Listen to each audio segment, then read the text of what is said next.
Court break. Yeah, each of these teams are anchored by their big men. I think it's going to be physical and highly intensified.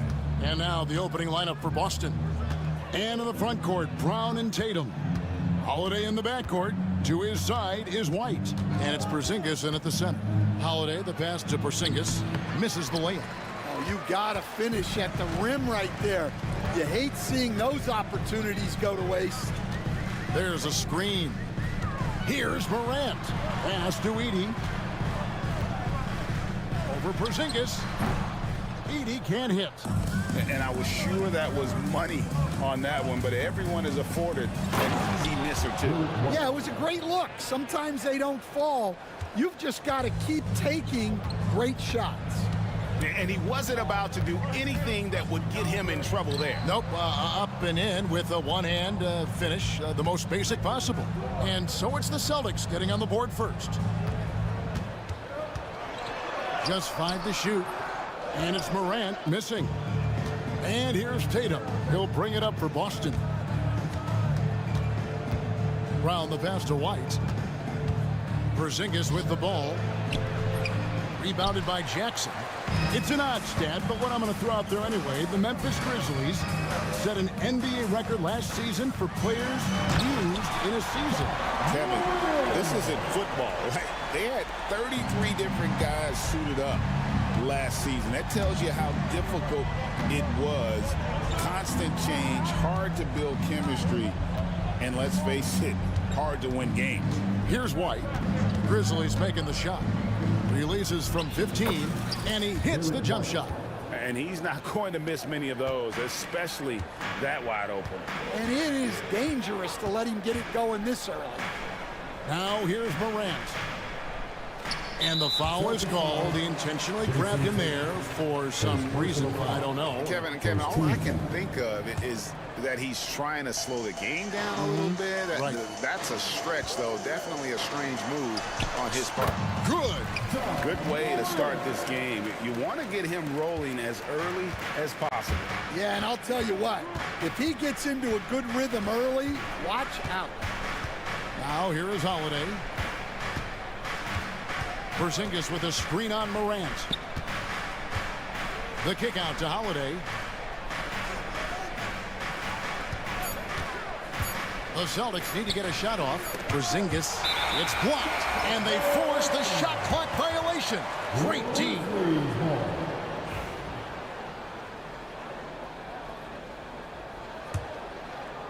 Just over 2.5 minutes played here so far in the first quarter. It's time now to hear from our Hall of Fame reporter, David Aldridge. What's the latest, David? Kevin, thanks. Ja Morant was the first NBA guard in a quarter century to lead the league in points in the paint.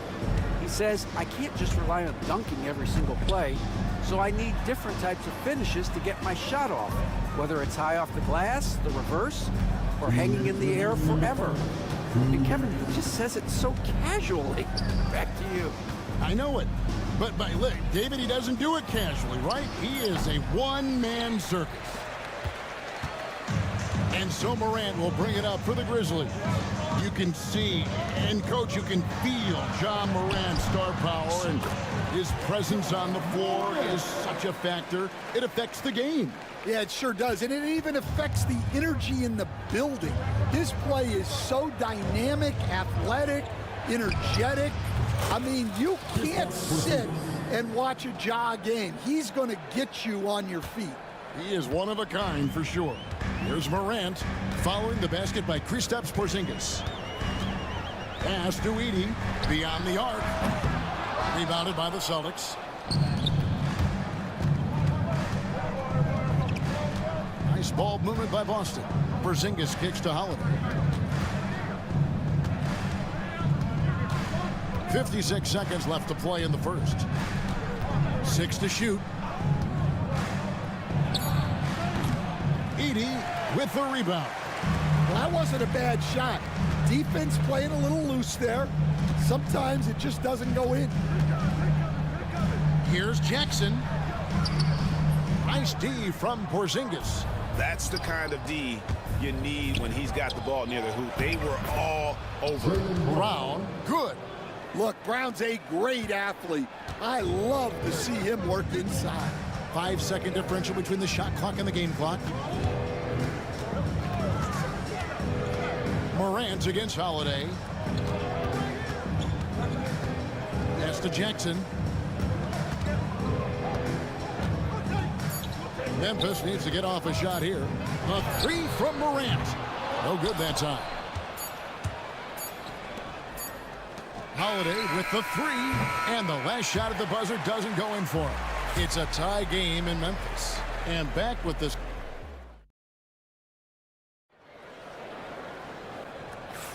And it's been a pretty even game here after one quarter of play. And taking a look at the Grizzlies' performance here, guys, what have they been doing or not doing? Hey, why take jump shots when you can get your points at the rim? Yeah, they've made a point to get inside on this defense, and it's been working like a charm early on.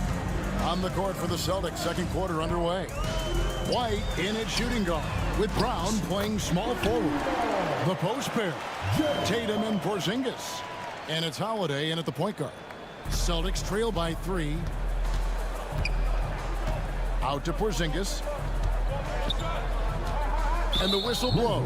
It's going to be on Ja Morant. That's his first foul. First team foul. Here's Holiday. Still scoreless. And it's blocked. Jackson has the open look. Off the mark there with the three-point shot. Tatum on the wing. Back to White.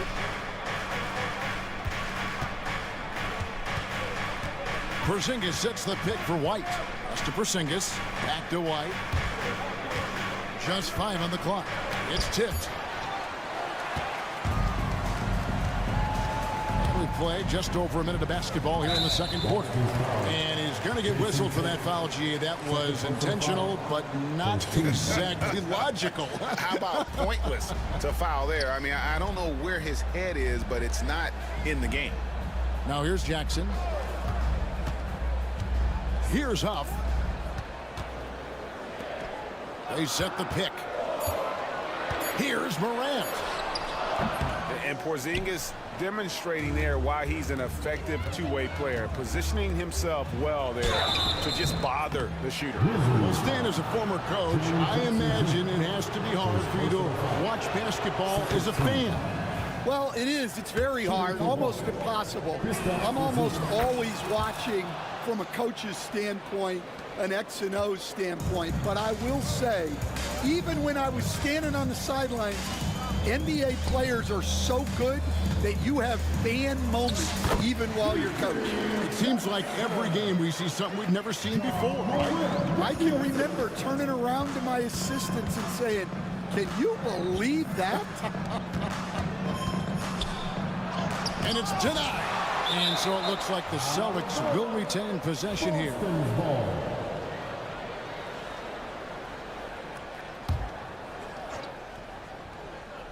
Second quarter of play with around 2 minutes gone so far.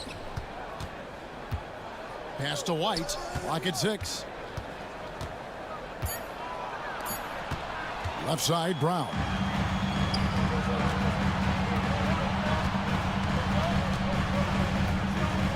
Morant passes to Huff. And wrestling for it there, but no one has possession. We'll have a jump ball. That's a jump ball.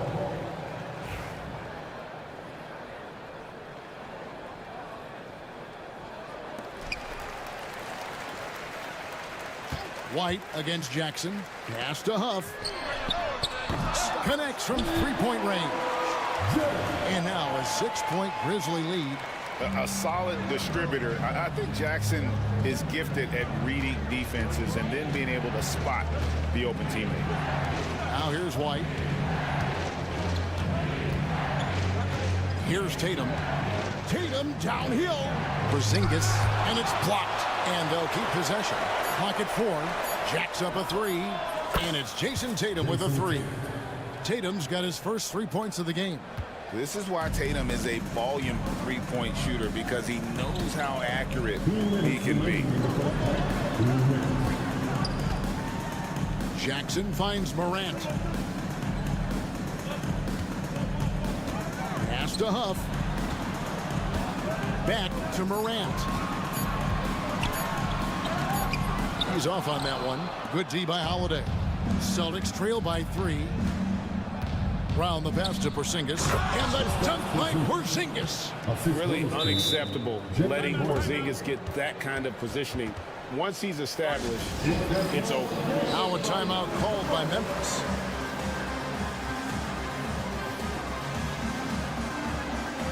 Baines checked in for the Grizzlies. Austin also with the sub. Walsh is checked in. And we've got a timeout from Joe Mazzulla. This will give him a chance to discuss some potential alterations.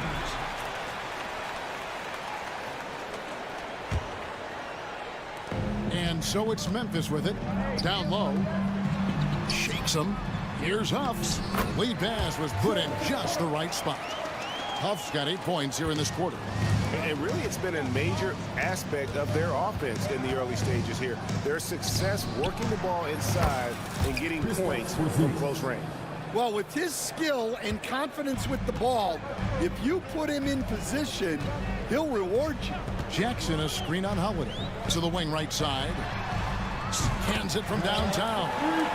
Huff's got 11 points. He is in a zone right now. Every three he puts up seems to be going down. Pass to Brown. Porzingis sets the pick for Brown.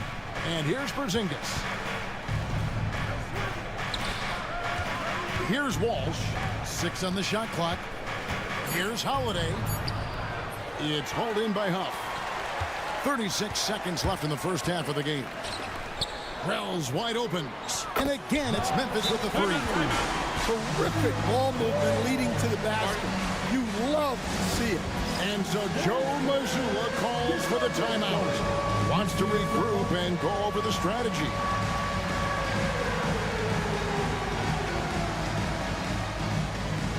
Al Horford checked in for Boston.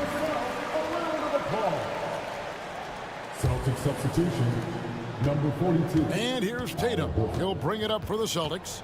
7-point differential. Stolen by Jackson. Bain with it. And Holiday picks him up defensively. 1 second separating the shot clock and game clock. Jackson kicks to Bain. They set the screen. Driving to the basket. And once he gets clear off the screen, there is no stopping him. No, not when there's a flush waiting to happen. Well, give credit to the screener there. That's how you help free up your team. Well, that's easy pickings for him. Unless the defense is all over him, he'll take that all day long. And so it's the Memphis Grizzlies bringing the quarter to a close with a 7-point lead. They're feeling very confident, shooting the ball with great efficiency and dictating the pace. And we'll be right back after this. And get ready for the man at court shot. They're measuring up the shots.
Is in the books. 1 half to go.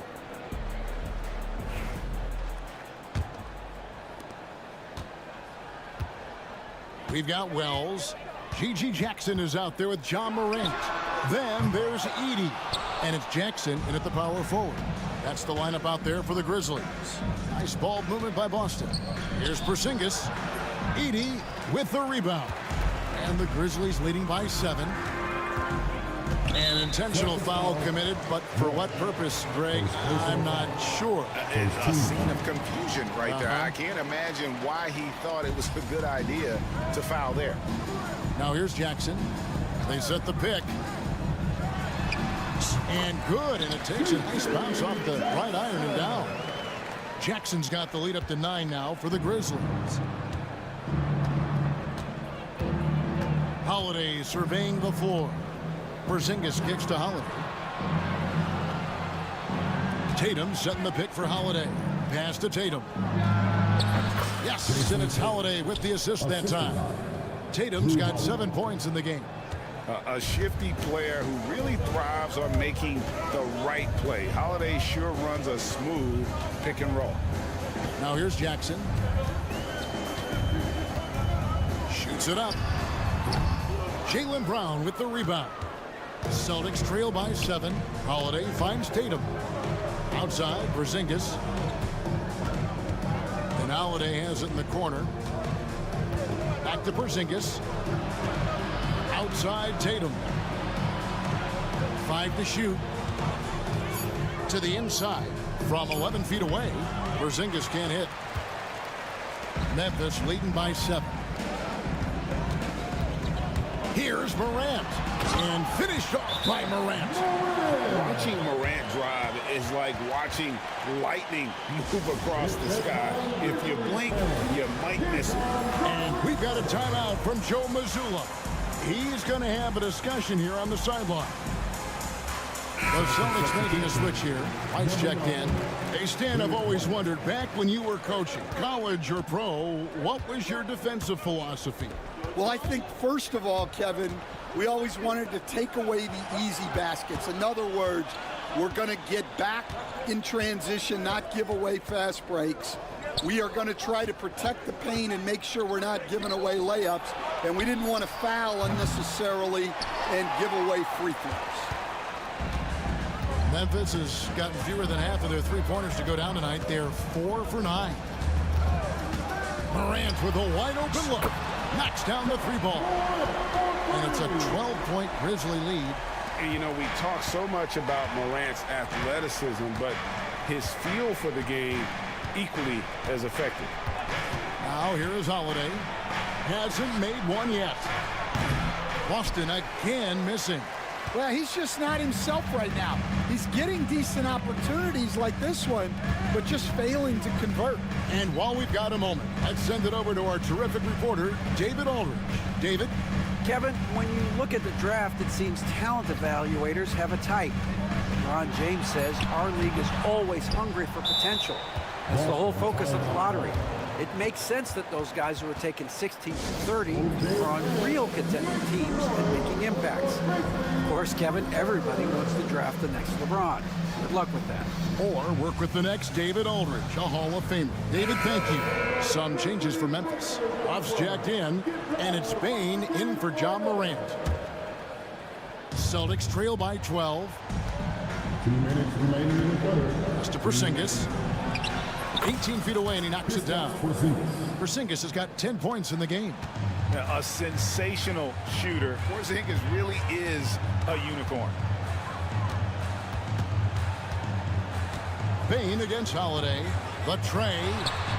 And again, it's the Grizzlies from deep. Another good play. This is how they built the lead, calling on the right guys at the right time.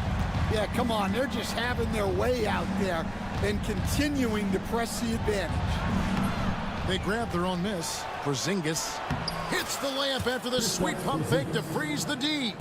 12 points for him. And nice use of size by Porzingis inside, able to practically play on top of the D. Bane against Holiday. Bane looking around. Here's Huff. Porzingis with the block. And just fast off the floor to challenge shots. Porzingis, this helps him get a lot of blocks like that one. Porzingis with a screen on Jackson. Shoots. And with that shot, the Grizzly lead is cut down now to just 9 on the basket from Kristaps Porzingis. Payne against Holiday. Here's Huff. He takes it in, and it's good for 2. What a play there. The hoop plus the harm. And he'll be shooting his first free throw of the game here.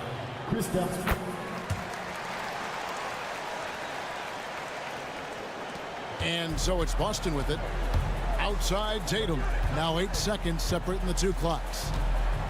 Pass to Porzingis. Brown outside.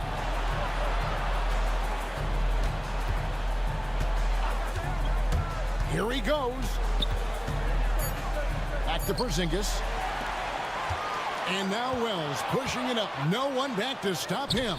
And no good that time. Great D that time from Tatum. And here's Porzingis for a... Oh, amazing. Perfect timing there. And a big-time 3 to cut it. The third quarter comes to a close. Grizzlies lead by 9. And time for the short break, and stay right where you are. The fourth quarter is coming up next. And this is it. Glad to have you along for this fourth and final quarter. The Grizzlies call timeout.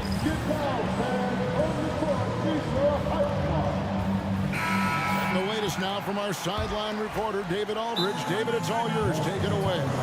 Hi, guys. Well, during the break, I was able to catch what the Grizzlies coach was talking about with his team. Now, he reminded his team, keep looking for the deep ball. If the 3 is there, take it. You've done a good job getting those looks, so keep taking them. Back to you guys. All right, David, thanks. Here's Tatum. And a look at the 5 for the Celtics to start the fourth quarter. The post pair. Tatum and Porzingis. White in at shooting guard, with Brown playing small forward. And it's Holiday in at point guard. Tatum good for at least 1 highlight finish a night. This guy is box office. Yep, that one goes in there.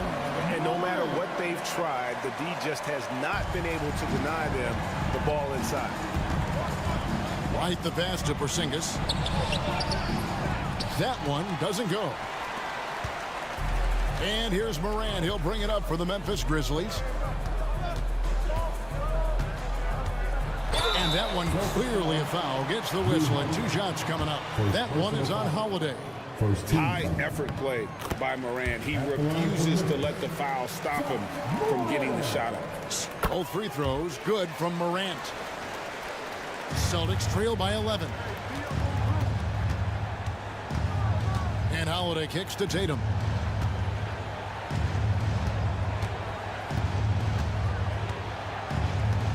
Drives to the hoop. Puts the move on. Grizzlies with the rebound. Just over a minute played here in the fourth. Here's Morant. Pass to Edey. Good, and the nice assist from Morant. Morant's got 4 assists in the game. It's like reading a picture book for Morant. He makes it look insanely easy. And so Joe Mazzulla calls for the timeout. Clearly, he's got something his players need to hear, and immediately.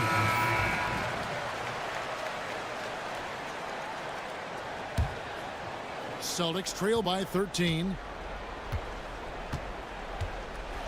Out to Porzingis. Tatum passes to Porzingis. Nice ball movement by Boston. Porzingis sets the pick for White. Yes, that goes in. How about how he sets his man up there, runs him right into the screen, and then gets the basket. Holiday against Morant.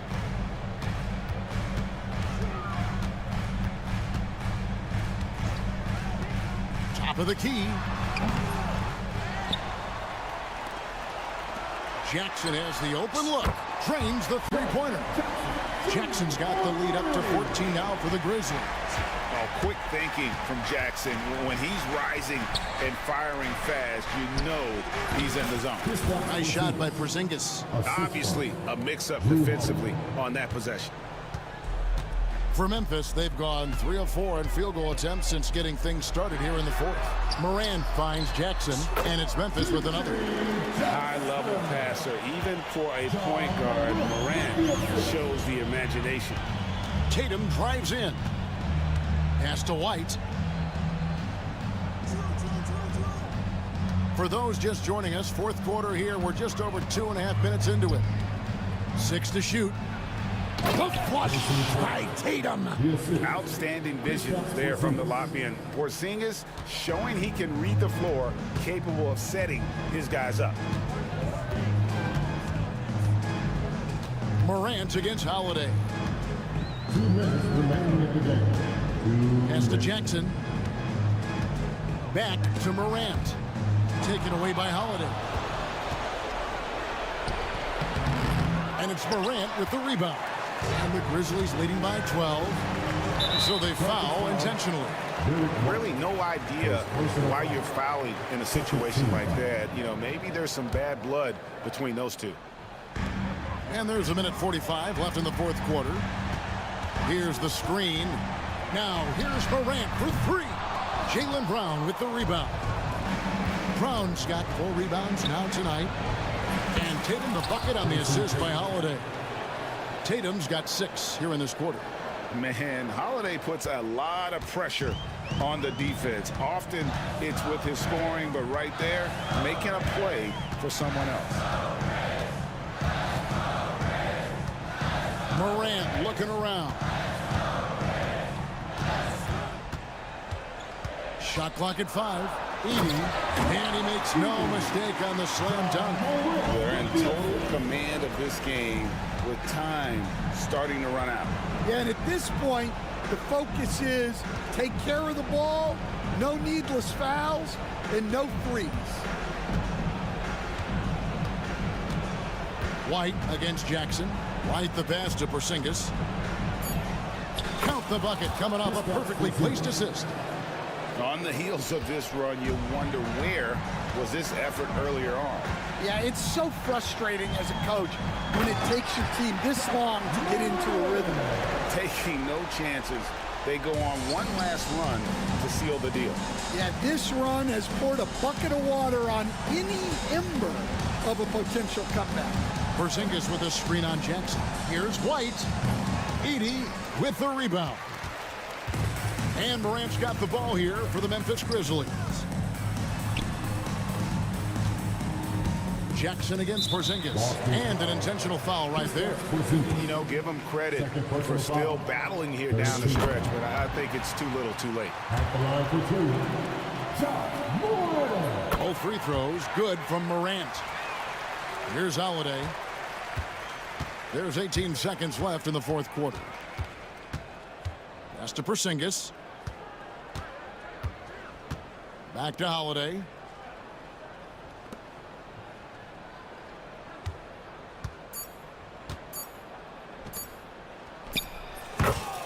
Kristaps Porzingis.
Paul George out there with Tyrese Maxey.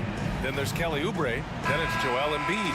And it's Yabusele in at the power forward position. And for the Celtics, the core of this team, Brown and Tatum in the front court. Holiday at the 1 with White at the 2.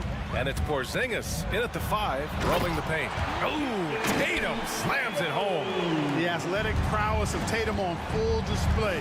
What a move to the bucket. You know, Grant, in interviews, Jason Tatum often seems understated and soft-spoken. But that's just him, isn't it? That's true, B.A. Tatum has a quiet confidence about him. He doesn't feel the need to be loud or act out. He lets his work on the court do all the talking for him. And that one's good. Porzingis. I think you've got to run Porzingis off of his shots. I mean, you can't let him get comfortable because he'll knock him down. And it's thrown down hard with both hands. What a finish. I mean, he just took over himself. What a show of power right there from the point guard. Man, sweet. And you know, guys, when your point guard is making explosive plays at the rim, I really do think it sets the tone for the rest of the team. Here's Porzingis, following the score by Philadelphia. And that one makes him 2 for 2. He's in his rhythm. For all that's said about his perimeter work, Porzingis benefits a lot when he's making an impact inside. That makes defending him all the more challenging. Maxey with it, now guarded by Brown. Maxey passes to George. And the jam by George.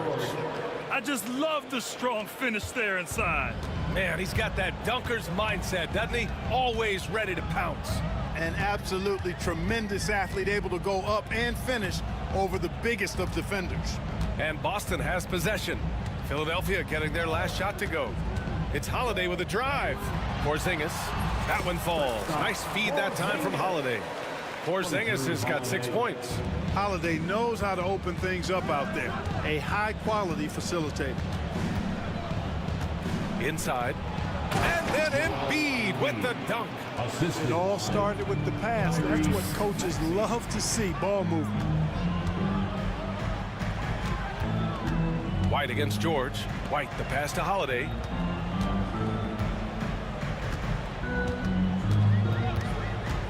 Pass to Porzingis. Shoots over Embiid. Porzingis misses. The 76ers have gone 3 of 4. Off to a nice start.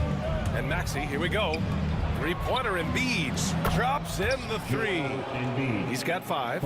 And Embiid does have this range. I mean, it's something the defense has to respect. Gives us a chance to catch up with Allie LaForce. Paul George spent some time talking about his idol. He said, the person who motivated me as a kid was Kobe Bryant. Growing up in Southern California, watching him every day, I wanted to emulate him. I attacked the game the same way he did, trying to work on every deficiency, play both ends, and be a competitor. His impact lives on, Allie. Great pass by Maxey there. This guy really clever at finding ways to get his teammates involved. And Joe Mazzulla calls timeout here. He's going to talk it over with his guys. Here we go, fans. Time to make some noise for Boston's own Celtics Entertainment.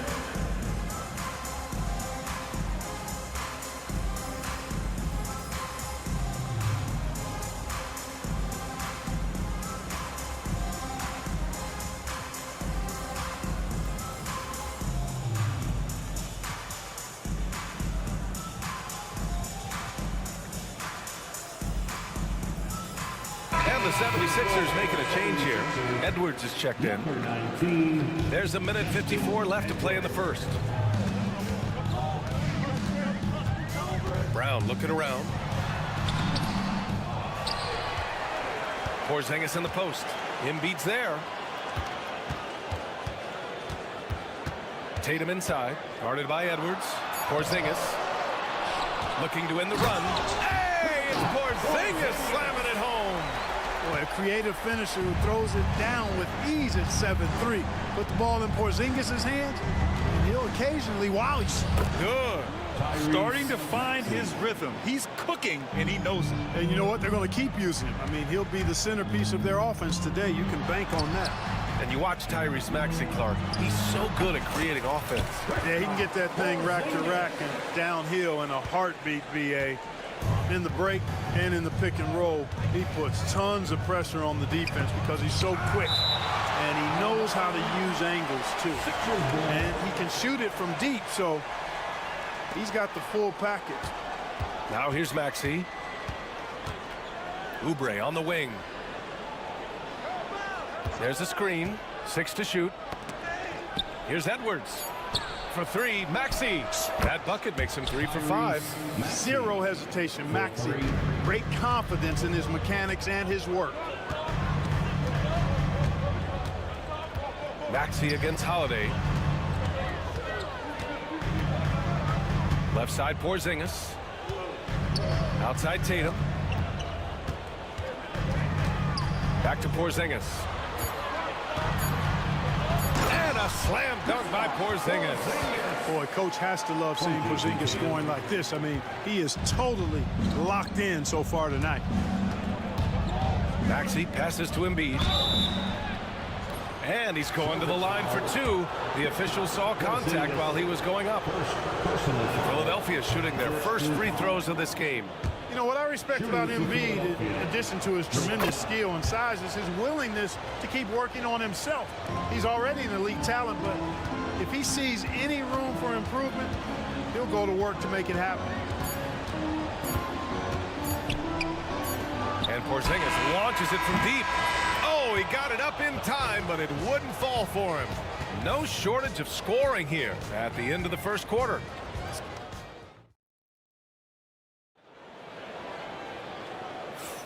Hope you've enjoyed the broadcast so far. Halfway through the first half in this one.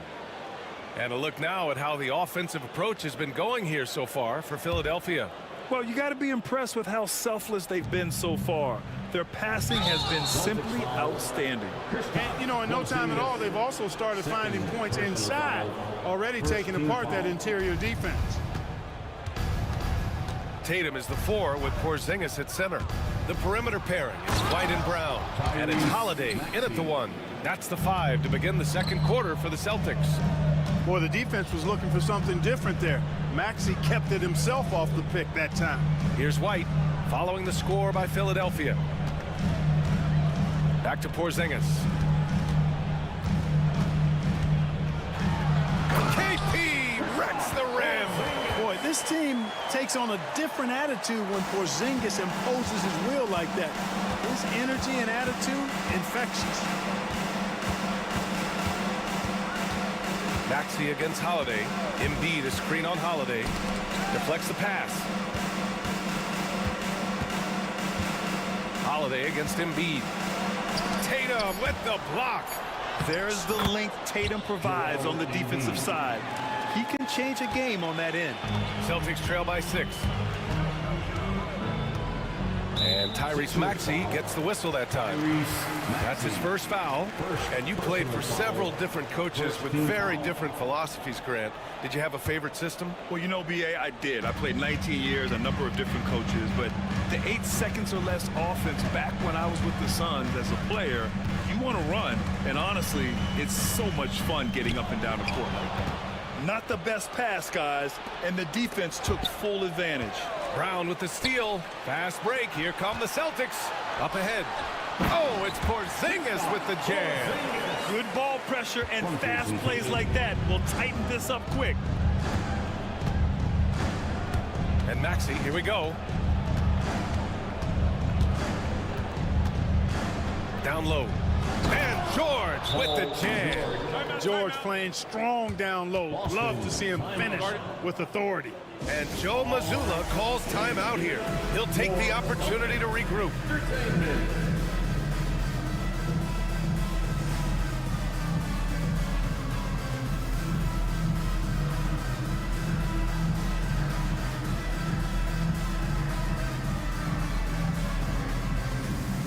Boston checked in from Boston. And Philadelphia making a change here. Here's Tatum.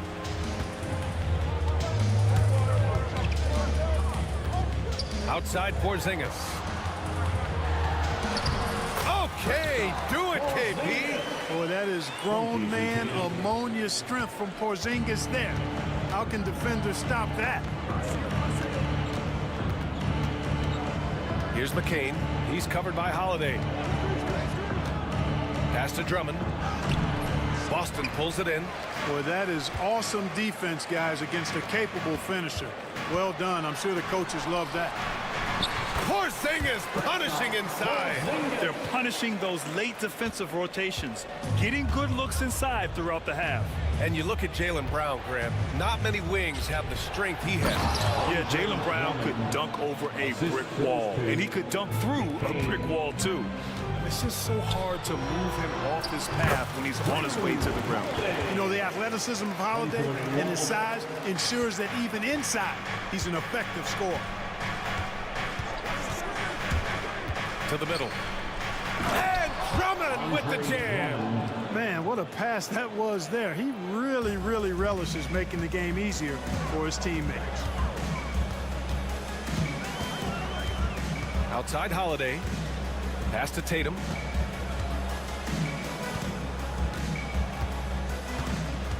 Inside.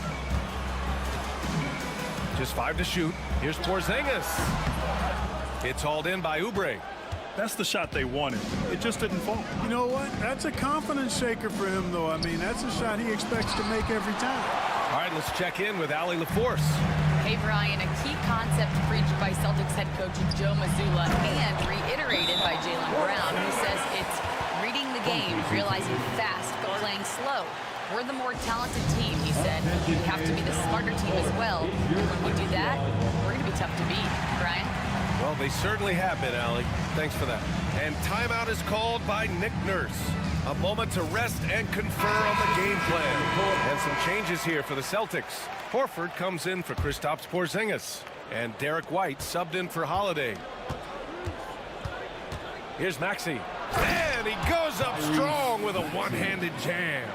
Maxey taking up that airspace, doing a nice job just bouncing off the floor there. And the foul called on Paul George. That's his first foul. Porzingis is checked in for Horford. Second team foul. Coming onto the floor for the Celtics. A minute 9 left to play in the first half. Tatum passes to Porzingis. Back to Tatum. Porzingis sets a screen. Just 5 on the clock. And Tatum fires one home. Oh, the ball handling of Tatum. It's what separates him from other star wings. Maxey against White. Now here's Embiid. He's guarded closely. Oubre, a screen on Porzingis. Here's Embiid. Strong finish by Embiid. Hey, Embiid is used to this. It's second nature to him. That's why he's so good at being able to score through contact. Outside Porzingis. And count that. 2 points and a chance for one more at the line. Love to see that kind of activity. He just makes things happen. And he'll be shooting his first free throw. What impresses me most about Porzingis is how versatile he is. I love that about a big man who does a little bit of everything. 4 seconds separating the shot and game clocks. Maxey with it. Porzingis picks him up defensively. Ooh, look at Embiid converting in close. He's been playing great, unselfish basketball. Really putting the rock in the hands of the right shooters. He is delivering a lot of room service times tonight. One sweet one after another. Probably not the shot they had in mind, but you can't fault him. He had a clean look. Good on the buzzer beater. And we're through the first half of play here in what's been a good one. Philadelphia on top, leading by 3. And we'll step away briefly, but get you right back out there for the start of the third quarter, right after the break.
Action for you, and if the next couple of quarters are similar to the first, this one could go down to the last possession. You don't want to stop the clock right there. I'm not quite sure what he was thinking. Yeah, but that's no excuse for that kind of foul. I mean, that might be an explanation for it, but certainly doesn't justify it. And even then, it's just not a good play. Second half underway. Here's who Nick Nurse has got on the floor. We've got Kelly Oubre, George out there with Maxey. Then it's Joel Embiid, and it's Yabusele in at the 4. Now here's Porzingis. Tatum looking it over. Late clock, the Celtics got to hurry here. Porzingis misses. And so it's Maxey who brings up the ball for the 76ers. 3-point lead. Oh, he drains it. His sixth make and 9 tries so far. Tyrese Maxey, a really talented and explosive scorer. He can fill it up in a hurry. And Joe Mazzulla has called timeout. He wants to make sure everybody's on the same page.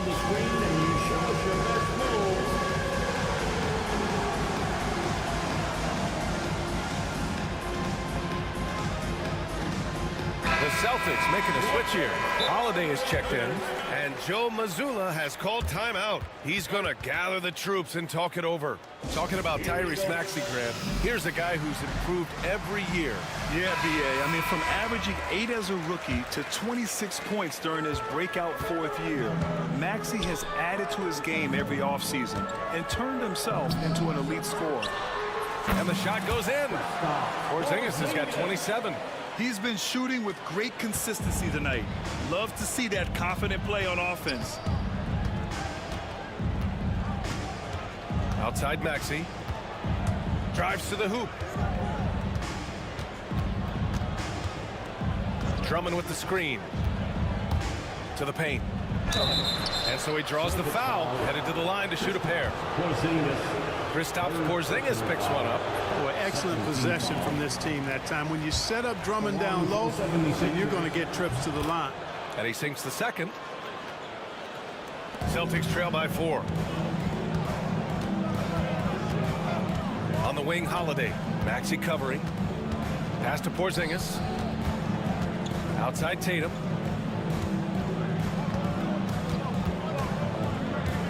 Porzingis sets a screen. Shot clock at 6. The shot won't fall. Some solid defense from Drummond. The Sixers lead by 4. Well, the defenders stopping the developing fast break. That looks like a transition take foul. Yeah, they've been pretty careless so far, racking up a number of fouls in very little time. Not only is Maxey solid and efficient from the line, but he gets there quite a bit too. Al Horford's checked in for Boston. Outside Edwards.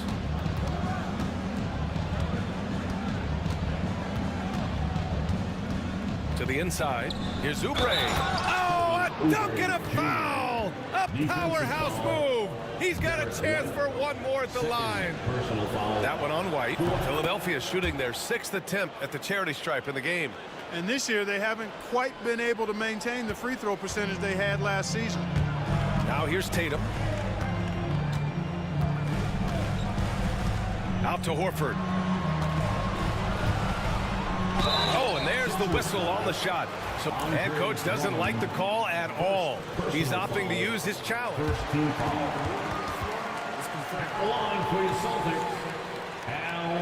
We've seen so many of these personal foul calls still disputed even after the video review. There's no doubt there's going to be a gray area in a lot of these calls. But at least we have the option to take a second look, so the officials can be sure they get it right. And they've made their decision. The call will stand.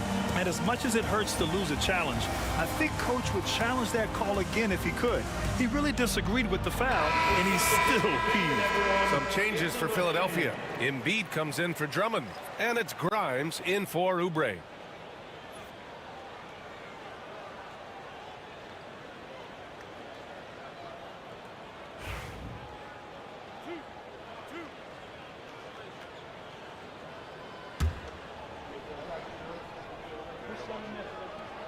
That's good from Horford. Well, you look at Horford, and he scores, rebounds, passes, and defends at a high level. That's why he's had the career he's had. Horford hits them both. He's making the most of every trip to the line, providing for his team. Edwards finds Maxey. Oh, and that one, no question, powered it down. And he just driving the stake in him there. He's a guy who just never lets up. And that's terribly demoralizing for a defense, guys. I mean, they know he's going to keep coming and coming and coming, and that they may not have an answer for it. And Joe Mazzulla calls timeout here. And we might see some changes. Coach potentially looking to adjust. Kristaps Porzingis, he's checked in for Horford.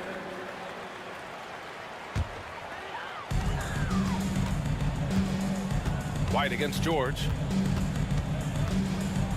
Porzingis with a screen on George. White, the pass to Porzingis. He's off on the layup. Philadelphia leading by 8. Pass to George. 3 minutes gone now in the third quarter. Outside Maxey. Here's Embiid. Back to Maxey. 5 on the clock. Tries it from 16. George's shot is off. He expects to make every one of those, and we expect him to make them too. Down low. Here's Porzingis. Banked it in off the glass. Porzingis has got 4 points in the quarter. And Tatum knows how to find his guys in their spots now. A solid passer at his position. Holiday against Maxey. On the take. Oh, he powers right through the defender for the dunk. Draws the foul, too. And he'll go to the line. It's on Drew Holiday. He made the only free throw attempt he had earlier in the game. Yeah, guys, I mean, he's been a very steady hand for them when it comes to his free throw shooting. Now here's Holiday. Pass to Porzingis. Here's Brown. George defending. Porzingis with a screen on George. Here's Brown. Porzingis in the post. Embiid's there. Tatum can't hit. And so it's Maxey with it. He brings it up for the 76ers. They lead by 8. Biggest lead of the game. To the middle. Here's Embiid. Embiid elevates. Pick and roll comes fairly easily to Embiid, taking what the defense gives him. He's a pretty intelligent baller. Holiday against Maxey. Holiday passes to Tatum. Pass to Porzingis. Tatum with it. Maxey covering. Lets it go from 11. And Tatum, the bucket on the assist by Porzingis. Tatum's got 6. Tatum's got a nice jump shot. When he's in rhythm, you feel like he's going to make it every time he shoots it. And here's Embiid. And Embiid throws it down. The assist. Attacking the rim with power. Tremendous finish. Really piling on the lead with a dunk like that. They kick it out to Porzingis. Edwards against Tatum. Back to Porzingis. No good from 11 feet. Here's Edwards. And so it's the Philadelphia 76ers ending the quarter up 10. Their key to consistency has been their dominance in the paint. They've been the more physical team. We'll be right back after this word.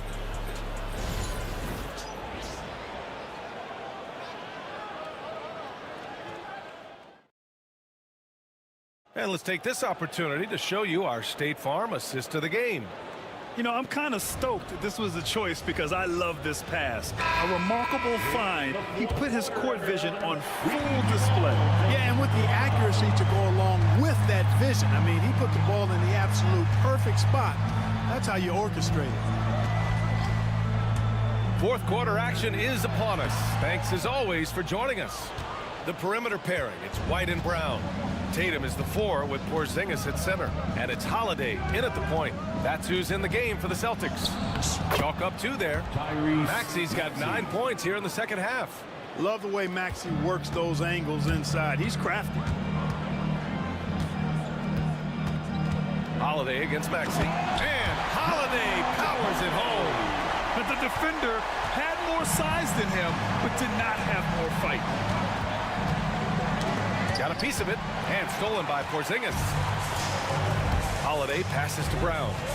Outside Porzingis. Outside Holiday. White for three. Three-pointer goes up. Three-pointer goes down for White. Boy, White is a capable three-point shooter now, and he does not need a lot of space or time to get off his shot. To the paint.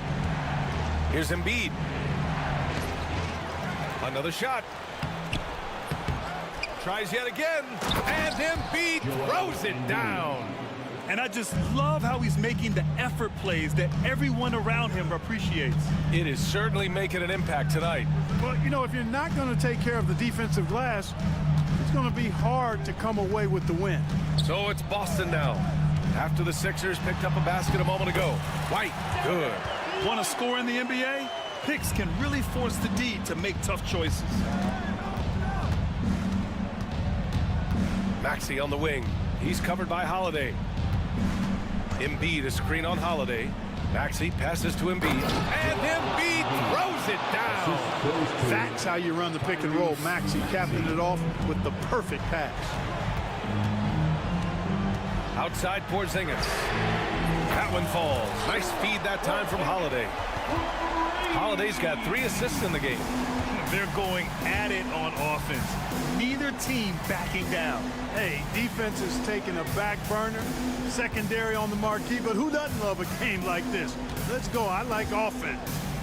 Now here's Embiid. Back to Maxey. Down to 5 on the shot clock. From deep. Tatum pulls it in. Celtics trail by 6. And Tyrese Maxey gets the whistle that time. That's foul number 2 for him. Personal foul. First team foul. And stolen by Edwards.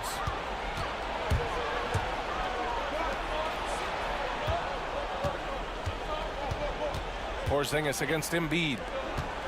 Embiid a screen on White. George for 3. Here's Embiid. Goes back up. They shoot again. Oh, what determination. Joel Embiid. Nothing new for Embiid here, going off for a big scoring performance, par for the course. And Joe Mazzulla calls timeout here. No doubt he's going to utilize the opportunity to make sure they're all on the same page here. And from the sideline, let's catch up with Allie. Over the break, I listened in on Joe Mazzulla's huddle. He applauded their shooting and their shot selection, saying, "We're taking the right threes, not forcing anything. Keep doing that, and they'll continue to fall." Makes the game easy, doesn't it? All right, appreciate it, Allie. He has to make that one. I mean, you have to make the defense pay when they slough off of you like that. They get it again. Here's the second effort. No good at the rim. Celtics trail by 8. Inside. Here's Porzingis. Oh, it's Porzingis with the jam. Just such a terrific dunk. And born to fly, that's for sure. Nothing surprising about that, guys. We've come to expect plays like that from him, and still, they never get old. Now here's Maxey. Oh, he nails it. 10 for 14 after that one. That's where Maxey's at his best. He wants to get the ball inside. Holiday against Maxey. They kick it out to Porzingis. Off target with the 3. The Sixers lead by 8. Right side Maxey. 51 seconds left in the final quarter. And down it goes. 2 points. And guys, that's got to be the dagger. This is how you finish a game. Yeah, what a time to put the hammer down. Any hope of a comeback? Diminished. And Joe Mazzulla has called timeout. He was quite emphatic, demanding the timeout, clearly wanting to address strategy with his team. Here's White. Porzingis surveying the floor. Porzingis with a screen on George. White finds Porzingis. The wide open shot is on the money. Porzingis has got 36 points. Derek White doing a nice job orchestrating the offense in the right direction there. Embiid. Ooh, the lead pass was in the perfect spot to set up the layup. And the 76ers lead by 10. And just not enough time for them to get back in this game. Not by a long shot. It's all but official. He's been tremendous at corralling misses all night long. Yeah, I love the way he's fighting through box outs, using his elbows. I mean, he's doing whatever it takes. On target from range. Seems effortless for George, that quick release of his.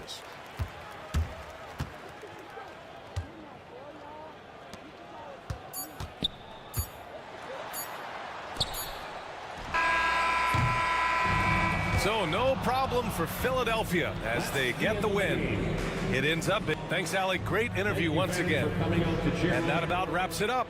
For Grant Hill, Allie LaForce, and Clark Kellogg, this is Brian Anderson thanking you all for tuning in tonight. We'll see you next time.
Everyone loves an underdog.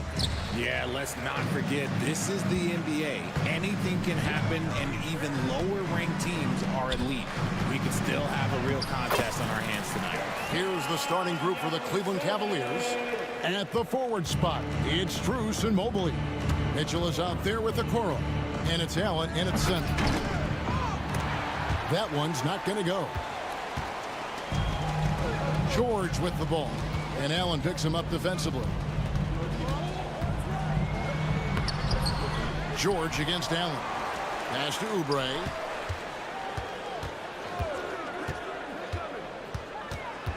Here's Yabusele. Clock is at 3. Outside, Maxey. The 3. Mobley with the block. Violation. Cleveland ball.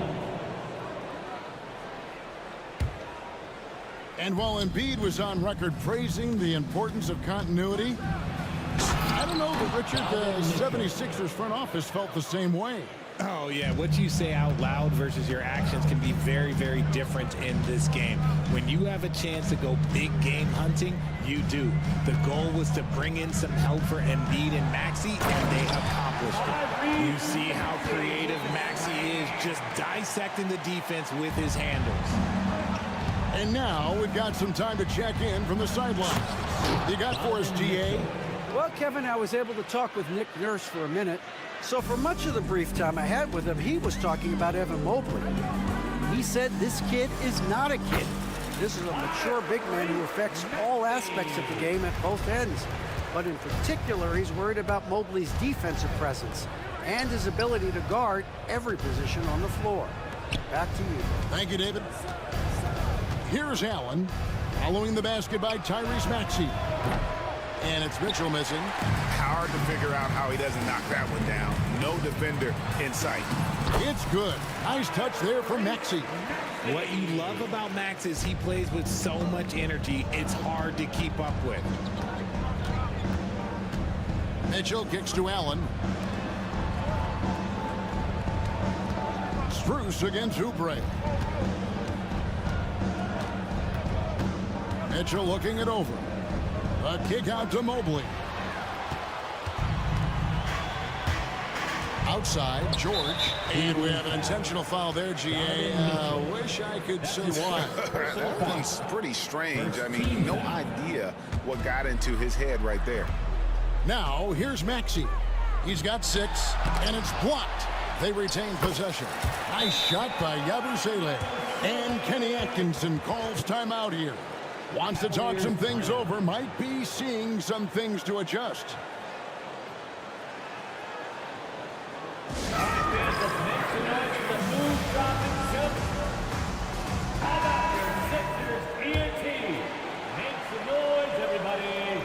First quarter of basketball, just over 2.5 minutes play. Mitchell against George. Back to Mitchell.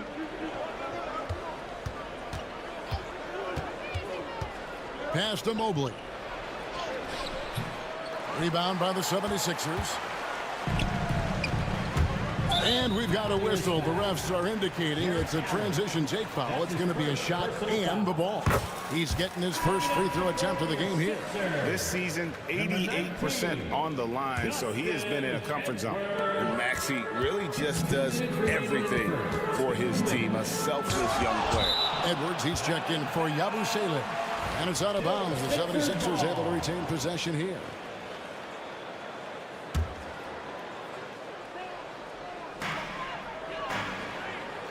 Edwards with the screen for Maxey.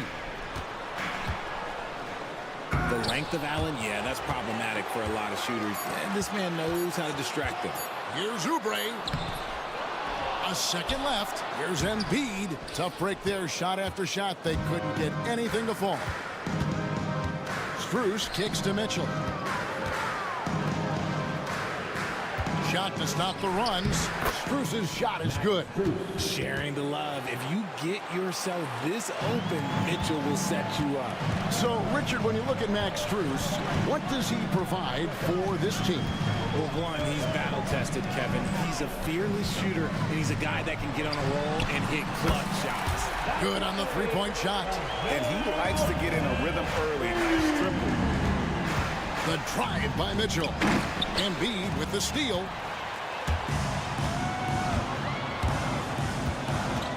Pass to Maxey. 50 seconds left here in the opening quarter. That's good, and it's his fourth basket of the game. He's a strong 4 for 6. And Kenny Atkinson calls timeout. He wants a minute here to get things straightened out with his team. T-shirt time, everybody. Who won?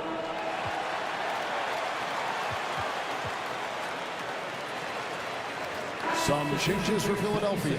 Andre Drummond's checked in for Joel Embiid, and it's Quentin Grimes in for Maxey. Allen dishes to Mitchell. Back to Allen. Puts up a three. It's Drummond with the rebound. The 76ers leading by 10. To the middle. And Drummond throws it down. Really seizing the momentum of this game, but doing it with a methodical approach. Yeah, they haven't appeared in a rush at all. They are just playing to their strengths and building this lead out well. Now here's Mobley. Still yet to score. Pass to Mitchell. Shot clock at 6. Loads it up there for Mobley. And that one is off. Yeah, and that was lining up to be a huge alley-oop, but they just couldn't quite connect. Just go to show how tight your timing needs to be on this kind of play. Their play on both ends has been superb. We'll see if they can maintain the momentum. They came out and bum-rushed them. Huge difference in activity level from both teams tonight. Tyrese Maxey. He's been the guy making things happen.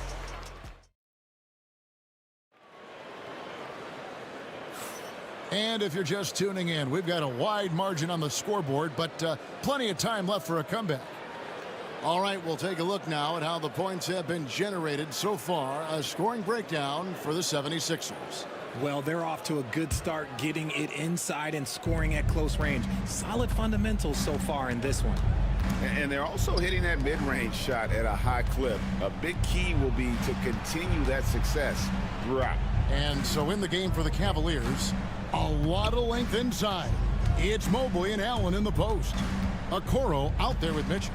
And it's Strus in at the 3. And Allen slams it in. And this is why you feed the big fella Allen on the inside. With his size, he is a major threat anywhere around that hoop. Over in the corner, Edward. The shot goes in. First of the night. He's 1 for 3 to start the game. When you allow good scorers to get uncontested shots at the rim, no wonder you're losing. That's a great possession. Put your best players in a position to succeed. Now, here's Mitchell. Allen kicks to Mitchell. Mobley, a screen on George. Nobody near Allen. Offline with his 3. The 76ers leading by 15, and the foul is called. He intentionally grabbed him there for some reason. I don't know. Kevin, all I can think of is that he's trying to slow the game down a little bit. Right. That's a stretch, though. Definitely a strange move on his part. Here's Grimes. They lead by the biggest margin of the game, 15 points. And it goes down 2 points. RJ, one league rule that has gotten a lot of attention. Carrying the basketball. Oh, these guys carry the ball at a ridiculous rate. Even Allen Iverson used to do it, and then eventually he took it out of his game. But yeah, the referees could clean it up a little bit, I'll be honest. A nice shot by Mobley. A nice touch from the interior. Mobley looks very comfortable shooting from there. Edwards with the screen for George. Down low. Throws it down as the official calls the foul. It may be a three-point play. That one on Mobley. And they got to bring the double team on it. The 76ers shooting their second free throw attempt on the night. Yeah, pretty good numbers on the season when you look at their free throw attempts, right around 78%. Here's Mitchell. And then Mitchell with the dunk. Look at that grittiness of Mitchell. He hits resistance inside and still gets through it. Pass to George. And then jammed down as he goes right over Evan Mobley. And putting his explosive athleticism on full display there. George is capable of some highlight reel dunks. Kicks it out to Allen. Back to Mitchell. A second chance effort, and Allen slams it in. Look, the offensive glass is all about effort and energy. And Allen, look, he's got plenty of both. Here's Maxey. It's good. Maxey's got 11 points. Nothing in the game's quite as smooth as a finger roll. Great finish right there. This team has handed a lot of responsibility to Tyrese Maxey, but Greg, he's lived up to it. And has grown very well into his role with the team. Shown that he can be a scorer all over the floor. Amazing to think how far he's come in such a short amount of time. And let's head over to the sideline and catch up with David Aldridge. Thank you, Kevin. Joel Embiid talks about leading his team. He said, I've been guarded so many different ways. I feel like I've seen everything, and I know how to attack everything. For me, it's all about how do I bring everyone along with me. You can't win alone. It's just about playing together, involving everybody. Kevin? And you've got to involve everybody. All right, D.A., thanks. And Kenny Atkinson calls timeout. Looking for a breather, and maybe just one or two things to talk about. The 76ers making a switch here. The Cavaliers trail by 17. Mitchell passes to Okoro. Pass to Allen. Mitchell outside. Back to Allen. It's over Embiid. And foul on the shot, so he'll get a chance at the line. Big frame, good score. Pump fake for Allen was too much for the defense. Quentin Grimes is checked in for the 76ers. And he can't hit the second. The 76ers leading by 17. Here's Maxey. And slam dunk by Maxey.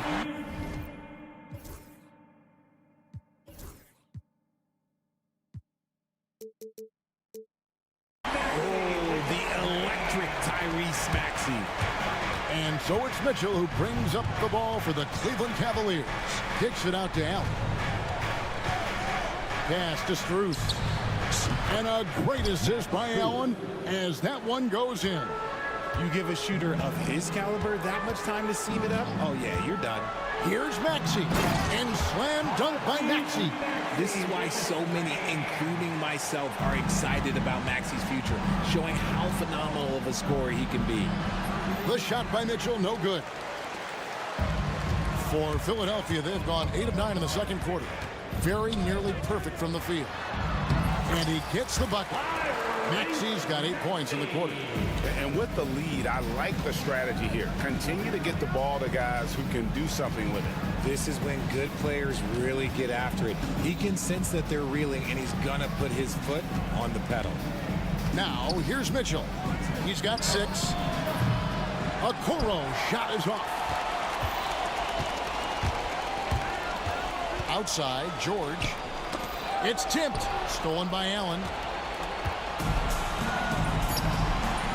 Mobley outside. And slam dunk by Allen. Great teamwork punctuated by a strong finish.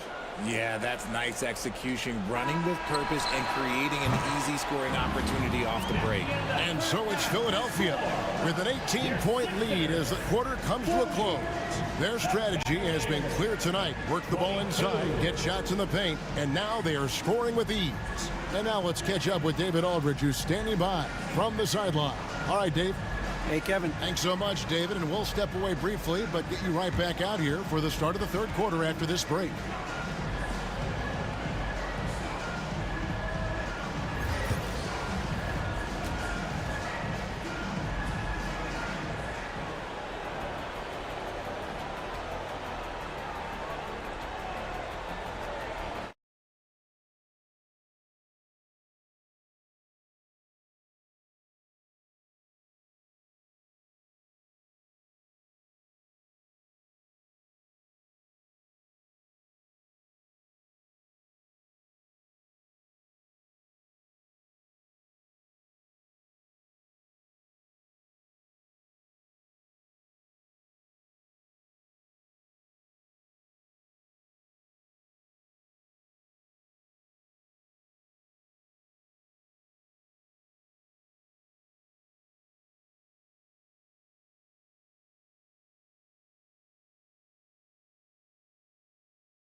And with a big gap on the scoreboard, the second half begins with very different goals for these teams.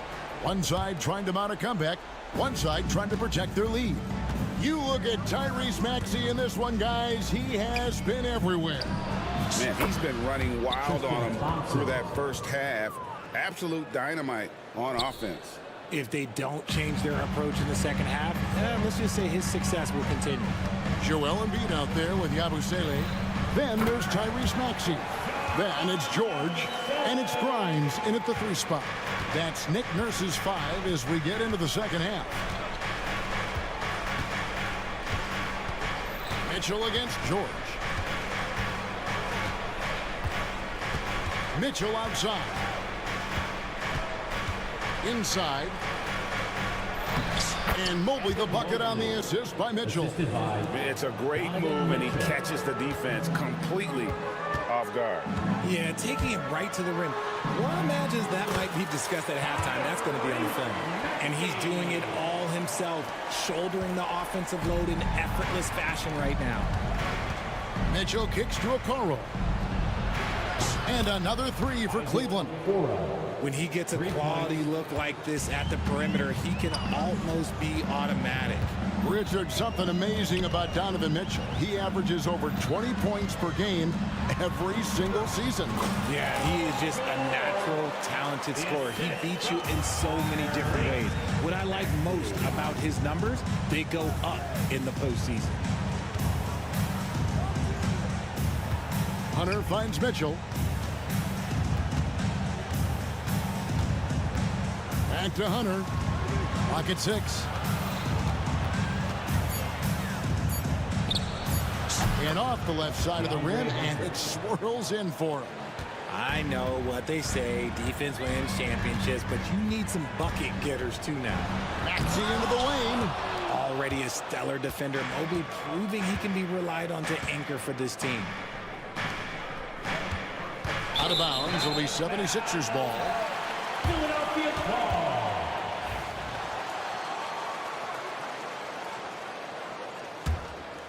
The 76ers leading by 14.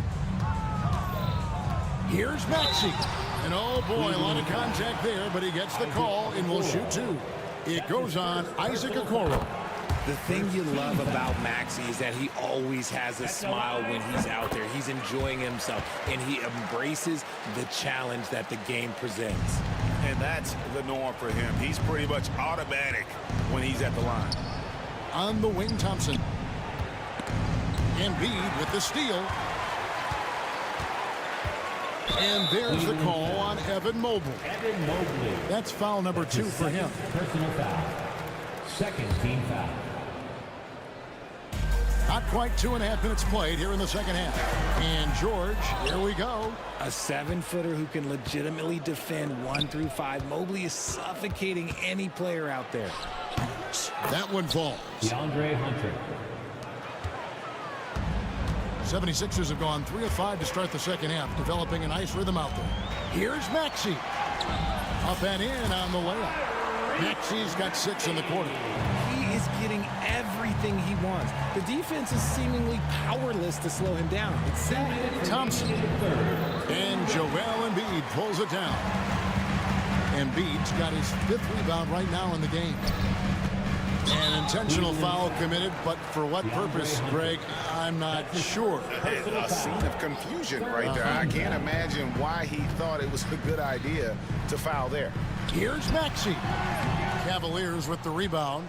Oh, I can see some miscommunication on defense there very clearly. They were super fortunate it didn't torch them with that mistake.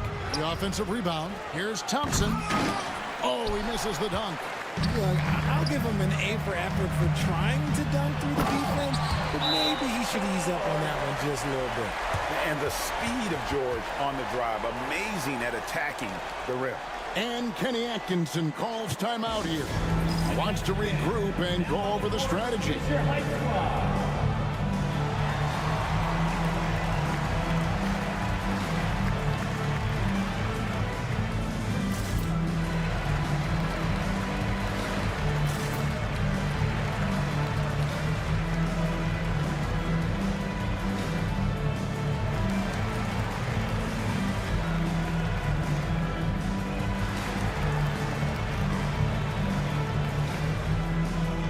Both teams will make substitutions. The Cavaliers trail by 18. Outside Garland. Launches it. Hits it from three-point range.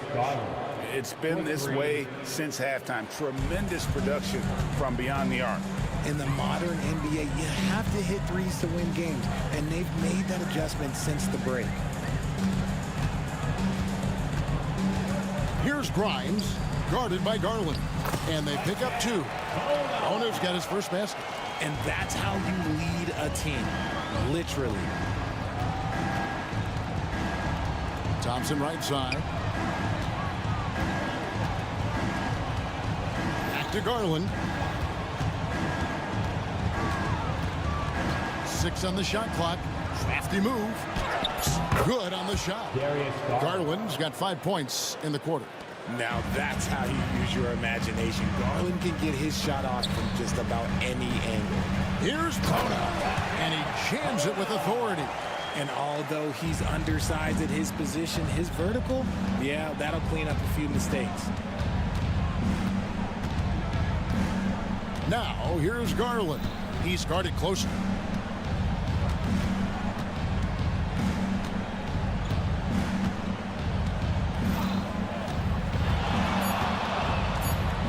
Cleveland needs to get a shot off here. And Mobley throws it down. Man, he sure can get off the floor. He one of the best in the business, absolutely.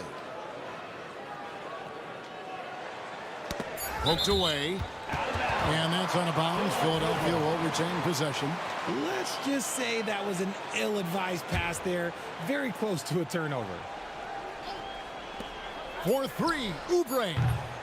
That one, no good. And so it's Philadelphia riding a 15-point lead at the end of the quarter. And we'll see if they can keep up their tremendous shooting. They've been done. That's right, fans. And we reach the fourth quarter in a game that may be already out of hand.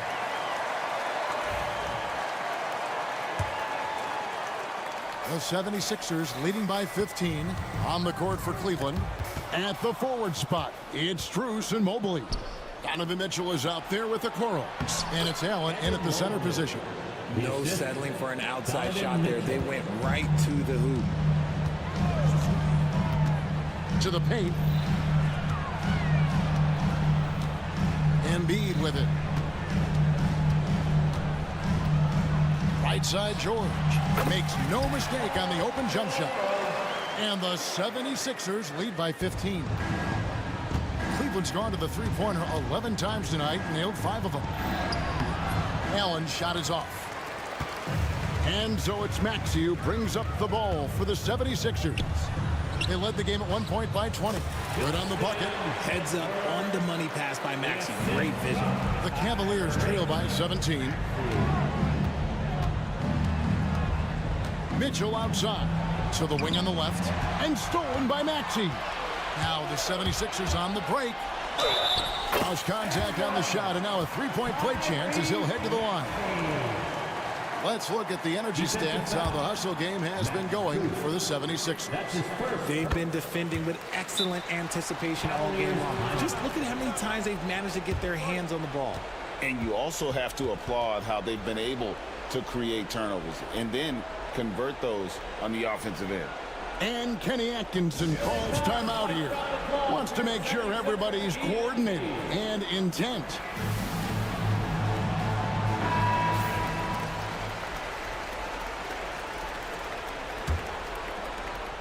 A little over a minute of the fourth quarter gone right now. Kicks it out to Allen. To end the run. The Cavaliers again can't hit. The 76ers leading by 20. Edwards passes to Maxey. Embiid sets the pick for Maxey. The dunk and the foul, a powerhouse move, and he's got a chance for one more at the line. It's on Jared Allen. We see this so often. Embiid makes a strong move, drawing contact, and completes the play. With the league's 65-game rule, Joel Embiid might have trouble making another All-NBA team. Yeah, he's only reached that 65-game mark twice in his career. But he's still a lock to make the Hall of Fame, Kevin, because of how dominant he is when he plays. And look, he's already got an MVP. And dropping the sledgehammer there, he curbs a 10-0 run by Philadelphia. From deep, George. And it's Drews with the rebound. The Cavaliers trail by 21. To the middle, here's Mobley. Good, and the assist goes to Mitchell. Mobley's got 4 points this quarter. Adept at fending off aggressive coverage. Mobley already looking like a vet out there. Maxey passes to Embiid. Terrific assist, a nice finish. Solid play all around. And I've been impressed with the unselfishness, but also getting guys the ball where they can do something with it. His court vision has been on display in this one. He's doing a tremendous job just orchestrating the offense beautifully. Shots good by Mitchell. Mitchell is so efficient and crafty inside that paint. Sometimes you forget he's only 6'2". Inside. Here's Embiid. Outside Edwards.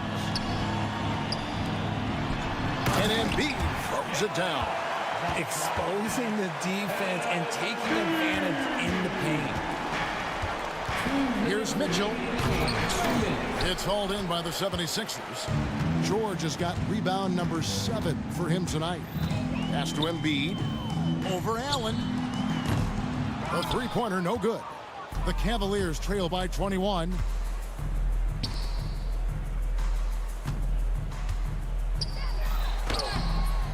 And Embiid pulls it down. Embiid's got rebound number 8 here tonight in the game. Down low. And Embiid throws it down. And so it's going to end up in the record books as a blowout, a dominating performance for the 76ers. As one-sided as it gets today, you know, there were some dominant moments in about every facet of this game for that team. Yeah, I mean, Kevin, it's hard to think of what didn't go right for them. Game planning by the coaches, execution by the players, everything was just on target. The one player that really stands out, of course, in this one, it was a dazzling game for Tyrese Maxey. He just looked like an orchestrator out there. His teammates kept running to the open spot, and he found them time and time again.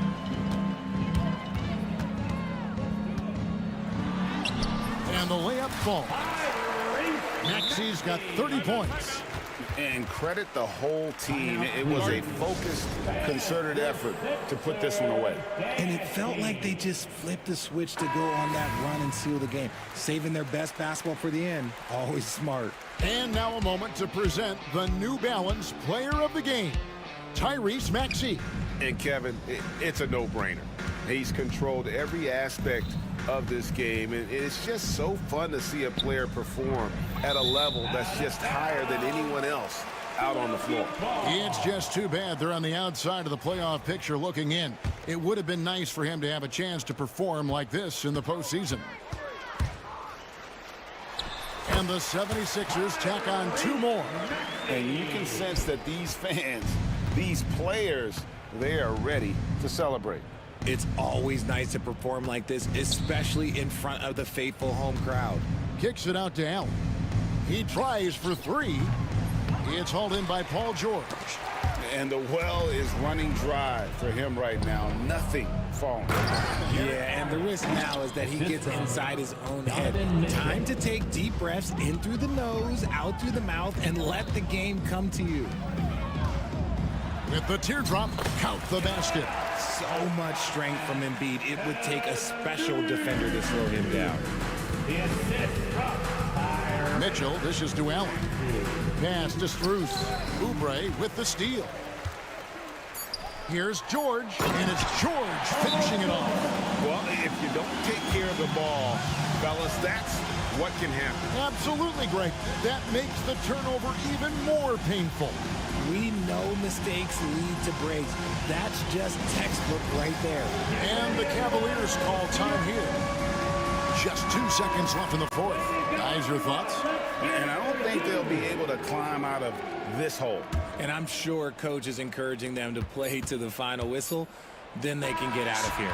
Coming off a big game, his confidence couldn't be higher. Much appreciated, David. And that'll wrap it up, folks. Alongside Richard Jefferson and Greg Anthony. And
And it'll be the Kings off the tip. Let's take a look at our starters for Sacramento. Keegan Murray is out there with Jonas Valanciunas. Then there's Zach LaVine. Then there's Jay Crowder. And it's Ellis in a two-guard. Here's Mitchell after the Kings picked up a basket a moment ago. On the wing, Strus. Up and over Crowder. Valanciunas with a rebound. Well, they shouldn't be giving that shot to anyone, but they certainly shouldn't be giving it to him. That's a big break for the defense. Pass to Murray.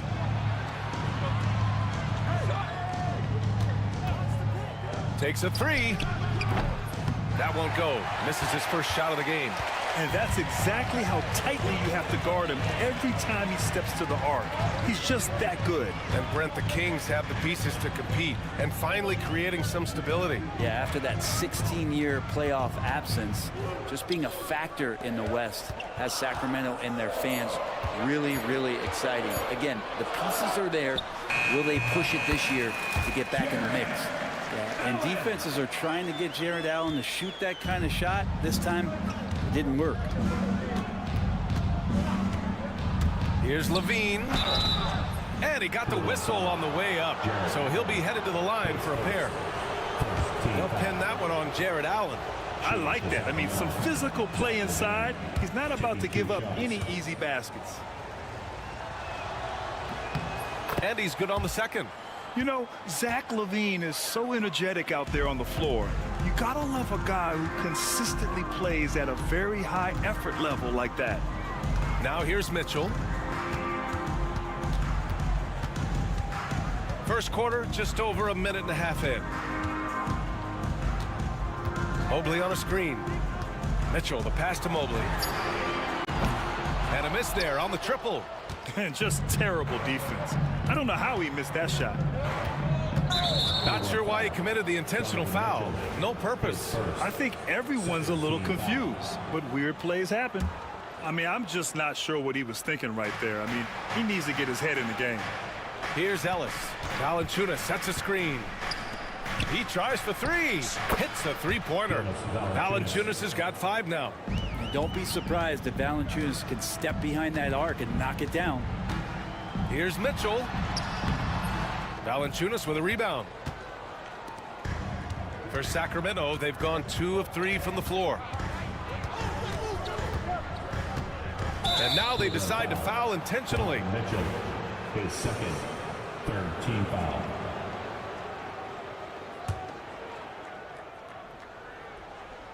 Well, if you're just tuning in, we've played about 2.5 minutes here in the first. To the inside, here's Valanciunas. Outside for Levine. The 3 is up. And the Kings with another 3. And with how well Levine attacks the bucket, defensively, you almost have to give him space to shoot threes. And we've got a timeout called by Kenny Atkinson. We might see him looking to make some tweaks to the strategy here.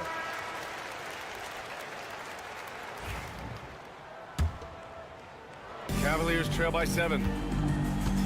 Let's go now to the sideline and catch up with Allie LaForce.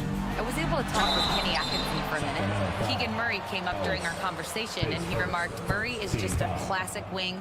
He has length, he can shoot it, he defends well. I really like his game, and I told our team to pay extra attention to him on both ends. High praise for Murray. And Allie, thank you for that. Domantas Sabonis, he's checked in for Jonas Valanciunas. And we know Donovan Mitchell is a superb scorer. But Grant, what do you think he's focused on at this point of his career? Well, B.A., it's all about championships for him. This is a guy that doesn't just want to be seen as an elite player. He really wants to compete for titles, too.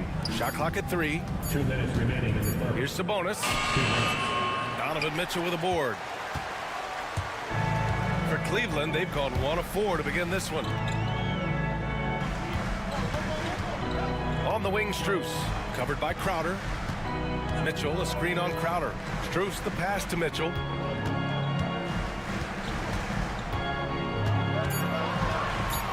Cleveland needs to get off a shot. The Cavaliers again cannot hit. It can be tough to find space in the mid-range area. Probably should have passed that one up. Here's Levine.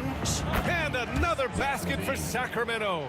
You got to know Levine is looking to shoot it whenever he can. I mean, his team depends on him scoring. For 3, Allen. Rebounded, Domantas Sabonis. And so it's Levine with it. He brings it up for the Sacramento Kings. No one covering.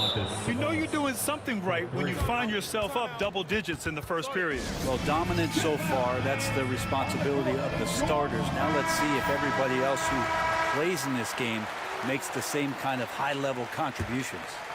Cavaliers trail by 11. Here's Mitchell. Oh, and Mitchell powers it home. Oh, guys, I mean, this crowd is in awe of that Mitchell dunk. Heck, I'm in awe, too. Sabonis outside. And it's good. Credit Levine with the assist. Levine's got 3 assists now in this one. On the wing, Strus. Crowder with a steal. Levine feeling it out a bit. 29 seconds left in the first quarter of the game. Clock at 6. Late clock here. The Kings need to get one up. And that one's good. Sabonis has got 8 points. They've shown so much energy right from the start, particularly on the offensive end. Yeah, if you walked in at any point during this game to watch 5 minutes of play, one team played harder. We know who that was. Strus finds Mitchell. Gets it off. So as we end the first quarter, already a double-digit ball game. Sacramento.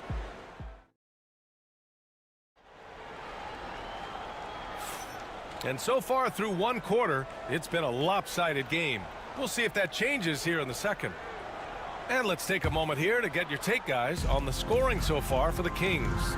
Yeah, their early focus on outside scoring has paid off. They're finding plenty of points from three-point land. Well, not only that, but you love how unselfish they've been to start this game. That's going to get all the guys in a great flow and feeling good. So moving that ball around and scoring off assists, it's a nice way to play. On the court for the Kings, second quarter underway. The duo inside. It's Murray and Sabonis. Then there's Jay Crowder. Then there's Zach LaVine. And it's Ellis in at the 2-guard spot. And there it is for him. Grant, there's a huge difference between talent on paper versus winning. You're right, B.A., and it comes down to coaching, chemistry, and sacrifice. But I think the biggest thing is effort. All things being equal, the team that plays the hardest is going to win. Timeout called. The Kings. Sacramento leading by 9.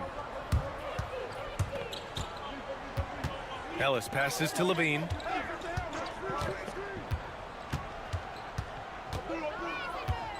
Picked by Sabonis. Out left to the wing. There's the 3. And it's good. Credit Levine with the assist. Timeout, timeout. Levine's got his 4th assist in this one. And Kenny Atkinson has called a timeout. I think right now he must be looking at some adjustments.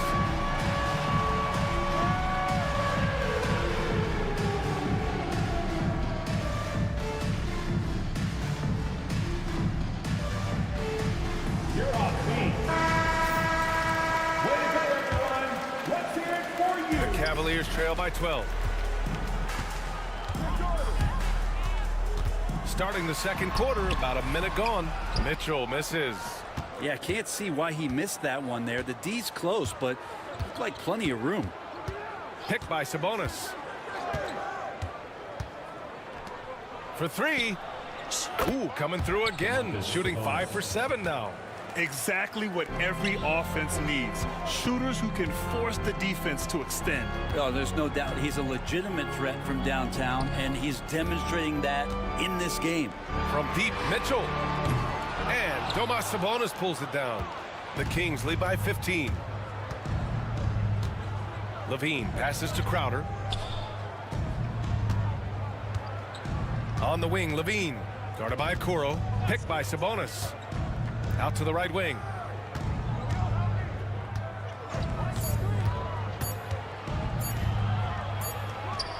And it's good with time running down on the shot clock.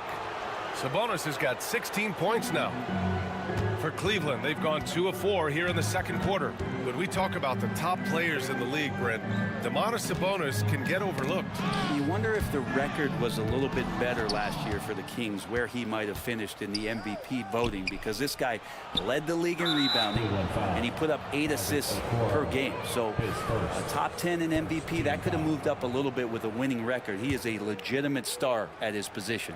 Here's Levine. A 17-point lead, their biggest.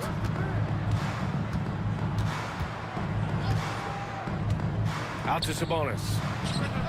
That drops. And it comes off an assist from Levine. Sabonis has got 19 points. Running like a well-oiled machine, and Sabonis at the helm. Oh, you gotta love the back and forth, showing real confidence at the arc. Yeah, both teams finding ways to the three-point line and trying to take advantage from distance. Now here's Levine. He has 6. To the paint. They kick it out to Murray. Shot clock at 5. 2 minutes remaining. And it's Murray finishing it off. Oh, and Murray makes this look all too easy. Superb at throwing it down with some power. Now here's Mitchell. He's covered closely. On the wing, Strus. Allen, left side. Outside Mitchell. 1:33 left in the second. No good that time. And Levine has got the ball here for the Sacramento Kings. Sabonis with a screen on Mitchell. Here's Levine. And Levine throws it down. Timeout. I really don't think there's any way to slow them down. They have the defense scrambling out there. Well, nothing that they're doing seems to be making an impact. And there are some nights where you just run out of options, whether it's by personnel or by tactic. The Cavaliers trail by 21. Outside Mitchell. So it'll be 2 free throws. He was fouled in the act of shooting. What you love about Mitchell, he plays with energy, explosiveness, and courage. Mitchell, 2 shots. And so he hits both. Now Levine. Give him 8.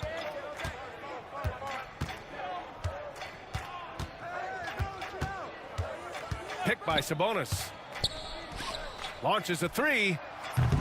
The Cavaliers pull it in. He's not the guy that you want to give a wide open look from three-point range. They're lucky that that one doesn't cost them. Now the Kings in transition. Here's Levine for 3. Oh, he gets it to go. So far, he can't miss. He's 4 for 4. Nice move by Levine. Hard to contest someone's pull-up when they get so high off the floor. Mitchell, good. Just takes advantage of the D in a way that very few players playing today can do. Picked by Sabonis. Levine attacking. Yes, sir! Oh! That's what you tune in for right there. Wow. That's the sauce right there. I mean, every night, Levine approaches the rim like it's a dunk contest. Mitchell, the pass to Mobley. That one's good. Mitchell making the play. As a big, unless you're a dedicated rim runner, have to be some kind of threat from distance. And here's Levine. He's got 13. Picked by Sabonis. Shoots over Allen. And no good. Trying to get that one to fall. And so it's Sacramento up 19 points as the quarter comes to a close. Their efficiency has been off the charts. They're running their sets well with patience and purpose. We'll be back in a moment.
And as we dive into the second half, we'll find out if the next two quarters are any different from the first two. So far, it's been a runaway. Domantas Sabonis has been sensational. Can they come up with an answer for him coming out of the half? They have to change something defensively. Yeah, just way too easy out there, and I'm sure coach is going to make that a priority at halftime. Strus at small forward with Mobley next to him. Isaac Okoro is out there with Donovan Mitchell. And it's Thompson in at the center position. That's the 5 for Cleveland right now. And it's the Kings with the ball after the basket by Cleveland. Murray passes to Sabonis. Murray, a screen on Thompson. Here's Sabonis, driving to the basket, makes a fantastic move and nails the shot. Sabonis has got 21 points in the game. Well, Grant, in the spring of 2024, a remarkable streak ended. Domantas Sabonis had recorded 61 consecutive double-doubles. Yeah, it was the longest streak since the merger back in 1976. Now, Sabonis has led the NBA in rebounding multiple years. Plus, he has averaged 8 assists in a season, so that is big-time production. Now here's DeRozan. Hasn't gotten one to fall yet. Back to Sabonis. Offline with a 3. The Cavaliers trail by 19. Outside Strus. Back to Mobley. Outside Mitchell. And the whistle blows. And it's going to be over the back here. Just a little too eager for that rebound. As a result, gets called for the over the back. Yeah, just might have to take it down a notch there. Don't like the result of the foul. I like the tenacity, just not the foul. Here's DeRozan. Oh, and he got fouled on his way up. He'll head to the line to shoot 2. First trip to the free throw line for him in this one. The first one falls. For Sacramento, DeMar DeRozan at the line for 2. DeRozan hits them both. Third quarter here, over a minute and a half into it. Mitchell, the pass to Thompson. Back to Mitchell. Thompson with a screen. 13 feet out. The Cavaliers again cannot hit. Sacramento leading by 21. Sabonis with a screen on Mitchell. Sabonis outside. Oh, it's stolen by Mitchell. Strus against Murray. Strus the pass to Thompson.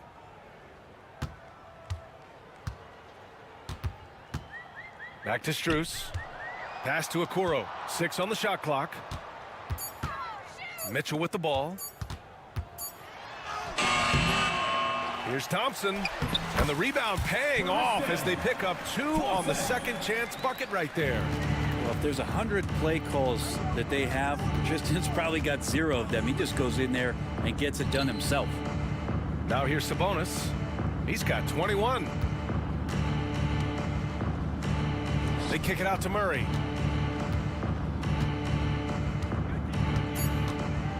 Back to Sabonis. And the shot clock expires. 24-second violation. Cavaliers ball. The Cavaliers trail by 19. Minutes remaining in the third. 2 minutes. Here's Mitchell. And Mitchell with the slam. Yeah, nothing you can do about that. I mean, Mitchell finds airspace and fills it. Timeout called. Sacramento.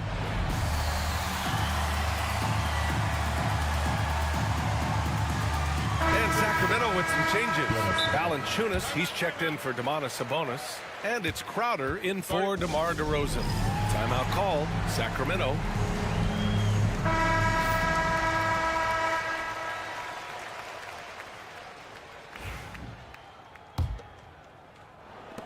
Sacramento leading by 17. Outside Levine. Pass to Valanciunas. They kick it out to Murray. They get it back. And so they foul intentionally. Darius Garland, he's checked in for Mitchell. Second team foul. Coming onto the floor for your Cavaliers, number 10, Darius Garland. 1:44 left in the third quarter. Valanciunas passes to Murray. Nifty move. And the dunk by Valanciunas. It's not going to be a soft finish when Valanciunas gets it inside. Count on him going up strong. Pass to Thompson. Back to Garland. There's 1:17 left in the third quarter. Just 4 to shoot. Nice move. Rebound by the Kings. Valanciunas has got his 6th rebound on the night. Levine passes to Ellis. That drops. And it comes off an assist from Levine.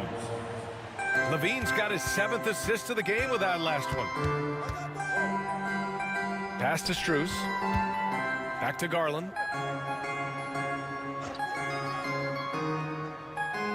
Thompson, a screen on Levine. Here's Garland.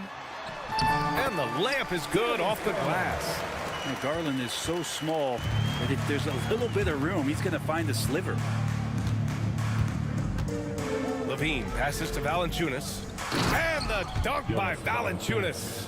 You gotta love his unselfishness, and you know his coach does as well. Well, not just coach, but you can see it in the teammates, the way that they look at him. They appreciate it when he shares the ball like that.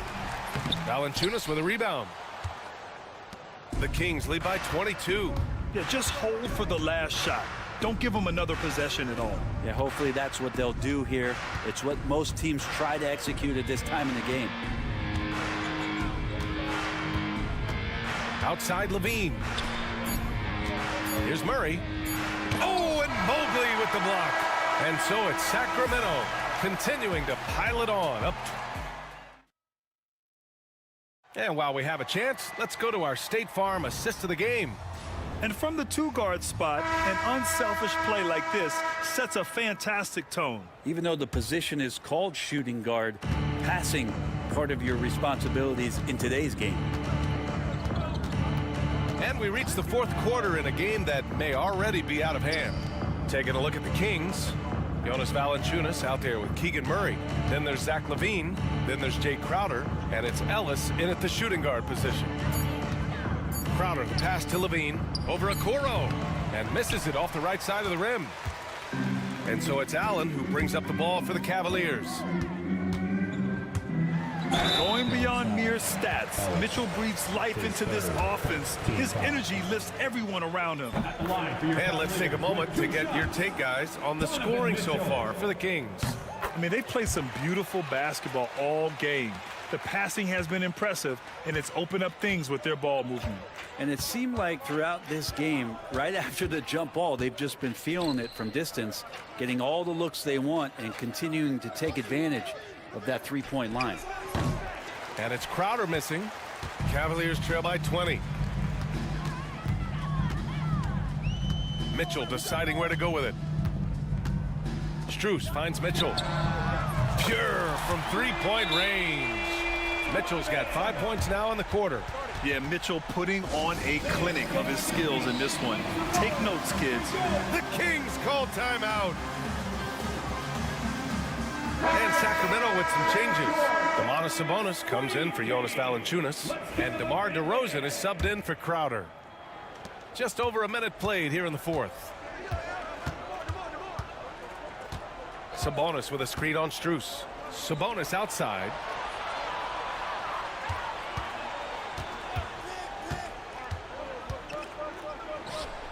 Cash. He's 9 for 14 in the game.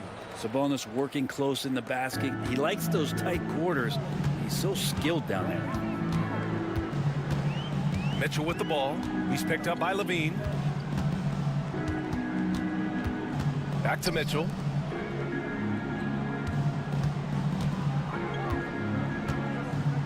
Pass to Strus. Now Okoro.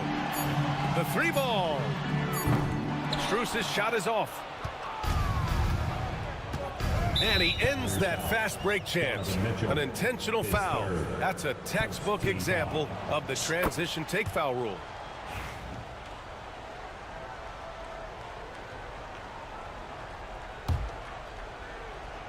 Two minutes gone by here in the fourth. Ellis passes to Sabonis. They set the screen. Laid it in with a nice touch off the window. Sabonis has got 25 points. It's not easy to work the ball inside in this league, but they've done it all night. And we've got a timeout called by Kenny Atkinson. He wants to make sure they're purposeful with the game plan.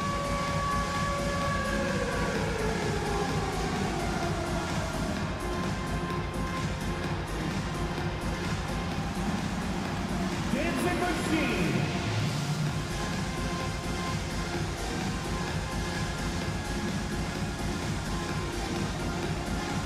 You have the camera right now.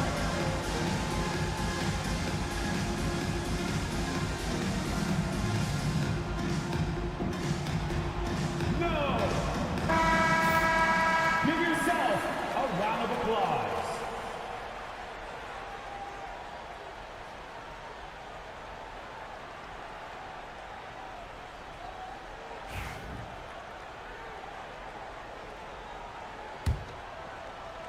And Cleveland has possession.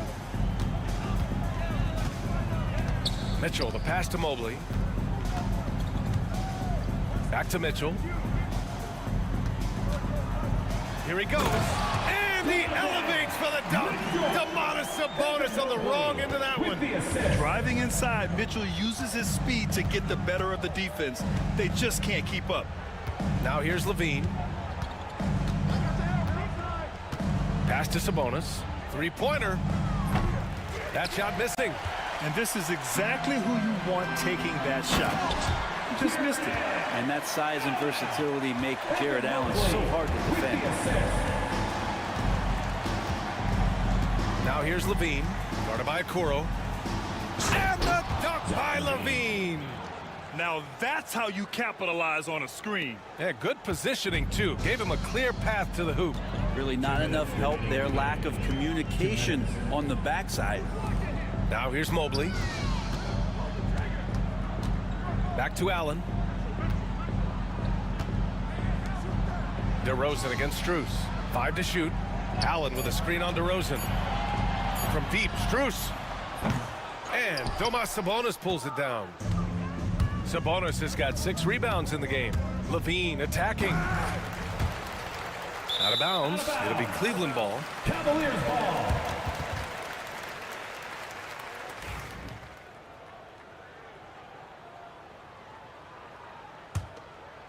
The Cavaliers trail by 20. It's safe to say they have dominated this game. The game wasn't even as close as the score says in a great win for the Kings. And you don't usually see this kind of blowout, but tonight they delivered the punishment. I mean, what's so impressive is they never wavered in their approach. They just kept at it and showed they were without a doubt the better team. And of all the highlights and performances we've seen here tonight, the one thing that stands out is what an unbelievable night it's been for Domantas Sabonis. The scoring effort from him, unreal. Carrying this team, I mean, he was amazing tonight. All right, time now to present our New Balance Player of the Game, Domantas Sabonis. This is special. We are witnessing a legendary performance here tonight. He is like levels above everyone else on the floor. Something must have clicked for him in warm-ups tonight. He's just come out and he has run wild. You know, some guys aren't the same player on the road. Not this guy. He loves sticking it to an opposing crowd, and it only adds fuel to his fire. Finishing the game strong. This is how you shut the door on any hopes of a comeback. Yeah, definitely putting a stamp on this one. A very, very decisive victory for the club tonight. That free throw is good from Mitchell. There's 45 seconds left to play in the fourth quarter of this one. Picked by Sabonis. The rebound by Allen. And Cleveland has possession. Mitchell, the pass to Strus. Cash money on the open jump shot. And that's easy pickings right there. Leave someone that wide open, and Mitchell's not going to miss them. And they go to the intentional foul. And I'll tell you what, this game is in the books. Not quite sure why they're delaying the inevitable by fouling. We've got 22 seconds left to play in the fourth quarter. Levine with a screen on Allen. Sabonis, the pass to Levine. Back to Sabonis. works. That drops. And it comes off an assist from Levine. They really came in with the right mindset today. I can guarantee you their flight home will be filled with some smiles. Yeah, when you step into an opposing team's arena and you can play with this type.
Move the ball around, stand a cream, more offense. Well, that's usually the best way to attack, especially against good defenses. Ball movement moves the defense, and when you've got the defense on the move, That's when you can break them down and get high percentage shots. It takes patience. It takes unselfishness. It seems to be the most efficient way, doesn't it? It does, especially against really good defenses. And the starting group for the Grizzlies. We've got Eden. Jackson is out there with John Morant. Then there's Wells, and it's Jackson in a power forward.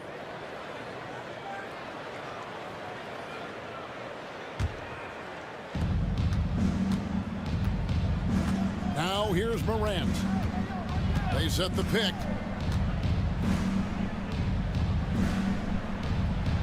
Pass to Edie.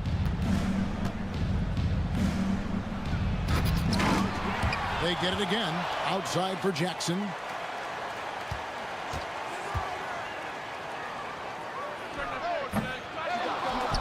Here's Edie, guarded by Valanciunas. That's why you never quit battling on the offensive glass. And that's a nice reward for his effort. The flush, perfect. Well, that's what he does. He makes an impact with his activity on the boards. You know, Stan, as productive as Zach LaVine has been, you get the sense he wants to compete for titles. He wants more than just the individual stuff. Yeah, and especially, Kevin, at this point in his career, it just hasn't all worked for the teams he's been on yet, but he's still got some time to figure it out. Yeah, he does. Here's Jackson. A nice job of affecting the shot there by Valanciunas, using those long arms to just frustrate the shooter. Crowder finds Levine. Murray a screen on Jackson. Levine for three, and it's Morant with the rebound. And I think that one could have easily have fallen for him. Pass to Edie. And we have an intentional foul there, GA. Wish I could say why. That one's pretty strange. I mean, no idea what got into his head right there.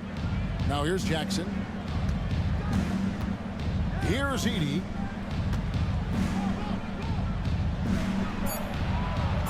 Up and in, off to an efficient start. 2 for 3 from the field. How about the head of steam he's able to generate right there and just gets to the rack really easy. So the Kings call timeout. They're first.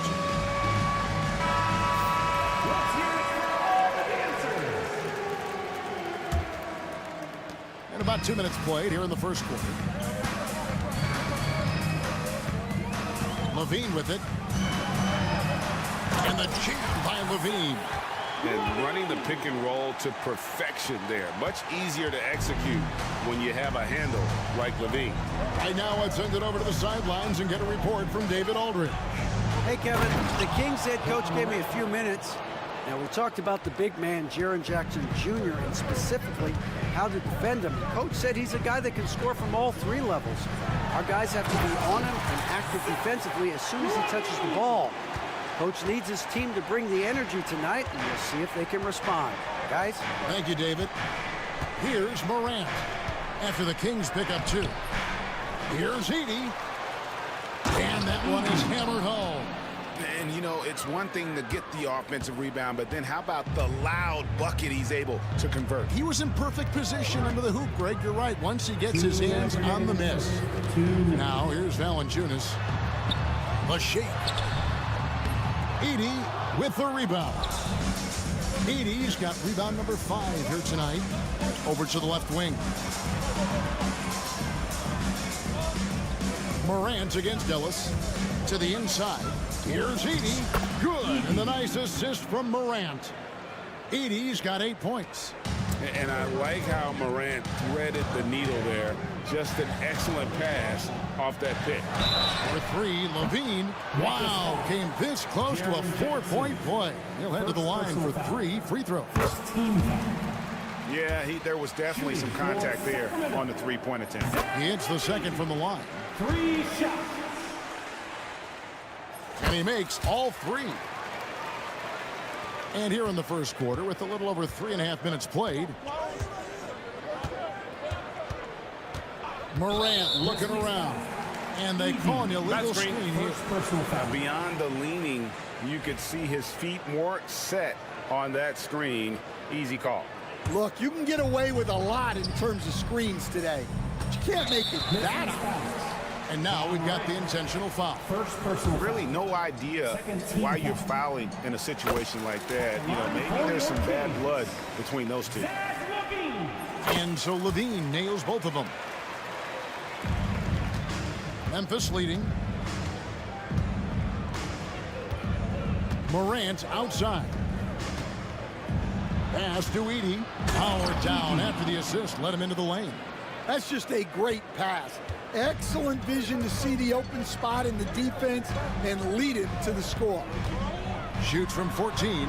Kicks it out to Ellis. Morant with the steal. There's 48 seconds left to play in the first. And that one, good. Morant using that quickness to his advantage. That time he gets that one to fall. Left side, Levine. Murray against Jackson. Whistle blows. Basket is good. So a chance here for a three-point play. And their post play has been really solid right off the bat. The Kings have been on target from the free throw line. They're 5 of 5 in that department. And hard not to get excited about Keegan Murray's potential. He can shoot the ball. He rebounds it. If this guy continues to grow his game, he could end up being a high-level impact player. Here's Levine. 9 points in the game so far.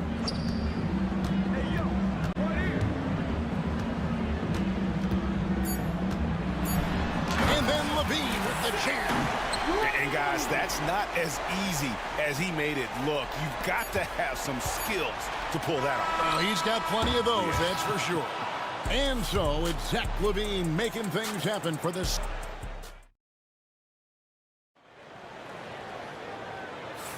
And getting going again here in the second quarter. Fairly close game so far. And when you consider how the Kings are doing, guys, what are your thoughts? Attacking, drawing fouls. They won that first quarter at the line. All right, and now you want to see them sustain this relentlessness for the entire game because it's clearly paying off. So on the floor for Memphis, they've got Jackson. Morant is out there with G.G. Jackson. Then there's Wells. And it's a great finish! Oh my gosh. Watching Morant drive is like watching lightning move across the sky. If you blink, you might miss. And it's a great finish! Oh my. And guys, I don't know that this is the time for that kind of flair. In a close game, the important thing is to get the 2 points, not necessarily the dramatics. Oh, come on. He had to go for that, didn't he? My goodness.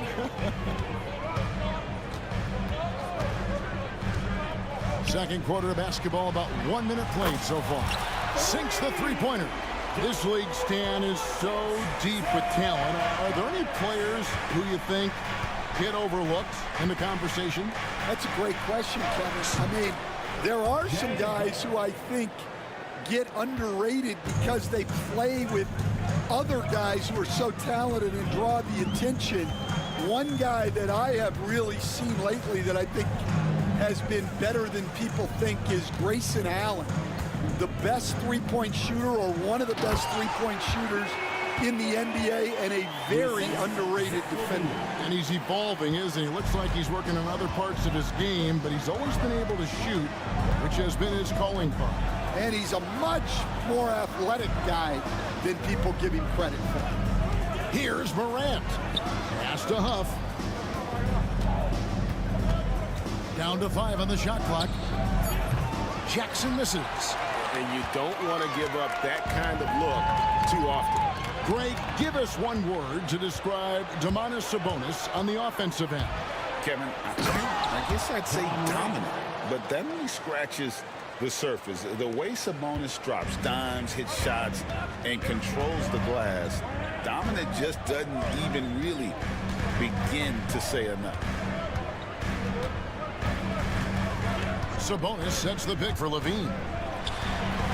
And off the front iron, and in it goes. Levine's got the game tied up here for Sacramento.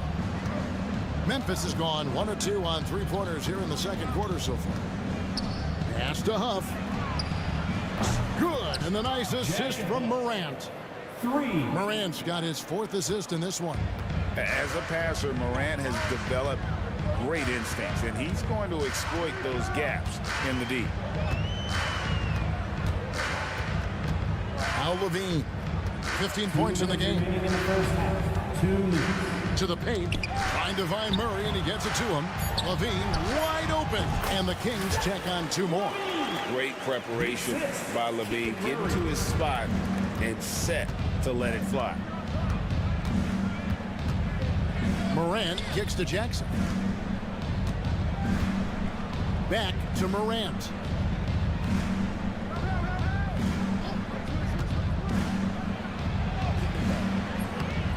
And just over 3.5 minutes played here in the second quarter. Here's Jackson. He's now 1 for 2 with that bucket. I mean, the number of points they've scored in the paint already here is eye-opening. 1:16 left in the first half. Sabonis sets the pick for Levine. And then Levine with the jam. Such a gifted scorer. When Levine is this locked in, the defense is in for a long night. Ellis against Morant.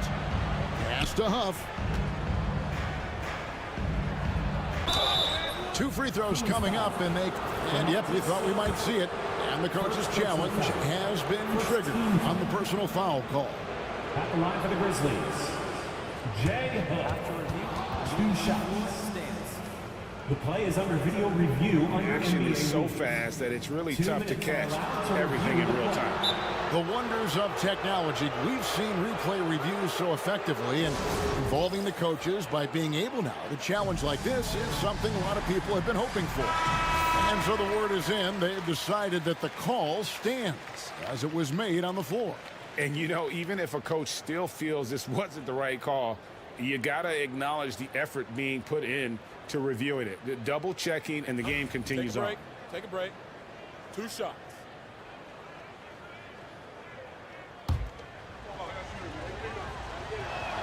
The first free throw is good. So after making the first, he goes 1 for 2. They play the clock right, then go 2 for 1. Just got to time it up right. Right there, the defender clearly trying to inhibit a fast break. I think that's a transition take foul. For Sacramento, they have been perfect so far from the free throw line, 6 for 6. 43 seconds left to play here in the half. Levine with it. He's picked up by Morant. Murray, good. And he never stops working. Murray keeps the feet moving and just never out of control. Great play there inside. Morant against Ellis. Never a bad idea to run the old pick play. You're right. And if it produces a slam like that, we'll probably see more of them. Yeah, defensive breakdown there. Gotta communicate and switch that screen. 2-second difference between shot clock and game clock. I mean, come on. That's a shot you expect him to make.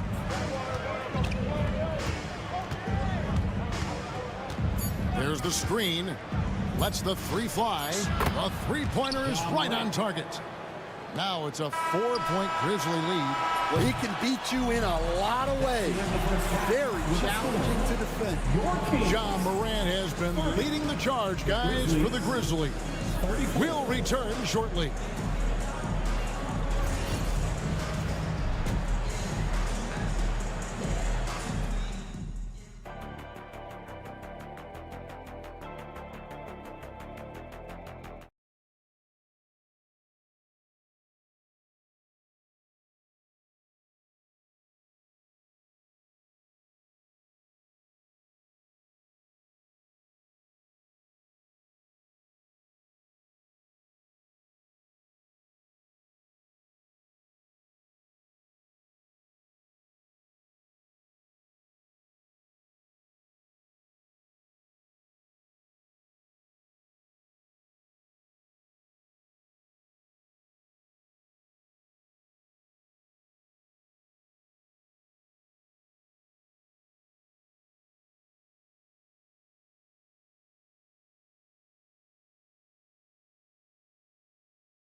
Man, he's been running wild on him through that first half.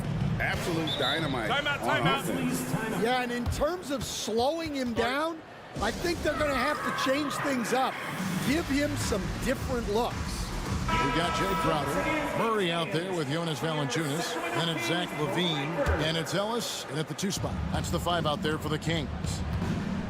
Pass to Edey.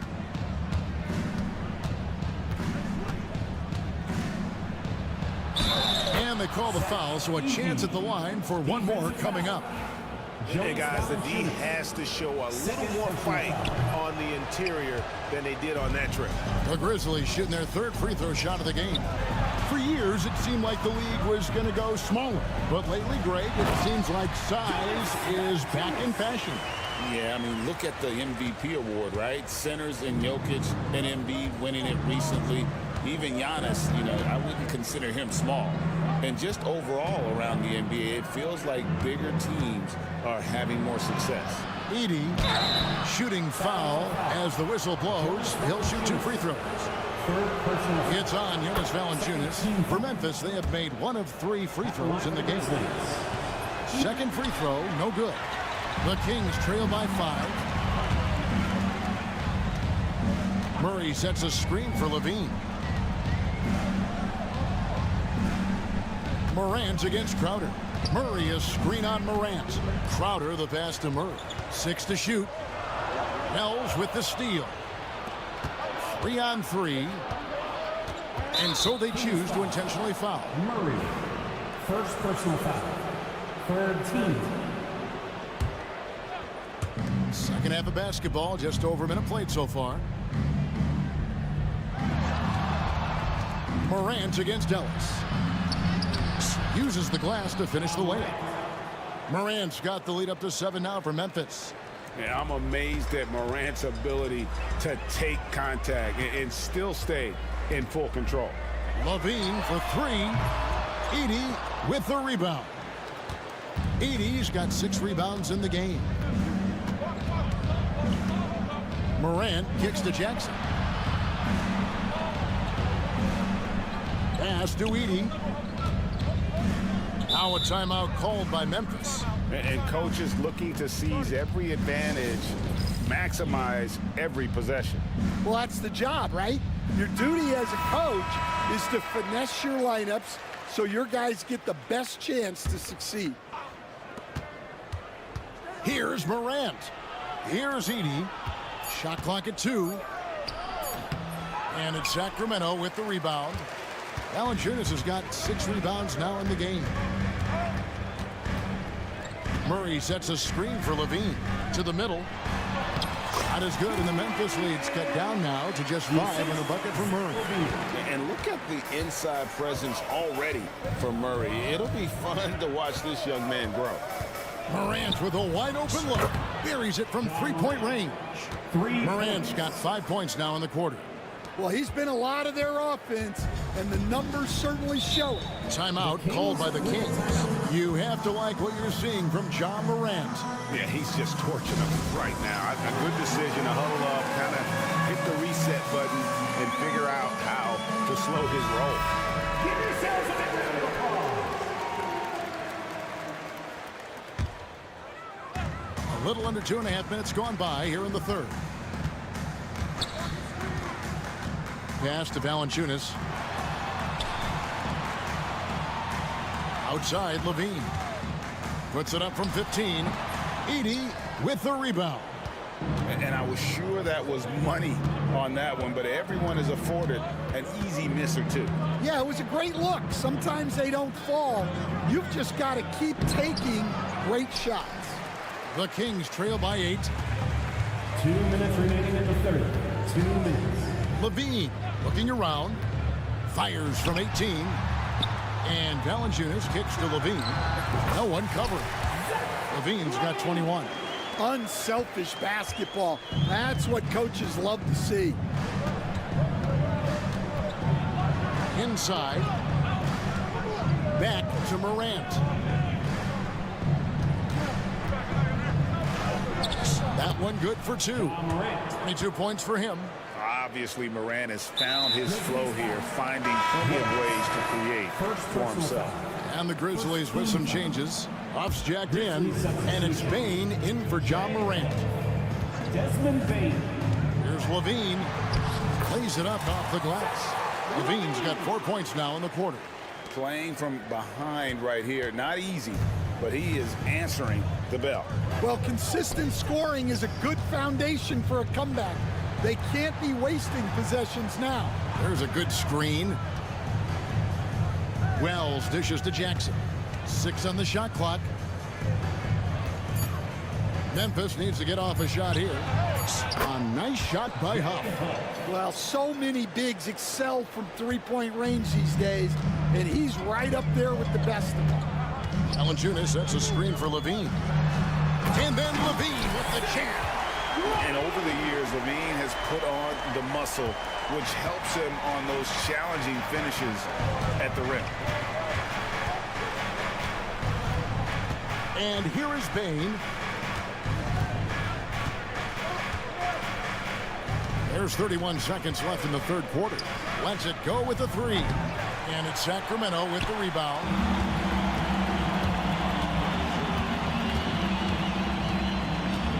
There's a screen by Murray. On the wing, Murray. 3-pointer. And that comes off the assist by Levine. Now just a 4-point Grizzly lead.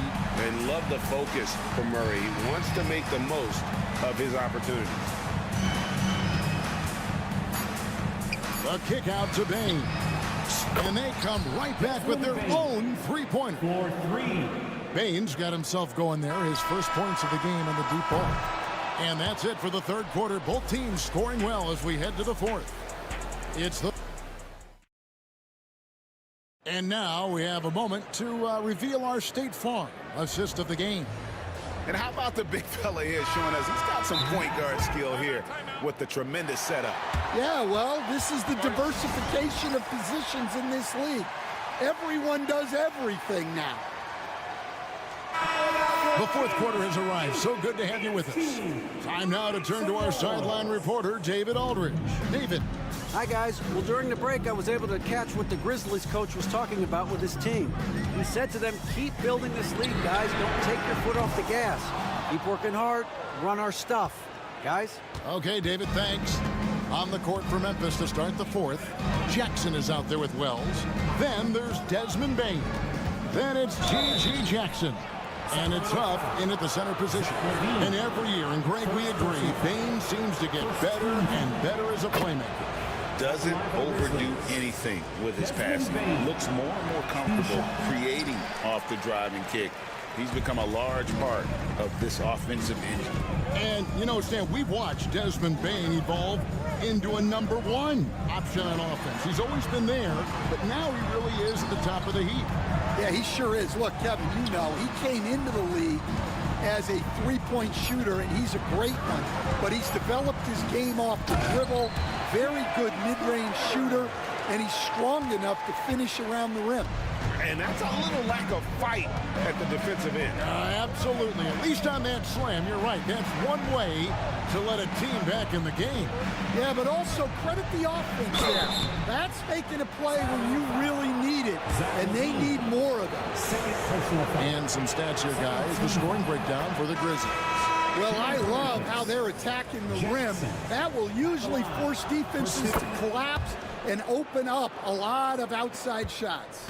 And one other thing, I love how comfortable they are looking to operate from mid-range. And no qualms about taking those wide-open jumpers. Edey's checked in for the Grizzlies. John Morant comes in for Bane. Yes, Sabonis making good use of his height and hustle there, playing on top of the defenders. Morant outside, driving the lane. And here we go. Levine heading to the hoop. And Levine throws it down. Flying around in the open court, Levine can beat you with the jumper and the ability to play above the rim. And Ellis with the block. And he's able to get it back. Pass to Jackson. Tries again. And the layup is up and in. And the Grizzlies lead by 6. Yeah, nothing too fancy. Just getting the job done when they need to. Make every possession count. And then Levine with the jam. Oh, going over the top. Levine putting his hops on display. And so Morant will bring it up for Memphis. Their biggest lead of the game was 9. And there's the drive. And then Morant slams it in. Oh, let's go home. That was just ridiculous. I do not remember the last time I saw a dunk like that in a game. Oh, and he went for the two-hander on the slam, using some muscle. Some urgency from him there, sure. Here's Morant. Rebound by Murray. The Kings trail by 4. It's a bonus with the drive. Kick out to Levine. Back to Sabonis. It's up a 3. Edey with the rebound. Edey's got 8 rebounds in this game.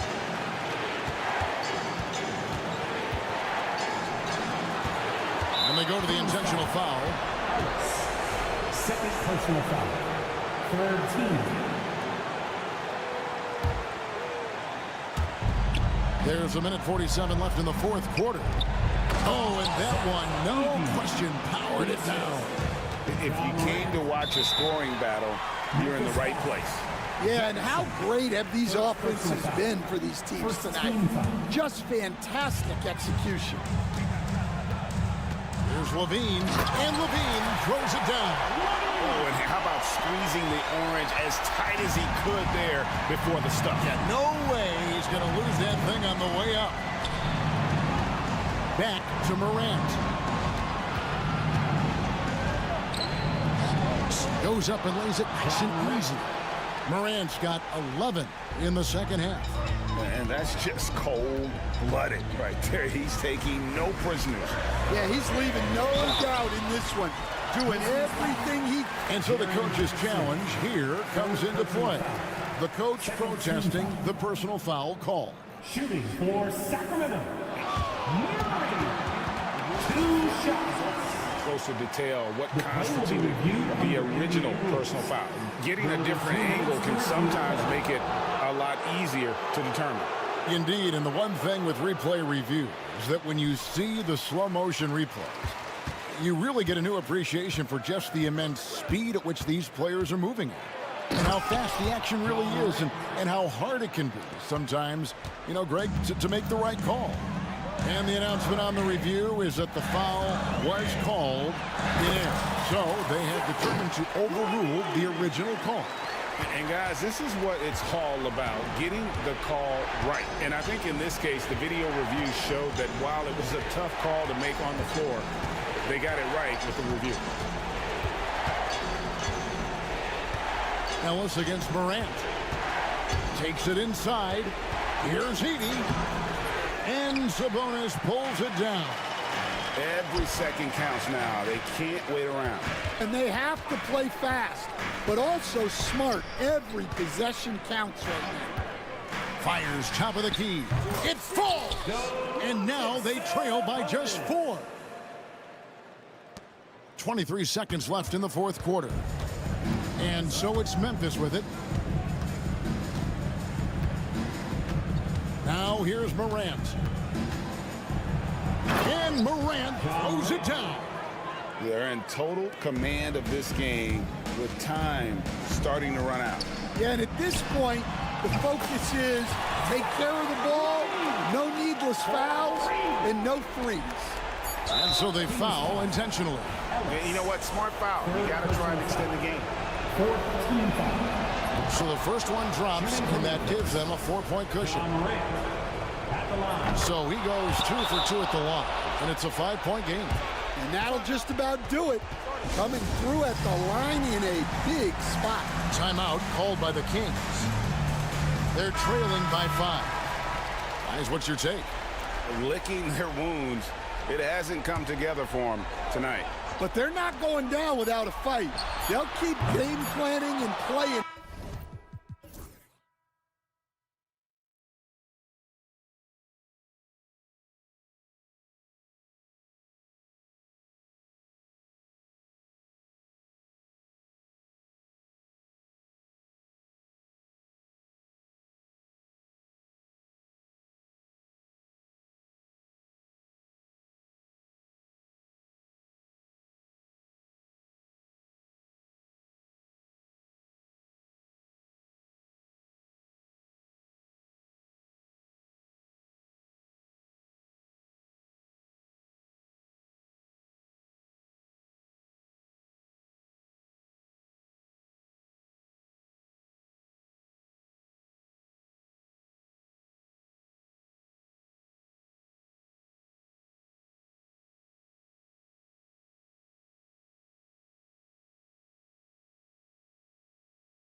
game, Grant.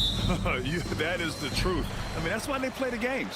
One guy gets hot, a team gets cold. That's all it takes to swing the entire outcome of a game. And checking out the opening lineup for Memphis. We've got Edey, Jackson out there with Ja Morant. Then it's Jackson, and it's Wells in at the small forward position. And that one's good. That's what you call using your size in the painted area. Kristaps Porzingis, easy work right there. They set the pick. Pass to Edey. Now Jackson. He's guarded by White. White with a steal. And here we go. The Celtics on the run. And so it looks like the Celtics will retain possession here. You see his active hands knocking that pass out of bounds. Well, that's what you call a game of inches. They talk about it in football. We see it right there. Well, Doris, you watch Kristaps Porzingis at the defensive end. He changes a lot of shots. There is no doubt, B.A. It's 7'2". It isn't just simply about sending shots back. It's about changing the trajectory. But I think, as importantly, guys don't want to go in the lane because of his presence. After 3 straight playoff appearances, the Grizzlies sadly missed the postseason in 2024, Grant. You know, really, by no fault of their own, B.A. Injuries ruined what fans were hoping would be a big year for them. You know, it just goes to show there's no safe bets in this league. He almost brought the basket down on top of himself. Oh, there's hang time, and then there's a time to hang. Over to the left wing. And Morant clears the board. And it's Morant with the ball for the Grizzlies.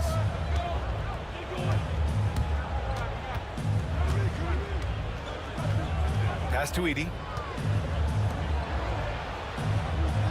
Morant against Holiday. 6 to shoot.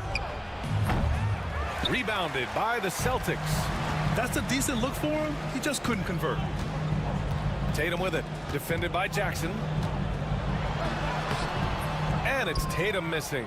Got to credit the defense. They found a way to stop him, and that's never an easy task.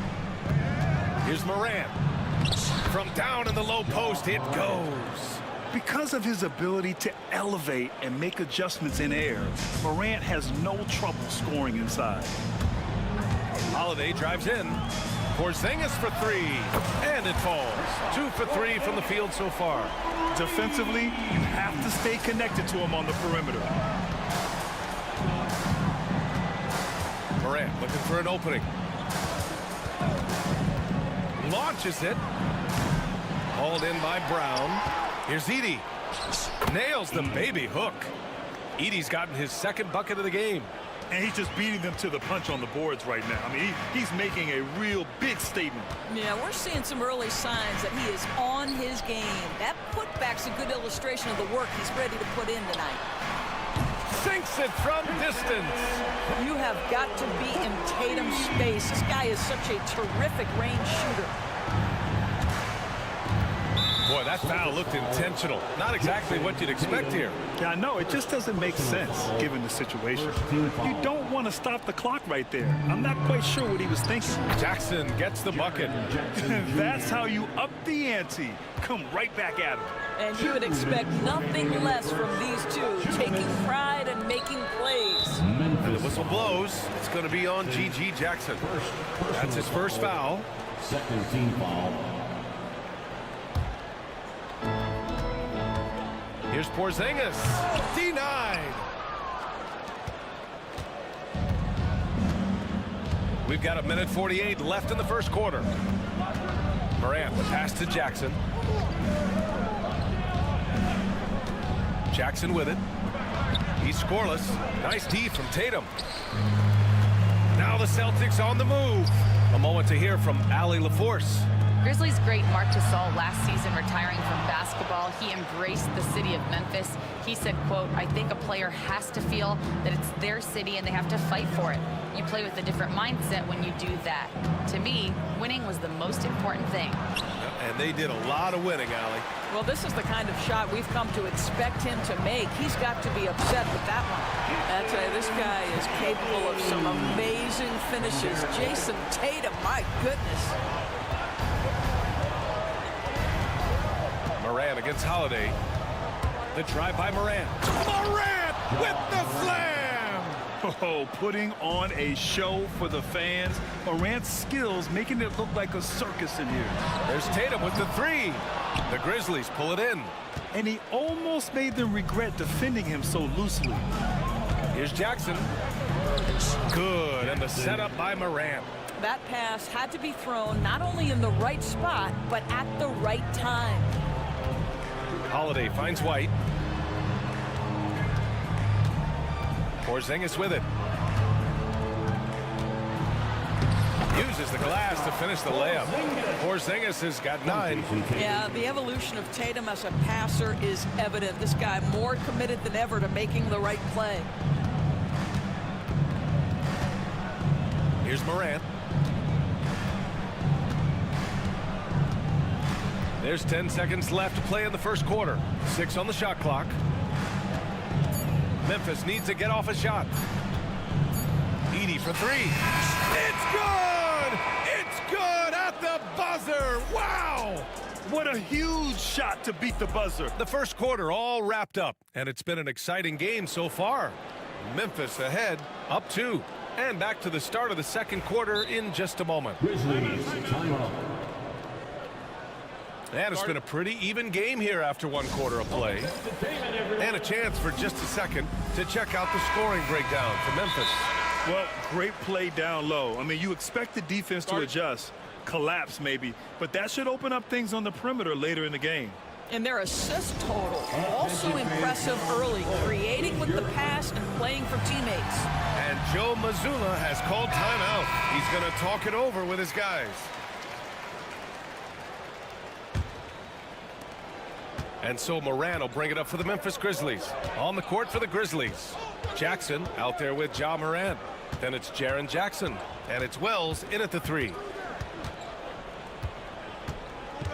Morant, the pass to Jackson.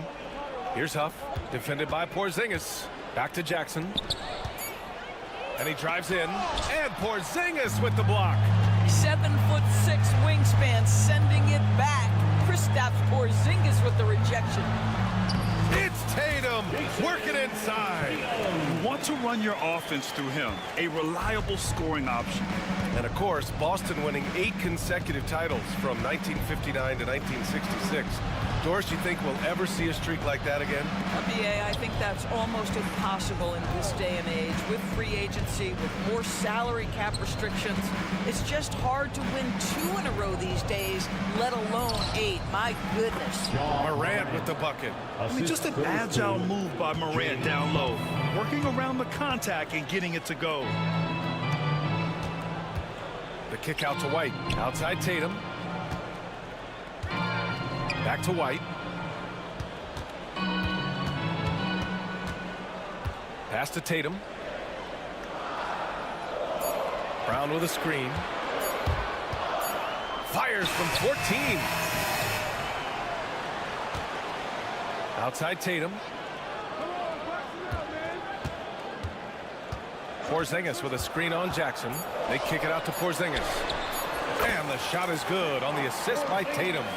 Porzingis has got 12.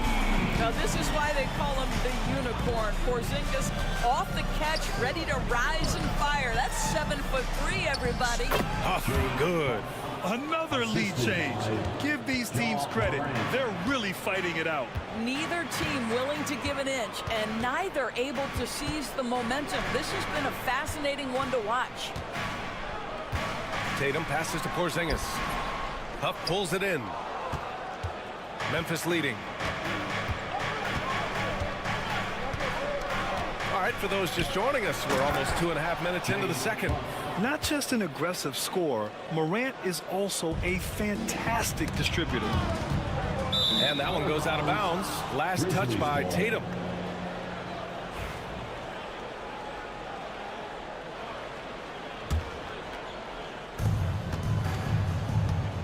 Right now, firing on all cylinders.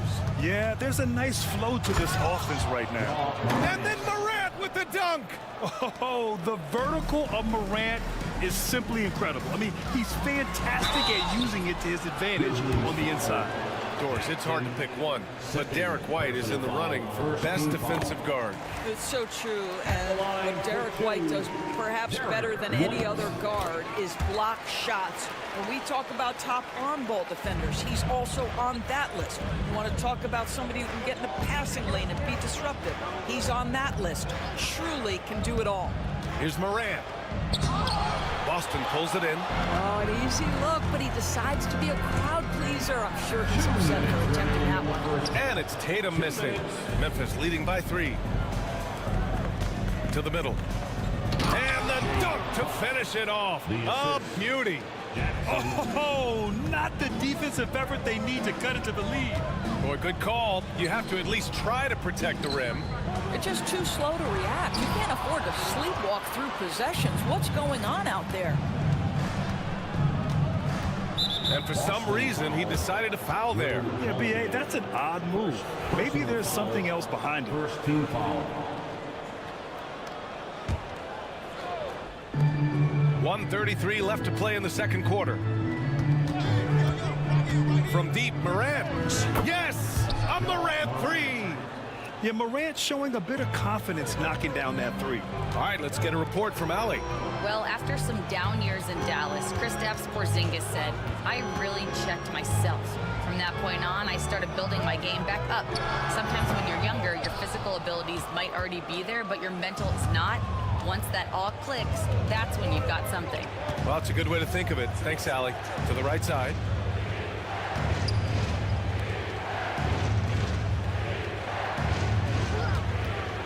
Fires for 3. Hauled in by Brown. Celtics trail by 8. They need something good to happen here. Yeah, they've gone way too long without a score. Tatum feeling it out a bit. Porzingis sets a screen. Tatum passes to Porzingis. Oh, Porzingis getting it done inside. The defense made the mistake of allowing Kristaps Porzingis to find his rhythm. Going to be a long night if you don't pull him off. Timeout called. Memphis.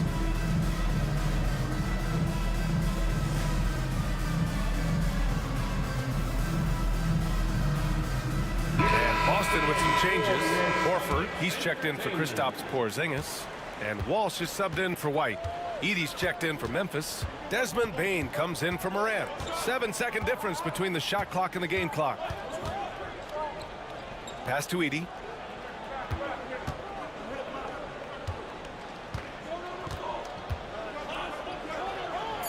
Puts the move on.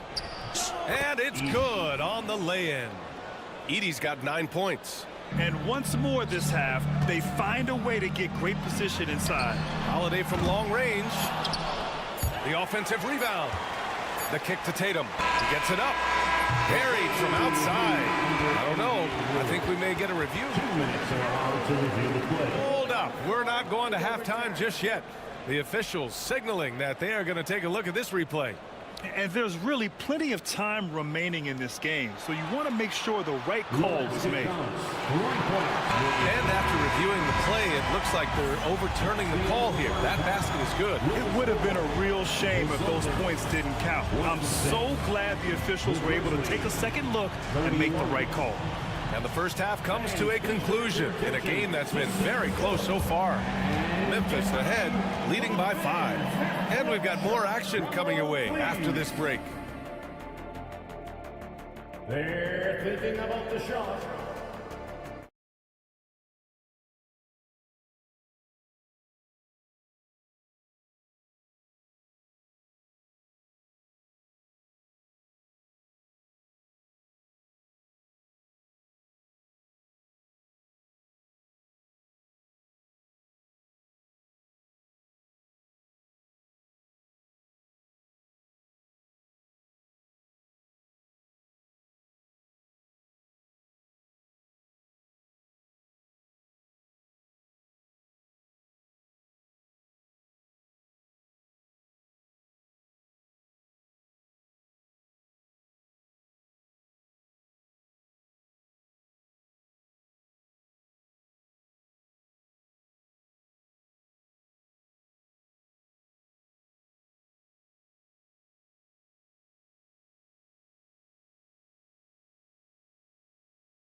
It has been a clinic out there by Kristaps Porzingis.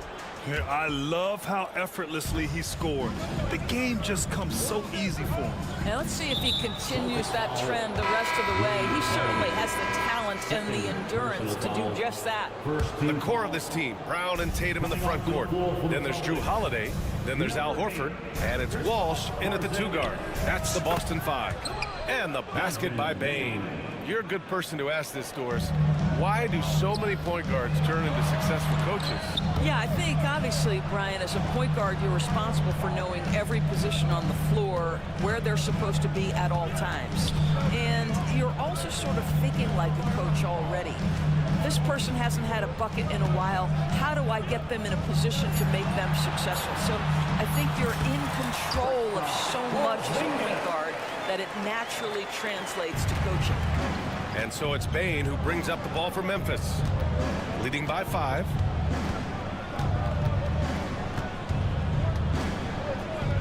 Pass to Jackson. It's rebounded by Walsh. Boston's got 4 of 7 threes to go so far in this game. Now here's Porzingis. The kick to Tatum. Back to Porzingis. And he gets the friendly roll as that one goes. Porzingis has got 18 points in the game. From the mid-range, Kristaps Porzingis release points so high. Doris, it seems like every year Tatum's name is right atop the MVP ballot. To me, Brian, it speaks not only to his talent, but also his consistency and the work ethic. The game is important to him. He's versatile, he's clutch, he's everything you want in a star player. Wow, potent offense. It's been fun to watch. Just aggressive and effective, taking it right to the defense. Bane, the pass to Jackson. Back to Bane. Kicks it out to Jackson. Jackson outside. From deep, Bane. That basket is good. Off the assist from Jackson. He's got 5. Slow reaction from the D, and it cost him 3. And Joe Mazzulla calls timeout here. He wants to review the game plan. And the Celtics making a change here. White's checked in. Celtics trail by 6. Number 9. Outside Holiday. Pass to Porzingis. Back to Holiday. Right side Porzingis. Here's Holiday. Shot clock at 6. Late clock. The Celtics got to hurry here. Porzingis misses. Listen, offensively, they're very comfortable with him taking that shot. It's a good look under very little pressure. He just can't convert. Pass to Wells. There's a screen. Here's Edey, defended by Porzingis. Here's Wells from the arc. That shot, no good. Brown inside, uses the glass on the layup. Well, good things happen for this team when Jaylen Brown gets into the paint. So efficient inside. Pass to Wells. Back to Bane.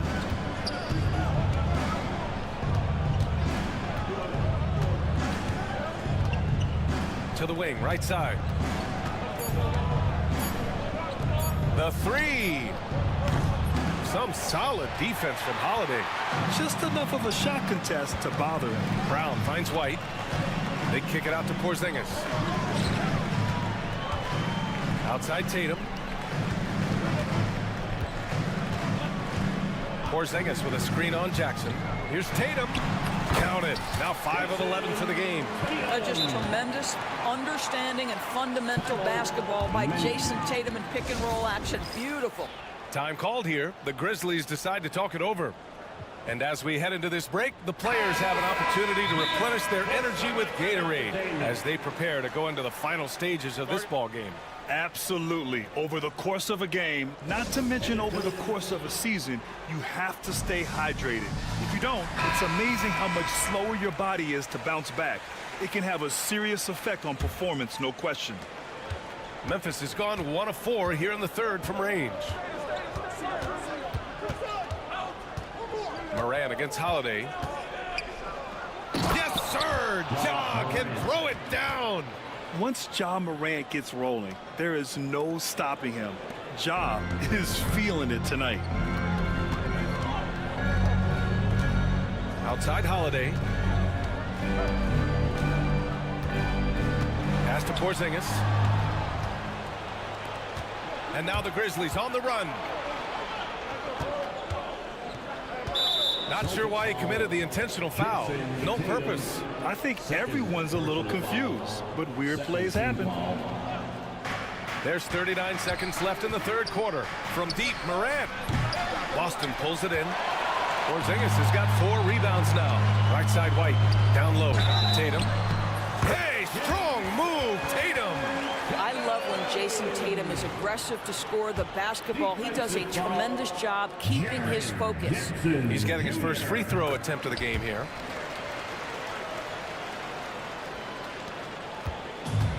For Memphis, they've gotten just 3 of 8 shots to go in the third quarter. Holiday against Morant. Pass to Huff. Puts up a 3. And a great assist by Morant as that one goes. 3 points. Morant's got 6 assists in the game. Gotta fight harder to get over those screens. You know, we see this all the time. You're basically, as a defender, hoping the man misses rather than putting in the work to get over screens. Here's Porzingis. Oh, did he get it off in time? He did! How about that? Are you serious? That was incredible. And we've just finished the third quarter. What a tight game we've got going. Grizzlies out in front. They lead by 2. And time to step away quickly, but we'll be back in no time with the start of the fourth quarter. And a worthy candidate tonight as we take a look at our State Farm assist of the game. This is the definition of team chemistry. I love to see this kind of communication and connection between teammates leading to the perfect pass. Nothing better than chemistry, right? Working together to create a bucket. Well, this has been a great contest so far. I imagine the fourth quarter could have more action in store for us. And let's send it over to Allie LaForce. Hey guys, over that last break, I was able to catch the message that the Grizzlies head coach was giving to his team. Coach wasn't very animated in this tight game, but asked this of his team: how bad do you want it? Right now, this is all about who wants it more. So go out there and take it, guys. As always, Allie, we thank you. On the court for Memphis to start the fourth. They've got Gigi Jackson. He's out there with Ja Morant. And it's Huff in at the 5, down low. First team foul.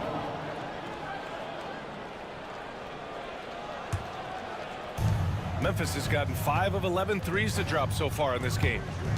Pass to Huff. And a great assist by Morant as that one goes. Morant's got 7 assists in the game.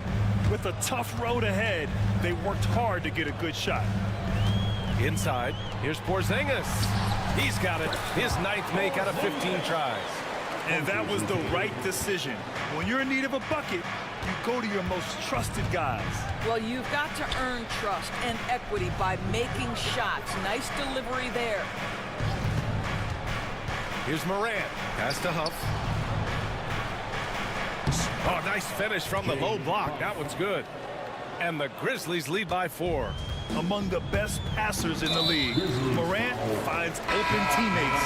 And now we've got an intentional foul. Edie's checked in for Memphis. Grizzlies substitution, number 14. Tatum finds Porzingis. Now here's White, defended by Jackson. White, the pass to Porzingis. Back to White. Now Brown. Look at Brown, getting it done inside. And you want him taking good shots at this point in the game, and that one was easy. Boy, when it's this close, you try not to give up these kinds of buckets. Boy, you got to do better defensively. And stolen by Porzingis. In transition, here they come. Outside Holiday. Clock at 6.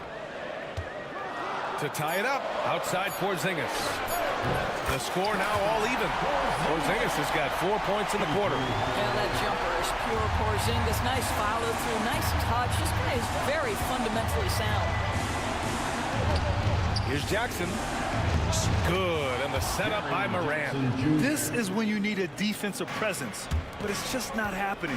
It seems to me a lack of effort and a lack of communication, and it's happening to both sides here late in the game. Pass to Porzingis. Got a piece of it. And it's going to be out of bounds. Boston will have another go. If you're just joining us, fourth quarter here. We're just over 2.5 minutes into it. Porzingis with a screen on Moran. Clock at 4. Oh, he took the contact and tried to throw it down. And here comes the coach's challenge. He disagrees with the foul. He does not. It's a pretty heated game. Every call matters. And even with the coach's challenge in place, we've seen so many of these personal foul calls still disputed even after the video review. There's no doubt there's going to be a gray area in a lot of these calls. But at least we have the option to take a second look. So the officials can be sure they get it right. And they've made their decision. The call will stand. And as much as it hurts to lose a challenge, I think Coach would challenge that call again if he could.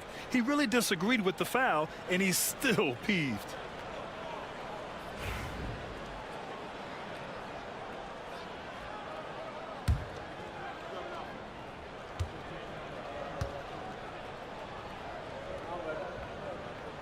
That free throw good from Porzingis. There's a reason people call Kristaps Porzingis the unicorn. A 7-foot big man, but boy, what a sweet shooter he is. For Memphis, they've gone a perfect 3 for 3 here in the fourth. Here's Moran. Pass to Wells. Lets it go from deep. Sinks the tray. And the Grizzlies lead by 4. Cool, calm, and collected at a critical juncture in this game. White looking it over. And rejected. And that one goes out of bounds. The last touch by Edey. Here's Tatum. And Tatum fires one home. Now Moran. Well, if you're just tuning in, welcome. We've played about 3.5 minutes into the fourth quarter here. And just shredding apart the defense with his passing. He's helping to pace this offense so well. And I think they count on him for that. He is a tone setter, extremely unselfish. Outside Porzingis. Oh, look out! Porzingis! Well, one thing we know, Porzingis is fearless. He had no hesitation on what was a huge basket for them. And that one's good. Moran. Can you say prime-time player Morant? He enjoys delivering for his team in these parts of the game. Pass to Porzingis. Back to Tatum. A minute 4 left in the game. And here's Porzingis. Holiday with the ball. White for 3. It's hauled in by Ja Morant. Yeah, and the defense has really got to tighten up on him. I mean, he's just too dangerous from the three-point line. And then Morant with the jam! Oh, you know Morant wants it. And guess what? He got it. And Joe Mazzulla has called timeout. He's looking to make some very important adjustments here. Entertainment.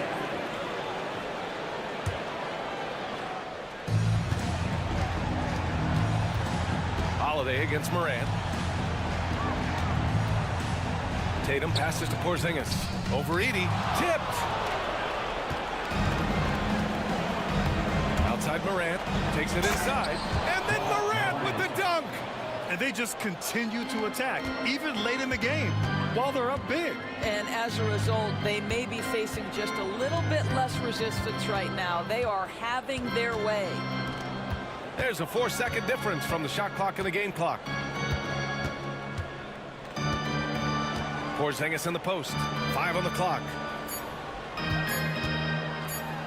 It's tipped. They get it back.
To possess it. Yeah, especially with the amount of injuries we see happen every season. It's so critical that teams have players that are ready to step up and produce and really allow you to not have to change the way you play. And now the opening lineup for Boston. White in at shooting guard, with Brown playing small forward. The post pair, Tatum and Porzingis. And it's Holiday in at the point. And here's Maxey. Down low. And it's Nick Nurse calling timeout here.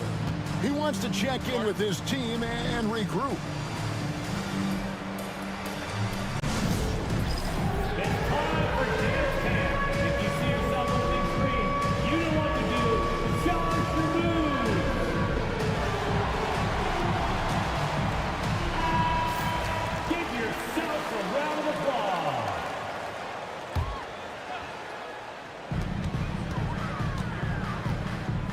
Embiid sets the pick for Maxey. Whistle blows, bucket is good, and he'll have a chance at the line to make it a three-point play. Embiid is unstoppable, just too strong for the defense, no matter what they throw at it. Philadelphia shooting their first free throw of the game here. And one of the highlights last year for this group was the fact that they were so efficient from the charity stripe. That's a huge factor. You know, success at the line just became contagious for them. A few guys got on a roll, and it carried over to the rest of the team. Now here's Porzingis, 4 on the clock.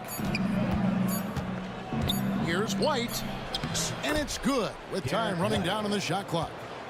And once he got to the 10, I think he was surprised to find himself that wide open. Well, this early, they should be showing a lot more energy on defense. It's not there. Maxey, and slam dunk by Maxey. Strong take by the wily Maxey. He is fantastic at turning on the Jets. We've seen Tyrese Maxey and his game go to another level. Clark, what makes him a top-level scorer in your opinion? Kevin, there are a couple of things that really stand out. His sheer speed with the ball is remarkable. His fearlessness and confidence, every great scorer has that. And then his ability to knock down the three-point shot off the catch or off the dribble gives him an added step of quickness when he's taking it to the rack. And all of that makes him a dynamic scorer. They get a hand on it. Porzingis kicks to White. Back to Porzingis. Outside White. And stolen by Maxey.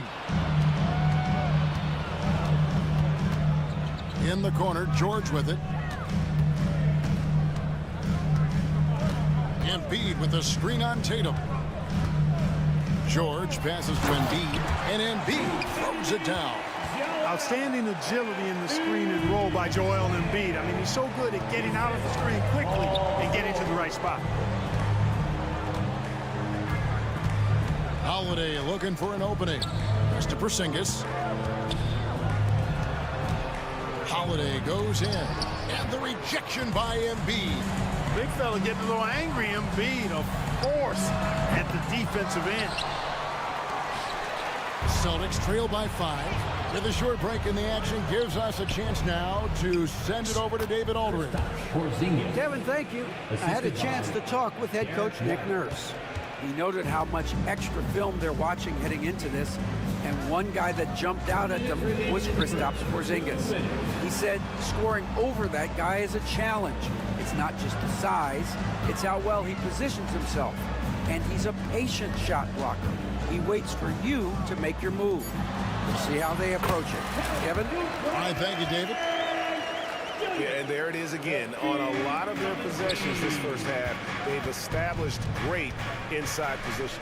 GA, these Boston Celtics are unquestionably a top-tier offensive unit. Stupendous shooting, excellent instincts with the ball. Yeah, they are a model offense in many ways, making it tough for many teams to keep up with them. Porzingis kicks to Tatum. Just 2 to shoot. And here's Brown outside. Rebound by the 76ers. Yeah, but the defenders draped all over him. He just could not shake loose. Maxey passes to Oubre, and he's going to get whistled for that foul, GA. That was intentional, but not exactly logical. How about pointless to foul there? I mean, I don't know where his head is, but it's not in the game. Embiid wide open. Offensive rebound. It's good. Nice touch there from Maxey. Maxey's got 6. Hustle points, extra effort points from Maxey. Love seeing that. Holiday against Maxey. And Holiday kicks to Porzingis. Doesn't get it to drop for him. Philadelphia leading by 7. To the inside. Embiid. And Embiid throws it down. I got pity for that rim right there, Joel Embiid. That's a big man banging that thing down. 8-second difference between the shot clock and the game clock.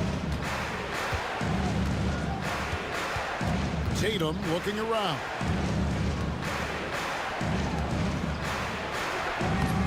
It's hauled in by Edwards. Those are chances almost always you can rely on him to get you 2 points, but the D just enough to keep him out of rhythm. Really seizing the momentum of this game, but doing it with a methodical approach. And, you know, that involves pounding it inside, getting as many points as you can right at the rim. That demoralizes the team. And so it's the Philadelphia 76ers.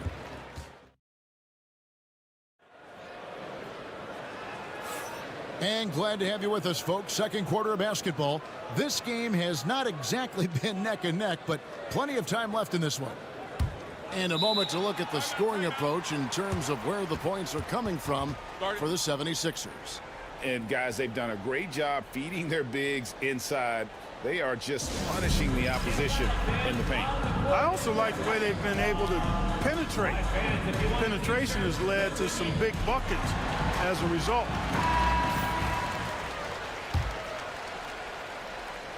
Here's Brown. He has yet to score on the court right now for the Celtics. The post pair, Tatum and Porzingis. Holiday in the backcourt. To his side is White. And it's Brown in at the 3, the small forward. That's good. The Philadelphia lead is cut to just 9 points on the basket from Porzingis. Well, you know, guys, the combination of strength and height for Porzingis allowing him to take on physical defense much better.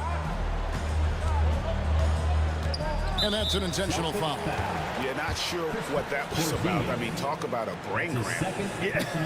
Yeah, completely a brain fade. I don't know where that came from. Just lost sense of time and the situation. Here's Maxey. You know, one of the things that makes Holiday such a terrific defender is his long arms. I mean, he excels at using them no matter who he's defending. Porzingis finds Tatum. Porzingis sets the pick for Tatum. And Tatum takes the hit and still converts. Clark, obviously, this is a results league for head coaches. And we're always going to see lots of changes at that position. I think you're exactly right. I don't necessarily agree with it all the time. I would like to see owners and general managers and decision makers be a little more patient, give coaches a little more runway. But we know it's a results-oriented league, and oftentimes the reality is that it's easier to change one coach than it is perhaps to change a handful of players on a roster that's not performing. Porzingis sets the pick for White. Porzingis kicks to White. Austin needs to get off a shot. It's going to be a 24-second shot clock violation. They turn it over. Violation.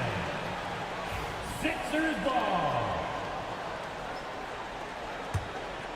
The 76ers leading by 9. Outside, Maxey. The rebound by the Celtics. And what about the evolution of Tyrese Maxey? Greg, according to him, he's just getting started. Well, Kevin, I'd have to agree. I mean, he's got some big shoes to fill with James Harden leaving, but each year this guy has just gotten better. And not only has he matched Harden's production in Philadelphia, I think he's exceeded it. It's good. Nice touch there from Maxey. Really showing you how quick he can be with the basketball. Maxey letting it fly in a hurry. White against George. Porzingis with a screen on George. White wide open. He fights. And the dunk by Porzingis. Yeah, Porzingis showing you persistence there, just doing a nice job staying with it and finding a way to capitalize. And he'll be shooting his first free throw of the game here. Shooting for Boston, Kristaps Porzingis. One shot. A free throw off from Porzingis. The 76ers leading by 8. It's time now to hear from our Hall of Fame reporter, David Aldridge. What's the latest, David? Hey, Kevin, even with an MVP and Joel Embiid, the Sixers can't be a one-man show. Embiid says, I watch a lot of games and I see what's working. Good basketball means cutting, moving, guys getting off the ball, and it's moving and not sticking. But you need the right guys to execute that system. And I think we've got the right guys. Kevin?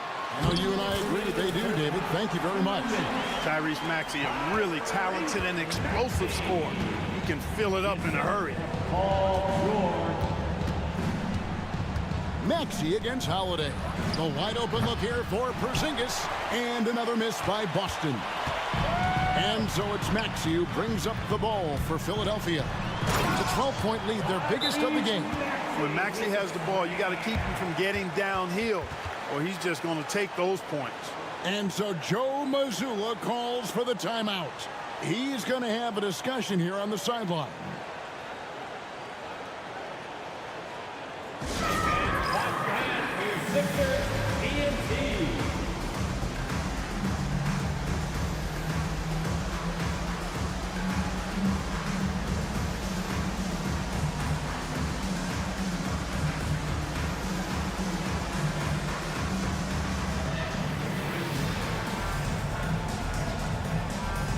Celtics making a switch here. Walsh is checked in. 1:36 left in the first half of basketball. Emphatic finish by Tatum. Tatum, like most players, is best when he's aggressive and attacking the basket. Maxey on the wing. Light covering. Edwards passes to Maxey. Outside for George. The 76ers need to get off a shot. Now the fast break. Tatum with the ball. Jason Tatum making sure of that one. Yeah, I tell you what, Tatum really good at getting out in transition and taking advantage of what the defense gives you. George finds Maxey, and he commits the intentional foul. Derek White. That's his first personal foul. Second team foul. There's 48 seconds left to play in the first half. Maxey and the three off target. Celtics trail by 10. Here's Walsh. Brown deciding where to go with it. Tatum setting the pick for Brown. And he drops in the layup off the glass. And Brown really is at his best when he takes it inside. I mean, the defense has no idea what to do with it. This is where Embiid wants the ball.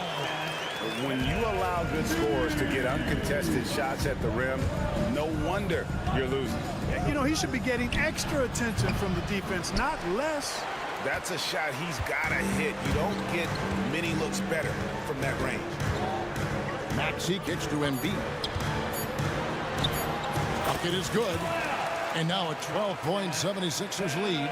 And with the lead, I like the strategy here. Continue to get the ball to guys who can do something with it. If it's working, keep working it. That's what I say. Keep the pressure on.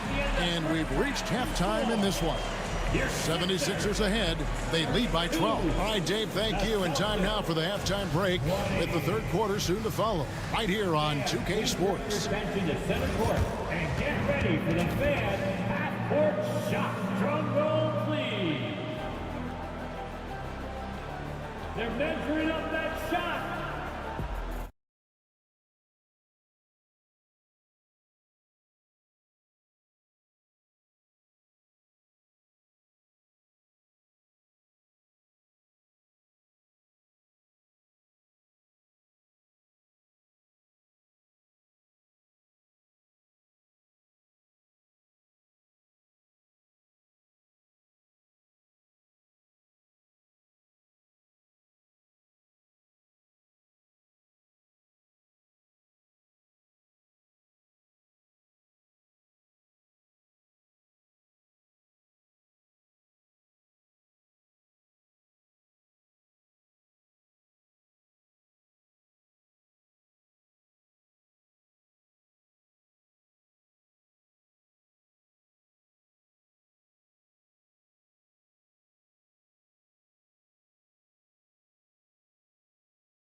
Andre Drummond is out there with Yabusele. Then it's Paul George. And it's Grimes in at the point guard position. That's the group on the floor for Philadelphia. Tatum passes to Porzingis. Good, and it's Tatum picking up the assist. 12 points for Porzingis. Boy, coach has to love seeing Porzingis scoring like this. I mean, he is totally locked in so far tonight. And it's Drummond with the jam. Yeah, but I mean, maybe could have tried for a more memorable dunk than that one. And we know he's capable of those memorable ones. Hey, they've got a nice, comfortable lead here, fellas. Might as well keep it simple. Do it a plain, simple one-hander, just like pound cake. Porzingis scores the bucket. He's 7 for 11 and continues to look good. Defenses struggle with Porzingis in the paint. I mean, he's able to shoot right over most defenders. Porzingis with the steal.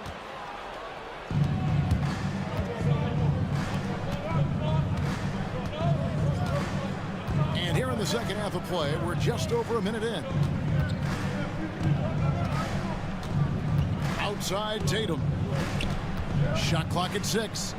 From deep. And Porzingis gets it to go on the assist by Tatum. Porzingis has got 17.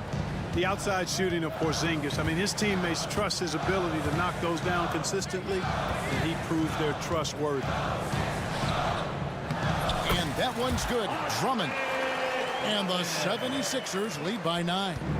And I've been impressed with the unselfishness, but also getting guys the ball where they can do something with it. He is delivering a lot of room service times tonight.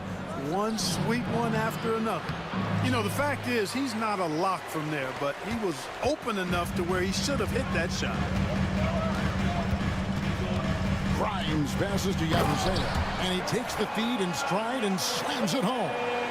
You know, we can't measure heart. I mean, he's not as big as the other power forwards, but his jumping ability and mindset is incredible.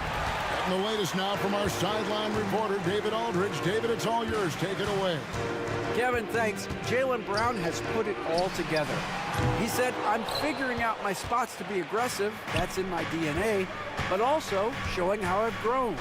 Being a great screener, delivering passes on time and on target. That's important to being a great teammate. I'm focused on being a better basketball player. Kevin?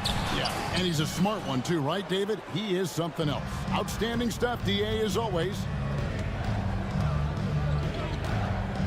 Porzingis against George. Brown outside.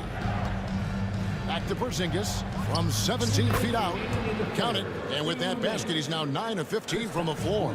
Looking smooth with that mid-range J. Kristaps Porzingis, not just a three-point bomber. He's got mid-range game, too. Oh, and the jam by Drummond. How about that, Andre Drummond? No, you didn't just show me that kind of creativity in a 7-foot frame at about 1/3 of a ton. Outside Holiday. There's the drive. Tatum wide open. He fires one. Off target from three-point range. The 76ers leading by 11. There's 1:17 left in the third. Offensive rebound. For Boston, they've gone an even 50% from the floor here in the third quarter. 4 of 8. Nice shot by Walsh. Terrific find that time by Holiday. You get open. Drew will get it to you. Here's Oubre. And oh, he rips it and jams it right over Porzingis. Wow! And this sort of awesome dunk is one of the reasons this team is in charge of this game. Well, there's a swagger out there. You can see it on the court that they possess and are not afraid to show it either. Boy, and I used to love going up and jamming it down like that, guys. And when you've got a big man who can shoot from distance like that, what a huge advantage. Grimes passes to Drummond. Here's Grimes. George looking around. And he gets it to go. And the 76ers lead by 10. Good work in deep from George that time. He's far more than just a perimeter threat. Tatum kicks to Porzingis over Drummond, and Porzingis gets it to go on the assist by Tatum. Porzingis has got 14 points now in the second half. Here's Grimes, guarded by Holiday, and taken away by Brown.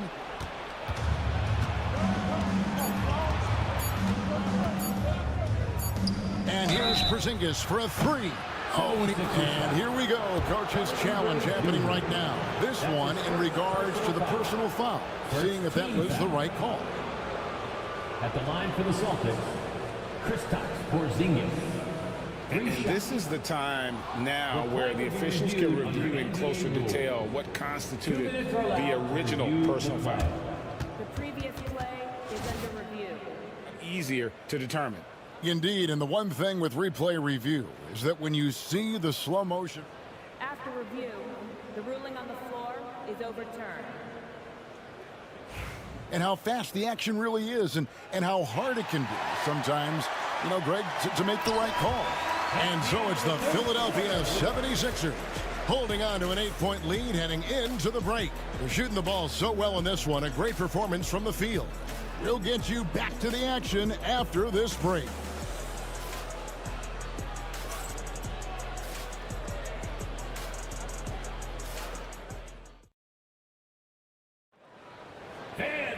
Fourth quarter of action is upon us. Thanks as always for joining us.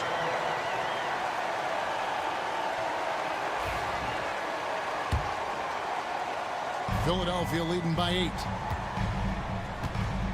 On the floor for Boston, the small and power forwards, the star pair of Brown and Tatum. Then it's White, and there's Porzingis, and it's Walsh in at the shooting guard position. In the corner, Tatum with it. Pass to Walsh. Brown against George. Porzingis with a screen on George. Just 4 to shoot. Brown jams it in. Brown with that amazing athleticism, putting on a show out there with jams like that. Here's Maxey. Down it drops through the net for his 9th bucket. He is 9 for 13 so far.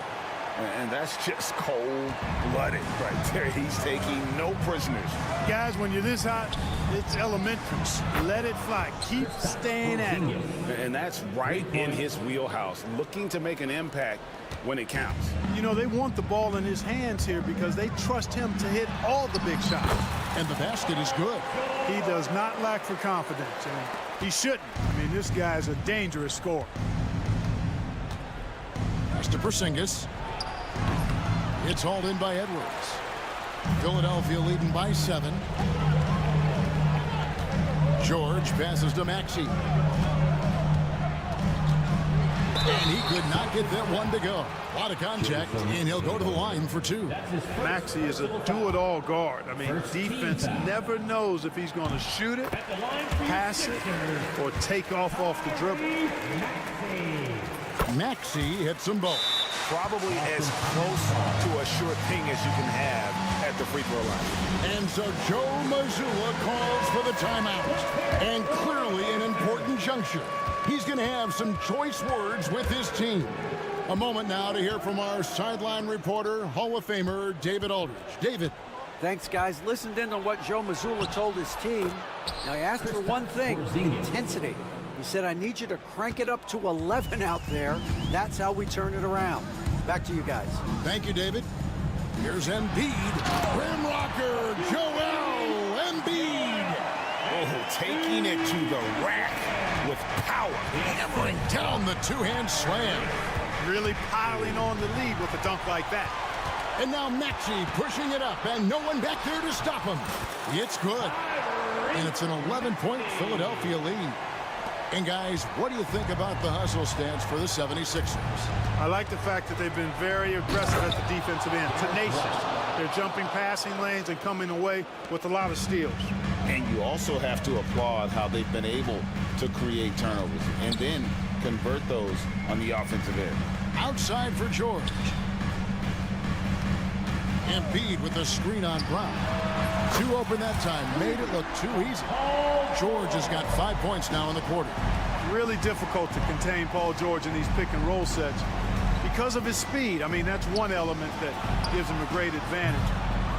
He's really good at making decisions in tight spaces and in these pick and roll situations. 2 minutes remaining. Celtics trail by 12. Right side, Porzingis. Pass to Walsh. That three off the mark. You can't miss those, but even the best do on occasion. Stolen away. And here we go. Here's White. Finish off the break. Outstanding play by White that time. He just took off and got up and down in a heartbeat. Porzingis passes to Tatum. 1:27 left in the fourth quarter of this one. And here's Porzingis for a three. Good, and it's Tatum picking up the assist. Tatum's got 6 assists now in the game. And so it's Maxey with it. He brings it up for the 76ers. Pass to George. Embiid with the screen on Brown. Got a piece of it. And the dunk by Embiid. You know, with his size and offensive versatility, the defense really has its hands full with Embiid. Up top, Porzingis. And again, Boston with the triple. Well, you know what, guys? You want the ball in Porzingis' hands in clutch moment. Why? He's an impact player. Maxey passes to Embiid, and Embiid throws it down. So good at getting to his spots and then cashing in, making the game look easy. Maxey against White.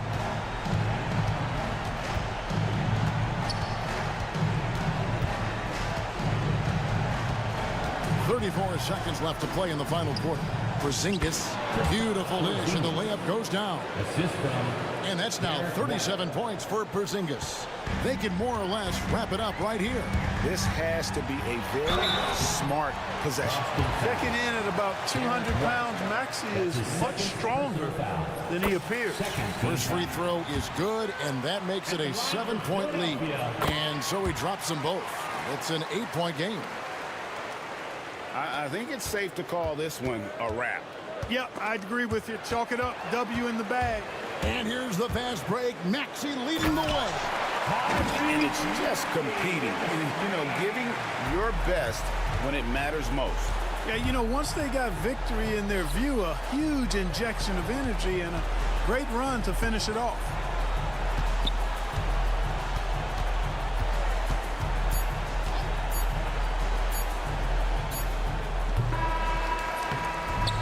So it's Philadelphia winning this one easily. Some good competition, but the hometown advantage and their ability to stay focused, I think, made the difference. Yeah, and the first step in becoming a good team is your ability to win. All right, David, thank you. Well, folks, that's going to do it for now. For Clark Kellogg, Greg Anthony, and David Aldridge, this is Kevin Harlan along with our terrific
attention is drawn to the front court matchup. Oh, yeah, this should be a battle on the baseline. Great to watch skilled bigs trade blows and show off what they can do down low. Here are the 5 for Philadelphia. Maxey out there with Paul George. Then it's Joel Embiid. Then there's Kelly Oubre. And it's Yabusele in at the 4 slot. Now here's Maxey.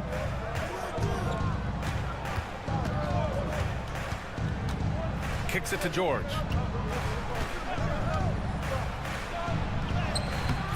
Misses from short range. Allen in the high post. And it's Allen who slams it home. Look at the big man run. Allen out-hustling everybody on the break, and you need to reward your big man in those moments. Here's George. Out of bounds. It'll be Cleveland ball. Cleveland ball. And here's Mitchell. He'll bring it up for the Cleveland Cavaliers. Allen on the wing. And it's Allen who slams it home. And this is why you feed the big fella Allen on the inside. With his size, he is a major threat anywhere around that hoop. We know how great Joel Embiid is, but he simply hasn't been as effective in the postseason. Part of that is because of all the defensive attention he gets. We know things tighten up in the postseason and things become much more challenging. That's why he needs a better supporting cast. Now here's Mitchell. And there's the drive. And oh, he just slams it over Paul George. Oh, he's had that move saved up for a minute. You can tell with that smile on his face. Mitchell making the most of that opportunity. What a finish. I mean, he just took over himself. What a show of power right there from the point guard. Man, sweet. A point guard getting up like that? Boy, that is special. George against Allen.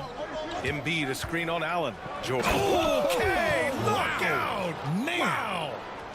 And you see the creativity George has.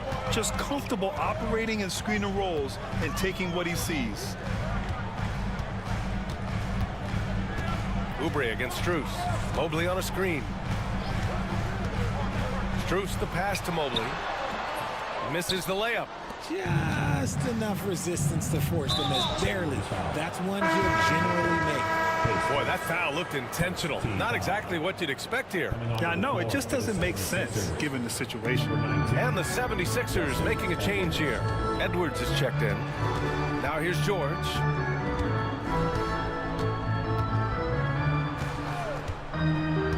Into the lane. Mobley with the block. Such long arms. Mobley is tough to do anything against. And keeping us updated from the sideline, Allie LaForce. Brian, the Sixers' 2 stars make a great pairing. Maxey said of Embiid, since I was a rookie, he's had the ultimate faith and believed in me. And Embiid said of Maxey, he's something else. Always smiling with the same energy. Good games, bad games, always the same. People like that set the tone for everybody else. Brian? That's a good call, Allie. Thank you. And Edwards slams it in. B.A., the one-hand dunk just looks so fluid. Yeah, absolutely. Even smooth when he's powering it home like that. Now here's Allen. He's got 7. Back to Mitchell. From deep, Mobley. The putback. Controls the rebound and the putback. Look, the offensive glass is all about effort and energy. And Allen, look, he's got plenty of both. Pass to Embiid. And we're approaching about 3.5 minutes played in this first quarter. The kick out to Maxey. 6 to shoot. Back to Embiid. Whoop, there's the shot clock violation. So they'll turn it over. Cleveland ball.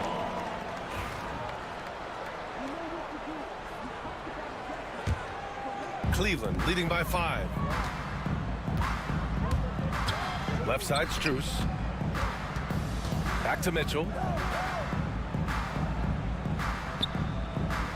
There's a minute 12 left in the first quarter. Buries it from 3. Mitchell's got 5 points. When you shoot hundreds of these shots in gyms by yourself, it will make you automatic just like Mitchell. Cleveland has gone 1 for 3 from beyond the arc. Strus's shot is off. A chance at a 2-for-1 if they'd like. And I really can't see why they wouldn't. And the shot goes down. Transition basketball, the most reliable way to generate easy looks. Yeah, when you hustle on the break like he does, good things tend to happen. Now here's Mitchell. He's got 5. Driving inside, and Mitchell with the slam. I'm just going to be real with you. With a full head of steam, the defense, they might not even bother when Mitchell's going that quickly. It's George on the wing. Again, Philadelphia. Obviously, this guy has a talent for scoring, able to problem solve for whatever the defense tosses at him. Mitchell against George. Mitchell with the ball. 7 points in the game. 6 on the shot clock. George with a steal. Fast break, Philadelphia. Fires from deep. Oh, he beats the buzzer just in time. Wow. Big Jared Allen getting it done for Cleveland. Hunting for opportunities, leading to 9 points in the quarter. More 2K action in just a moment. And if you're just joining us, it's been a pretty even game through the first quarter. And a moment to check out the scoring breakdown for Cleveland. They've made a point to take what's given to them in the mid-range. The jumpers are falling for them so far. And the other thing you notice is how determined they've been to get into the paint and get buckets around the rim. 76ers trail by 3. Taking a look at Philadelphia. Andre Drummond is out there with Edwards. Then there's Paul George. Then there's Kelly Oubre. And it's Grimes in at the 1. And the shot's good. George has got 6. Here's Mitchell. Well, the recent success of the Cavs has centered around their defense, RJ. Well, if you want a chance to contend, you're going to have to be able to defend. Their coach embodies that, and so does their personnel, specifically their front court. Edwards gets the bucket. Making the floater look this smooth is not as easy as it looks. It's a challenging shot. Mitchell against George. Now here's Mobley. Defense is right there. That is just too easy for Mobley. This man, he's quick off the floor. He's got a 7'4" wingspan, but this man finishes the way he was built. George outside. He takes it in.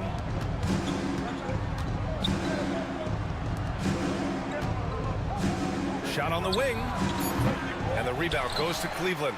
If he gets that look again, he should take it. You can't let one miss scare you off of a very good shot. Mitchell against George. And Mobley throws it down.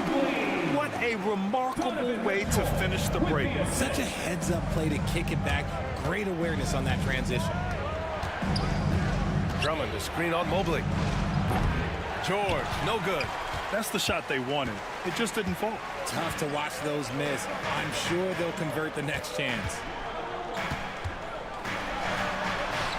Ooh, power move by Mitchell. The floater's an important shot for Mitchell, and he's got it down. He can alter his release any way he needs to. George outside, beyond the arc, drills it from deep. 9 points in the game. His three-point shot looks so pure. The defense allowing him to get comfortable out there. Here's Mitchell. Allen inside. Drummond's there. Allen can't get it to go.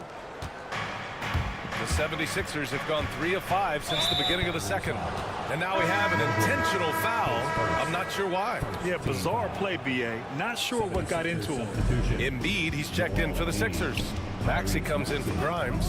And there's the whistle. Illegal screen is the call. Well, despite the effort to create super teams, the league has a lot of parity right now, Grant. It really does, and I like it. It's not quite like the 80s Celtics and Lakers or the 90s Bulls, partly because of the salary cap. It's so hard to pay more than 2, maybe 3 stars at a time. What coaches love about Allen is he finds points. You don't have to run a ton of stuff for him. 3 shots, 3 baskets. Great efficiency so far. Good execution. They're getting some short-range looks here. A chance here to catch up with Ali from the sideline. You gotta love Tyrese Maxey's approach to the game. He said, quote, "I really have a simple life. I have this joy about playing basketball. I like putting in the work, so I'm extremely focused, extremely competitive, and I'm out here having the time of my life. I get to do what I love every single day, and it's a blessing," unquote. Brian, he's such a positive guy. Yeah, he really is. Thanks for that, Allie. Outside Maxey. To the left wing. Here's Embiid. No stopping Joel Embiid. Wow. This is why they feed Embiid. His teammates trust his ability to get the job done. With an MVP trophy under his belt, Joel Embiid has only become more dominant, RJ. I think that 2023 MVP increased his confidence. It allowed him to feel like he really was the best player in the world. And I think it motivated him to keep pushing himself. And the results speak for themselves because the stats, they back that up.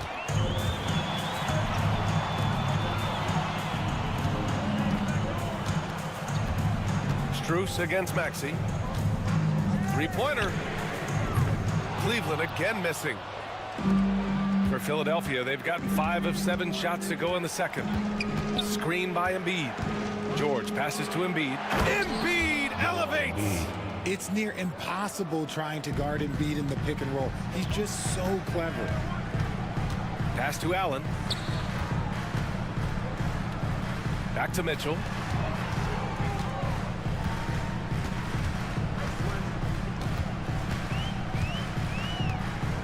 And here's Allen, down to 5 on the shot clock. Cleveland again missing. 27 seconds left in the second quarter. Edwards. And Edwards slams it in. And once he gets to the rim, it's fairly automatic. Nothing fancy right there. Just takes his 2 points, moves on.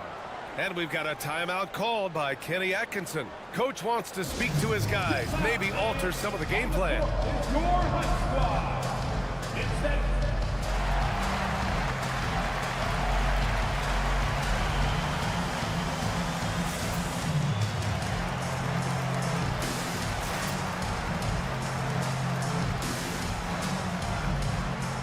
And it's a completely new group for the Cavaliers. Cavaliers trail by 3. Here's Garland. 76ers foul. Quentin Grimes. Face first. First team foul.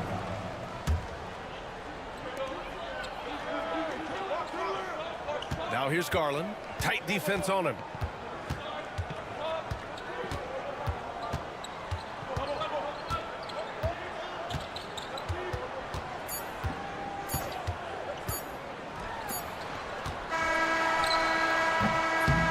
First half comes to an end. We've got a close game going here. Philadelphia on top, up 3. Well, now we have some time to check in with Allie LaForce. Allie. Joel, some fireworks early. What's going to be critical? Thanks very much, Allie. We'll be back soon to start the second half of basketball. And get ready for the fan half-court shot.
And after a fairly even first couple of quarters, this second half could turn out to be a great one, as both teams trying to gain an edge.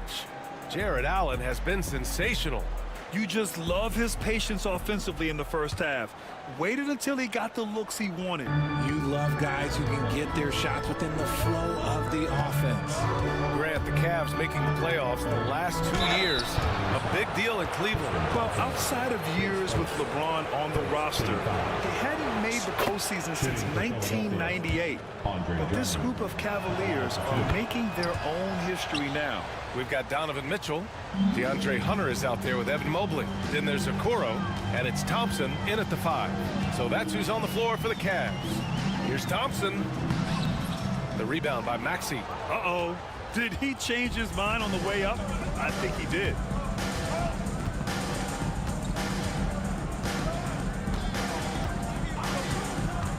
The 3 is up.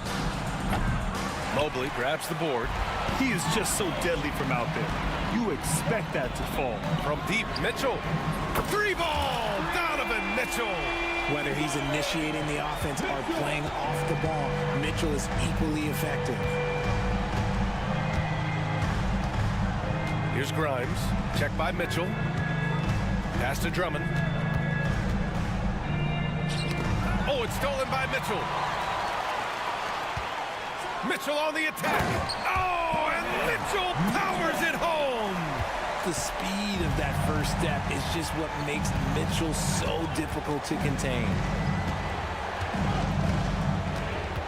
Knocked loose. Oubre against Hunter. Lays it up and banks it in. Hunter's got his first 2 points. A great move. I mean, the defense has no response. Yeah, taking it right to the rim. One imagines that might be discussed at halftime. That's going to be on the film. And so it's Nick Nurse calling timeout here. He wants a few moments to regroup with his players. And Philadelphia making a change here. The Sixers trailing. Right side, Maxey. Here's George. Oh, and Mobley with the blocks. They retain possession, and he makes it. For Cleveland, they've gotten 3 of 4 shots to fall so far in the third. Oh, get up, Donovan. Wow. It is not an easy thing to body up to Mitchell. He is built like an absolute brick. 2 minutes gone in this third quarter now. Outside Maxey. On the take. He's rebounded by Okoro. The Cavaliers have gotten 4 of their first 5 shots to go since the break. And what a breakout 4th year for Tyrese Maxey. Named to his first All-Star game in 2024, Richard. When the Sixers traded away James Harden, it really opened up things for Maxey. Gave him the ball more responsibility. Look out! Spider Mitchell putting on a show!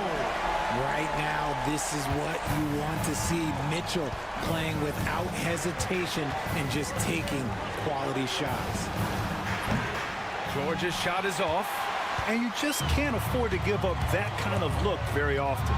Mitchell. Oh, and Mitchell powers it home. Can you say immediate entry into the highlight reel? Woo, what a tough PA. It's showtime now, man. They built up a lead, and they're starting to rub it in. In the mold of Shaq, Joel Embiid is physically just overwhelming. Plus, he's got some touch and skill. An MVP in this league, Richard. Joel Embiid. Is there any way to slow this guy down? The answer, no, B.A. There is no way to slow him down. He's got the unique ability of size, skill, athleticism. You name it, he's got it. Here's George. And the jam by George. And it all comes together because George is a team player. He works so hard to support the play on the floor and be where he's needed to be for his team. And Kenny Atkinson has called a timeout. He wants to give him a breather and talk things over. Please welcome to the floor, your Cavs powerhouse champion.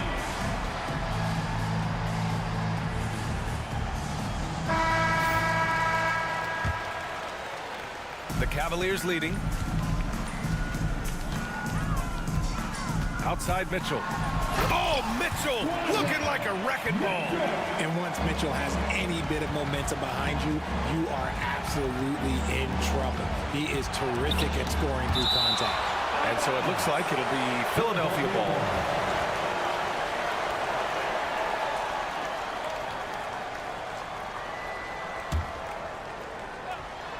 There's the call. It's going to be an illegal screen. Tough one. In a game where every possession is valuable, turnovers can make the difference. The Cavaliers lead by 3. Now Mitchell. And Mitchell with the slam. Now the defense has no answer for Mitchell's leaping ability. This man goes up, and he will put it down on you quick. George for 3. And the rebound goes to Cleveland. And he almost made them regret defending him so loosely. Okoro left side. Pass to Mitchell. And 1:01 left in the third quarter.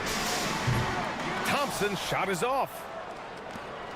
76ers trail by 5. George scanning the floor to the paint. Edwards finds George. Back to Edwards. Just 5 on the clock. Maxey against Mobley. And Maxey the bucket on the assist from Edwards. Nice work on the interior. Maxey looks so composed amongst those trees. We've got a 9-second difference between the shot clock and game clock. Ooh, poked away. George with a steal. And now the Sixers on the break. Here's Maxey. Throws it down, and the official calls a foul. It may be a 3-point play. That one on Mitchell. And he'll be shooting his first free throw. And it's tied up with that one. A natural scorer who plays with a lot of energy. Maxey, he's going to have a long career.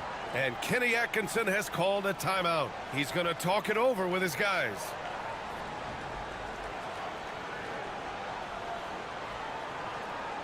Okay, crowd, here comes your Cleveland Cavaliers.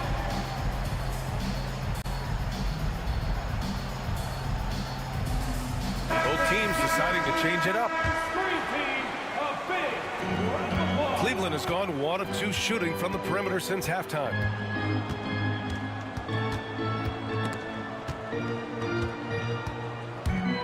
Out to Mobley. With 2 seconds left. And some nice defense there to end the quarter. Remains Cleveland ball.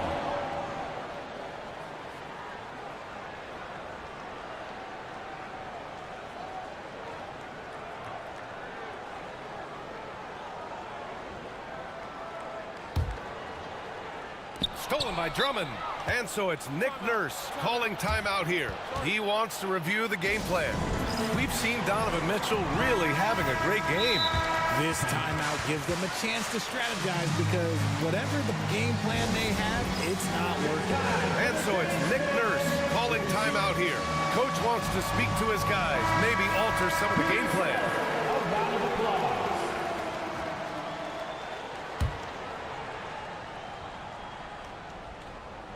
Here's Embiid. At the end of the third, the score is all even. Both teams absolutely filling it up. And coming up as soon as we return from break, the fourth quarter gets underway. And a moment now as we take a look at our State Farm assist of the game. You know, I'm kind of stoked this was a choice because I love this pass. A remarkable find. He put his court vision on full display. That wasn't a better pass in the game, almost like he had a sixth sense. And I know I speak for all of us when I say I can't wait to see what kind of finish awaits us here in the fourth quarter. On the court for Philadelphia to start the fourth. Andre Drummond is out there with Kelly Oubre. Then there's Tyrese Maxey. Then it's Joel Embiid. And it's George in at the 2. Outside Mitchell. Out to Mobley. From outside the arc. Drummond grabs the miss. Gotta find easier shots when you're already struggling. That's not gonna get him. And that's an intentional foul. I mean, I'm just not sure what he was thinking right there. I mean, he needs to get his head in the game.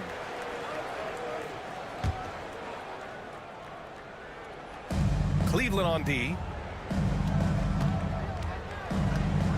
And here is Maxey. And it's not just blocking shots, it's altering them. And Allen does that as much as any defender in the league. Mitchell, the pass to Okoro. Drummond against Mitchell. And Richard thinking about Dom, and they're not happy with the call here. Coach is given the signal. He's going to use his challenge. Probably a good idea in such a close contest. 2 shots. Donovan Mitchell. And even with the coach's challenge in place, we've seen so many. 2 minutes after the video review. There's no doubt there's going to be a gray area in a lot of these calls. But at least we have the option to take a second look, so the officials can be sure they get it right. And they've made their decision. The call will stand. And as much as it hurts to lose a challenge, I think Coach would challenge that call again if he could. He really disagreed with the foul, and he's still peeved. Edwards, he's checked in for Philadelphia. And let's swing it over to the sideline and hear from Allie. I had a chance to find out what Nick Nurse was discussing with his players. He said, quote, "This one isn't over. Those guys will come roaring back. We have to be ready. If something doesn't go our way, don't dwell, just move on to the next play." Back to you. Appreciate the report, Allie. That free throw is good from Mitchell. We talked about the guys who play bigger than their listed size, and Donovan Mitchell is at the top of that list. He really wanted to capture the lead there, but on the bright side, at least the game is tied. Here's Maxey. Oh, rejected by Allen. Okoro on the wing. Maxey covering. Strus against Oubre. Strus the pass to Mitchell. Just 5 to shoot. And he comes up with a bucket. Mitchell's got 5 points now in the quarter. One thing you can count on with Mitchell, he will just keep attacking. Screen by Embiid. To the middle. And Embiid throws it down. This has been the story of the game. A battle fought on offense. Yeah, but I think it's going to come down to who can get the stops down the stretch, because that's who's going to come away with this one. And the call is going to be, yes, an illegal screen. The screener was leaning a bit right there. His feet may not have been planted. Pretty obvious call by the officials. Look, guys get away with this all the time, but on this occasion, he got caught. Pass to Embiid. Ooh, stolen by Allen. Oh, George with a steal.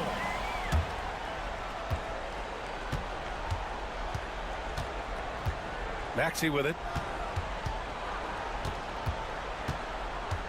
A touch under 2.5 minutes have passed now here in the fourth. Shot clock at 6.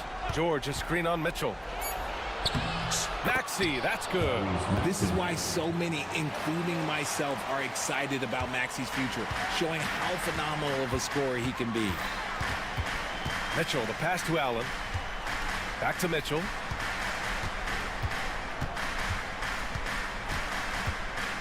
And the foul called on Paul George. That's his first foul of the game. Second team foul. Okoro passes to Mitchell.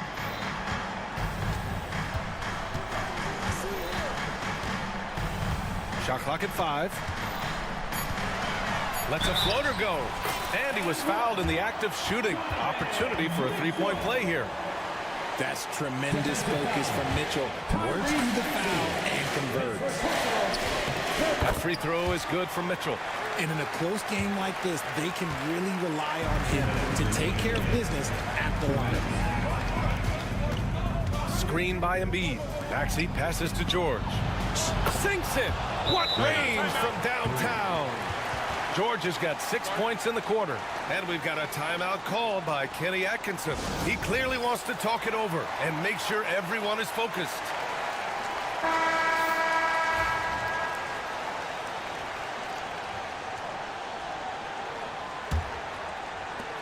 .152 left to play in the fourth. Pass to Allen. Here's Mobley. Now here's Strus. He's covered by Oubre.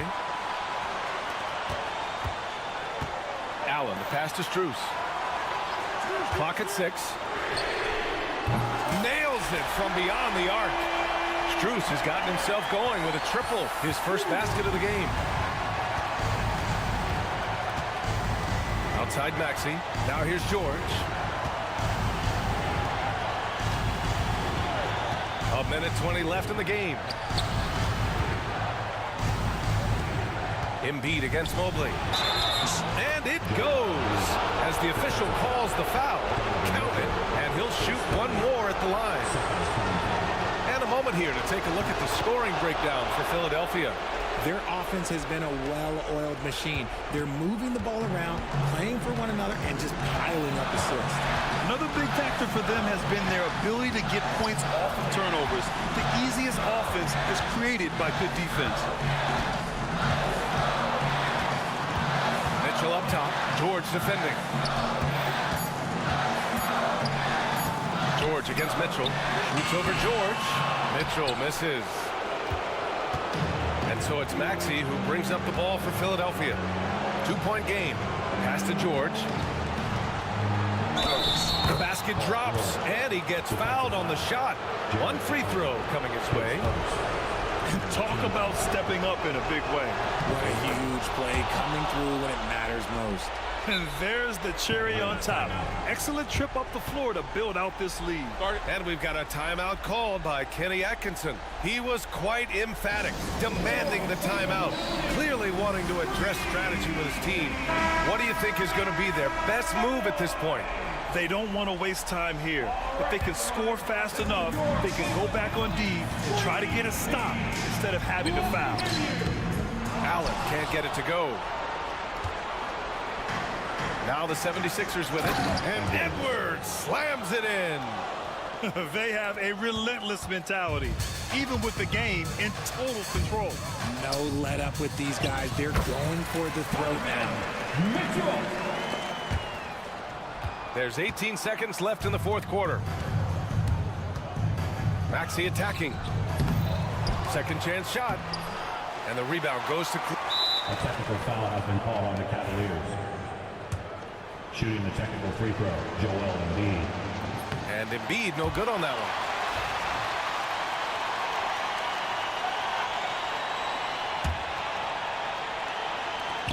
one. 8 seconds left in the fourth quarter. For three, George nails it from three. 3 points. And it goes out of bounds. That one off Allen. Horrible mistake right there. You hate to see unforced turnovers like that. Here's Maxey. It falls. And now it's a 10-point Philadelphia lead. So no problem for Philadelphia as they get the win.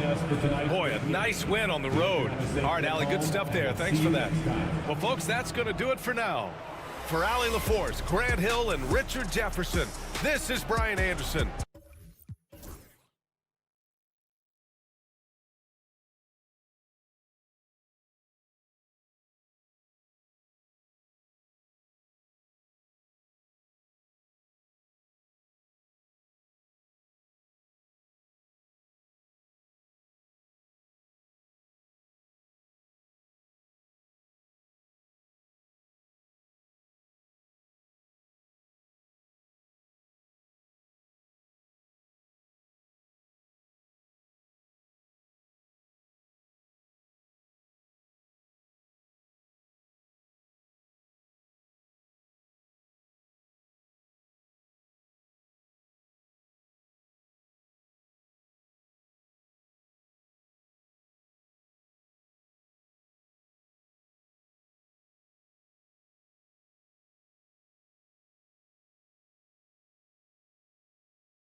expect the threes to fly tonight, Brent? Both of these teams are full of sharpshooters.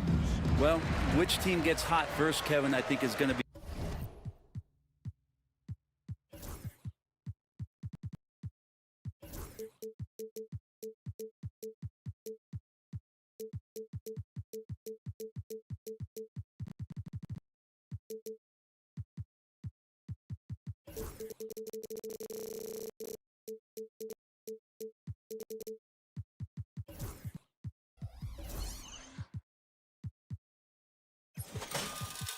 most important. Shooting is rhythm. How do you establish that rhythm? You've got to move the ball, move yourself.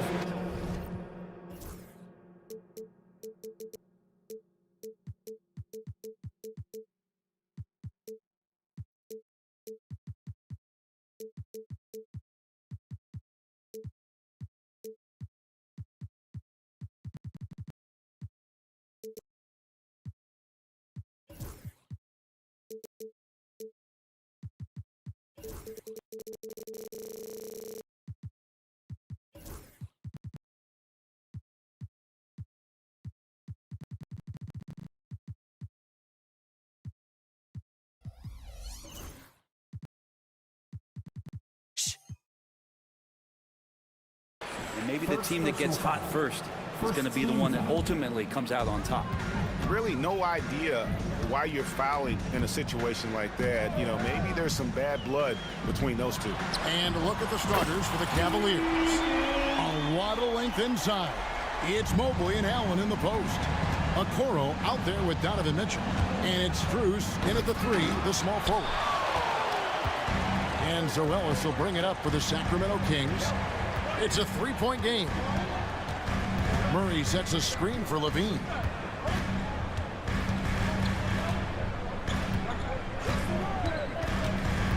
Sabonis, high post. And contact on the shot, so he'll be shooting free throws here. Brent, Domantas Sabonis is truly a player you can run an offense through. Yeah, he's a guy that you can basically put anywhere on the floor, and all of a sudden good things are going to happen, whether he's playing out of the post and dealing with double teams, or he's at the top of the key, able to read the defense, using his vision and his ability as a big to drive the basketball.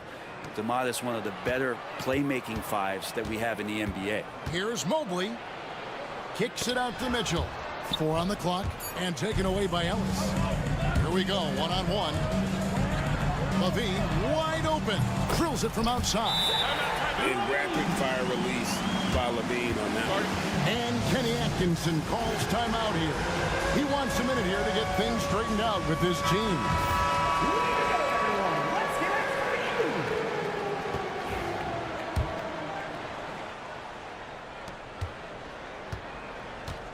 Ellis against Mitchell. The kick out to Mobley. Pass to Mitchell. Mobley, a screen on Ellis. For three, Mitchell gets it to go from beyond the arc. And that's Mitchell at his best. Playing the quarterback on this offense and leaving the D grabbing for air. Now here's Levine. He's guarded closely. A shot by Sabonis. Nobody around. That's good. And it's Levine with the assist. Sabonis has got 5. Both teams running perimeter-oriented plays that are working. Well, both of them looking towards the three-point line. And I like to see that, especially when the results are made buckets. What elevation. He's a smaller but still determined big man. And he likes mixing it up with his impressive vert. Cavaliers have gone 2 of 3 here to start out the game. Mitchell passes to Mobley. No good from outside. Sacramento's gone 3 of 4 on three-pointers in the first quarter, doing well from long range. Now the Kings went from 3 seed in 2023 to out of the playoffs completely, Brent, last season. Well, it speaks to how competitive the Western Conference was. You know, you got to realize, Kevin, Sacramento won just 2 less games than they did after that magical run in 2023. West was just better, so the Kings got to fill some holes, find some pieces, and hopefully have some guys improve upon what they did last season. Sabonis kicks to Ellis. Clock at 6. And Ellis throws it down. Making the most of the screen. That's how it's done. And it's in the perfect spot. Greg frees him up to get all the way to the bucket. Really not enough help there. Lack of communication on the backside. Oh, he really broke up that transition opportunity. Looks like it'll be a transition take foul. And a chance for just a second to check out the scoring breakdown for the Kings. Well, they haven't wasted any time getting into a groove from deep, putting up and hitting a healthy amount of three-pointers thus far. Love the passing that they displayed at the start of the game. Great ball movement that's opening up some chances without really getting deep into the execution. Mobley comes with a double team.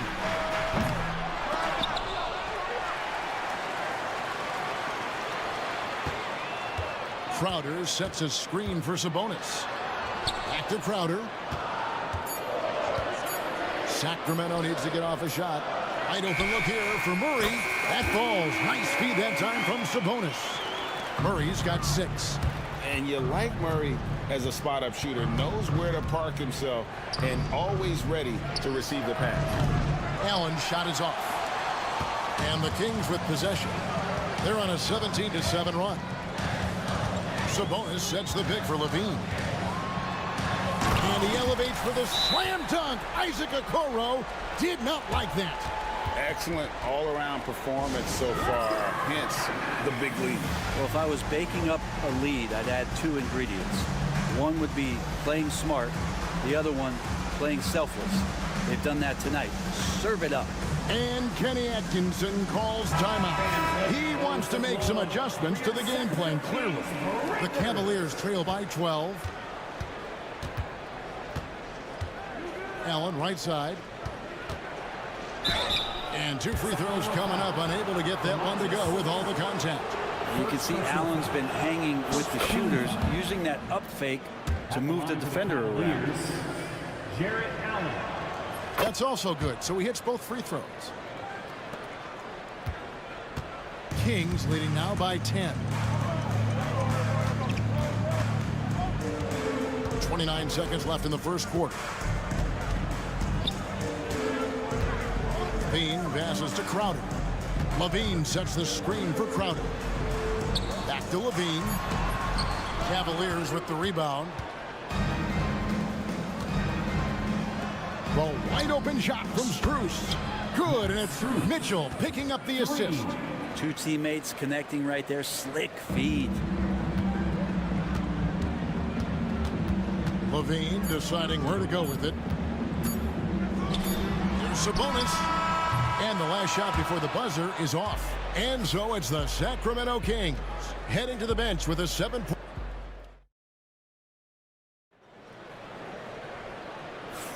And for those of you just tuning in, the second quarter of action is where we're at right now. And what do you guys think about the Kings here in this one so far? Coming in hot. They were sharp from the perimeter right out of the gate. They just couldn't seem to know what it was that they needed to do and how to stick them from outside. The defense pretty lost. The post pair form will be Murray and Sabonis. Zach Levine is out there with Ellis. And it's Crowder in at the 3 spot. That's the 5 to begin the second quarter for the Kings. Early on in his NBA career, Murray's showing he's a capable shooter. In 2023, and Brent, you and I remember this, Keegan Murray set an NBA record with 11 consecutive threes in one game. What an unbelievable night to witness that kind of consistency in a guy locked in like that. That's different, and it speaks to Murray's focus. But this guy has so much more to contribute to a team and room to grow. That night was special, Kevin. And Levine, here we go. Oh, man. And over the years, Levine has put on the muscle, which helps him on those challenging finishes at the rim. Mitchell kicks to Mobley. From the arc. Jay Crowder with the rebound. Kings leading now by 10. Sabonis sets the pick for Levine. Outside, Sabonis.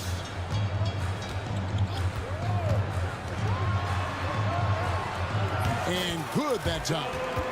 Sabonis has got 7 points in the game. And that's Sabonis just really sticking with his shot. Mobley outside. Looking for Allen and gets it there. Pass to Okoro. And here is Mitchell. Right at the free throw line. Once again off the mark by Cleveland. His touch from mid-range, that's almost always good. That won't shake his confidence. And the slam dunk by Sabonis. And Sabonis getting his entire body up that time for the jam. And Kenny Atkinson calls timeout here. He's made the decision. He wants to huddle up with his guys. For your Kings Youth. The Cavaliers trail by 14.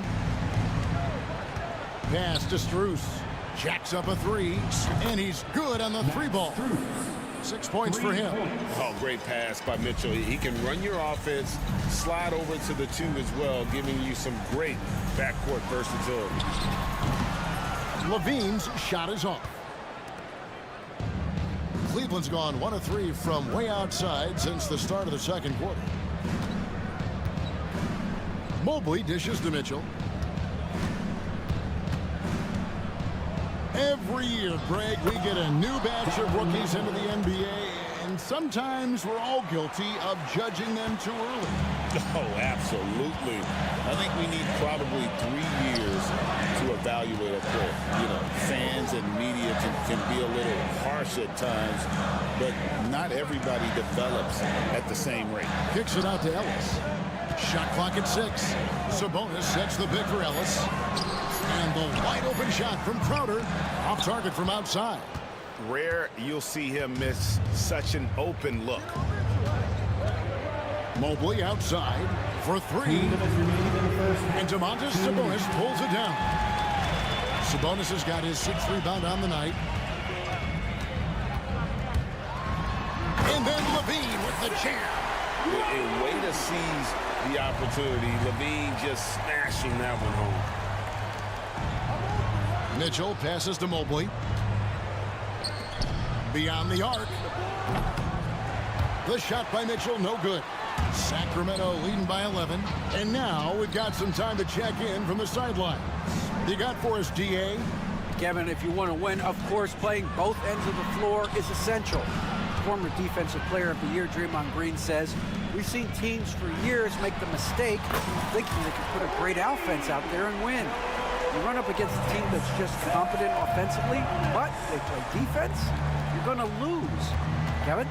Got the 1-2 punch as Draymond talks about. Man, that is something tough to get by. DA thanks. Here's Mitchell. His shot is good. Scores his 3rd basket in 6 tries. Shooting 50%. And bursting through inside. So difficult to contain when Mitchell's on the attack. And Levine, here we go. And then jammed down as he goes right over Evan Mobley. And this sort of awesome dunk is one of the reasons this team is in charge of this game. Well, there's a swagger out there. You can see it on the court that they possess and are not afraid to show it either. Stolen by Ellis. Sabonis with the ball. And Allen picks him up defensively. An intentional foul committed, but for what purpose, Greg, I'm not sure. A scene of confusion right there. I can't imagine why he thought it was a good idea to foul there. Nailed from three-point land.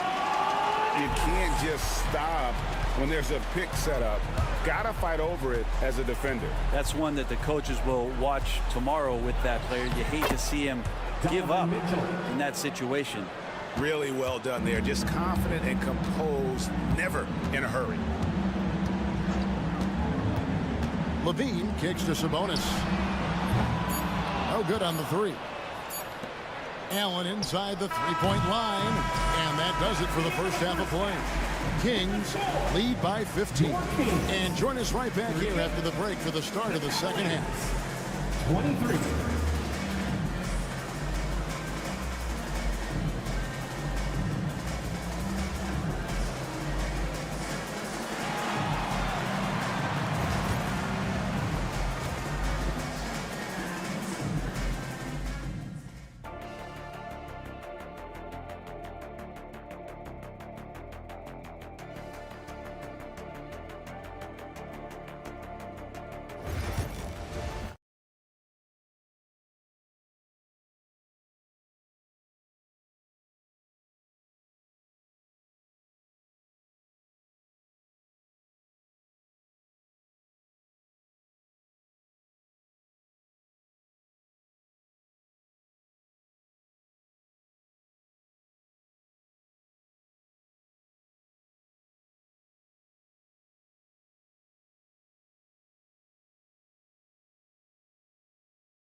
You know, Domantas Sabonis has been exceptional here, guys.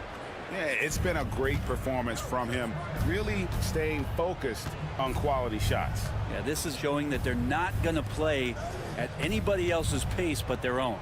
Checking out the group for Kenny Atkinson to start the second half. They've got Tristan Thompson. Mobley is out there with DeAndre Hunter. Then it's Isaac Okoro. And it's Mitchell in at the point guard position. And you could tell he thought that triple was going to fall. Here's Levine. And now we've got the intentional foul. Isaac Okoro, second personal foul. First team foul. Here's Levine. He's got 11. Crowder dishes to Levine. Crowder sets a screen for Levine. There's the three. And Crowder with the basket on the assist by Levine. Crowder's got it going here in the start of the second half. The first points in the third quarter for Sacramento. And it's Mitchell missing. And so Levine will bring it up now for the Sacramento Kings. 18 points separating the teams. That's the biggest lead of the game. And he makes that one. Such a gifted scorer. When Levine is this locked in, the defense is in for a long night. And Kenny Atkinson calls timeout. He wants to talk to his guys.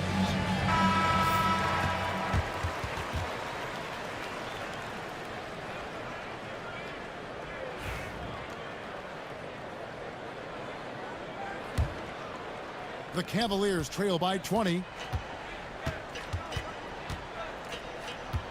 And if you're just joining us, we played over a minute here in the third. Okoro kicks to Mitchell. The kick out to Mobley. 6 to shoot. Here's Thompson. Back to Mobley. And stolen by Murray. Ellis outside. This one for three. That falls. Nice feed that time from Sabonis. Ellis has got 9 points. Well-rounded effort, and they show no signs of letting up. Coaching staff probably most proud of the effort of this team on both ends of the floor here tonight. Hunter with a screen on Ellis. Mitchell against Ellis. Thompson in the corner. And he banks in the layup. Well, the shot selection from Tristan Thompson is going to come from tight range like that. Outside, Levine. Driving inside. And Levine throws it down. Nice there, getting the reverse. Love that. And the fans got a little bit of a show there. Guys, that one definitely had a little something extra on it. Here's Sacramento. Big stretch here going 10-2.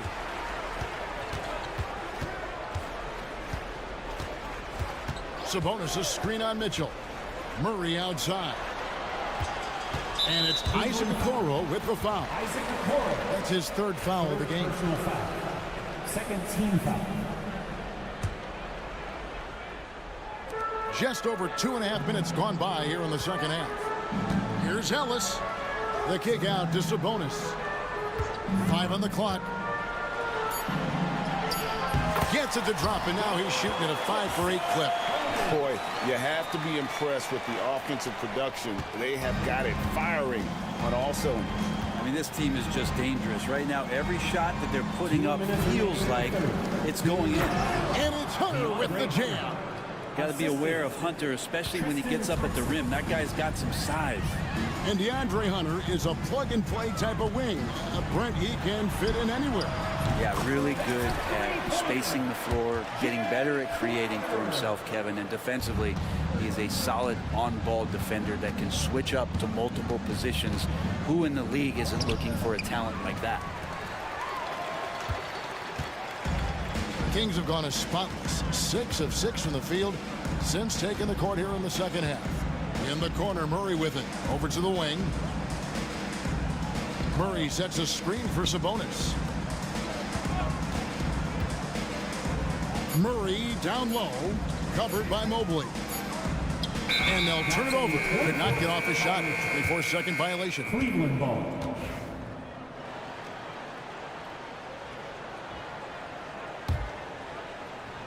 For Cleveland, they've gone 2 of 6 from the field here in the third. Mitchell kicks to Mobley. Back to Mitchell.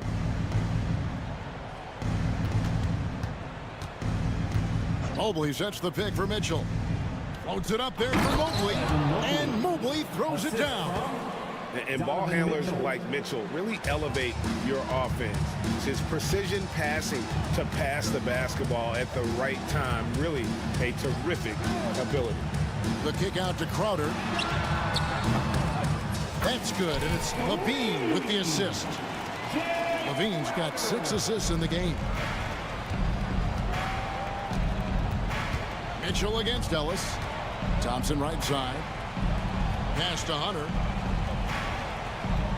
Thompson sets the pick for Hunter. Fires from the line, and the jumper falls for him. Hunter's got 4 points this quarter.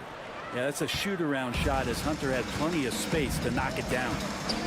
Over in the corner, Ellis. Back to Levine.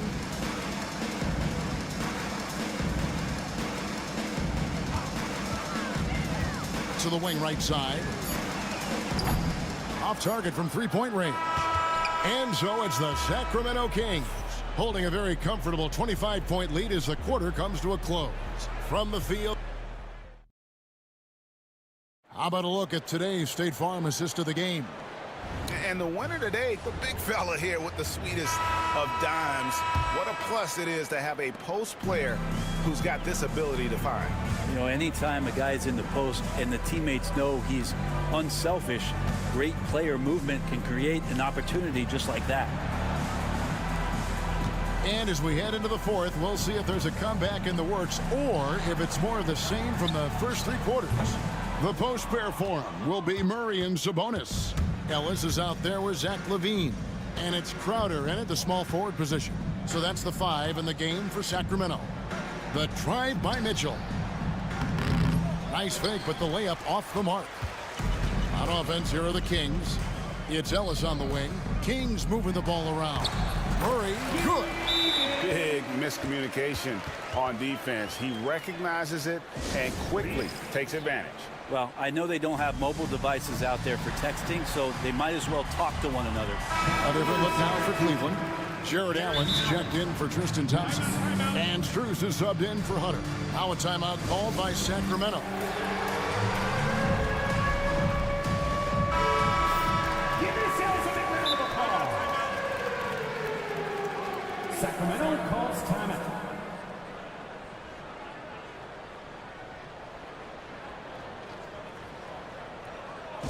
Let's go, everybody.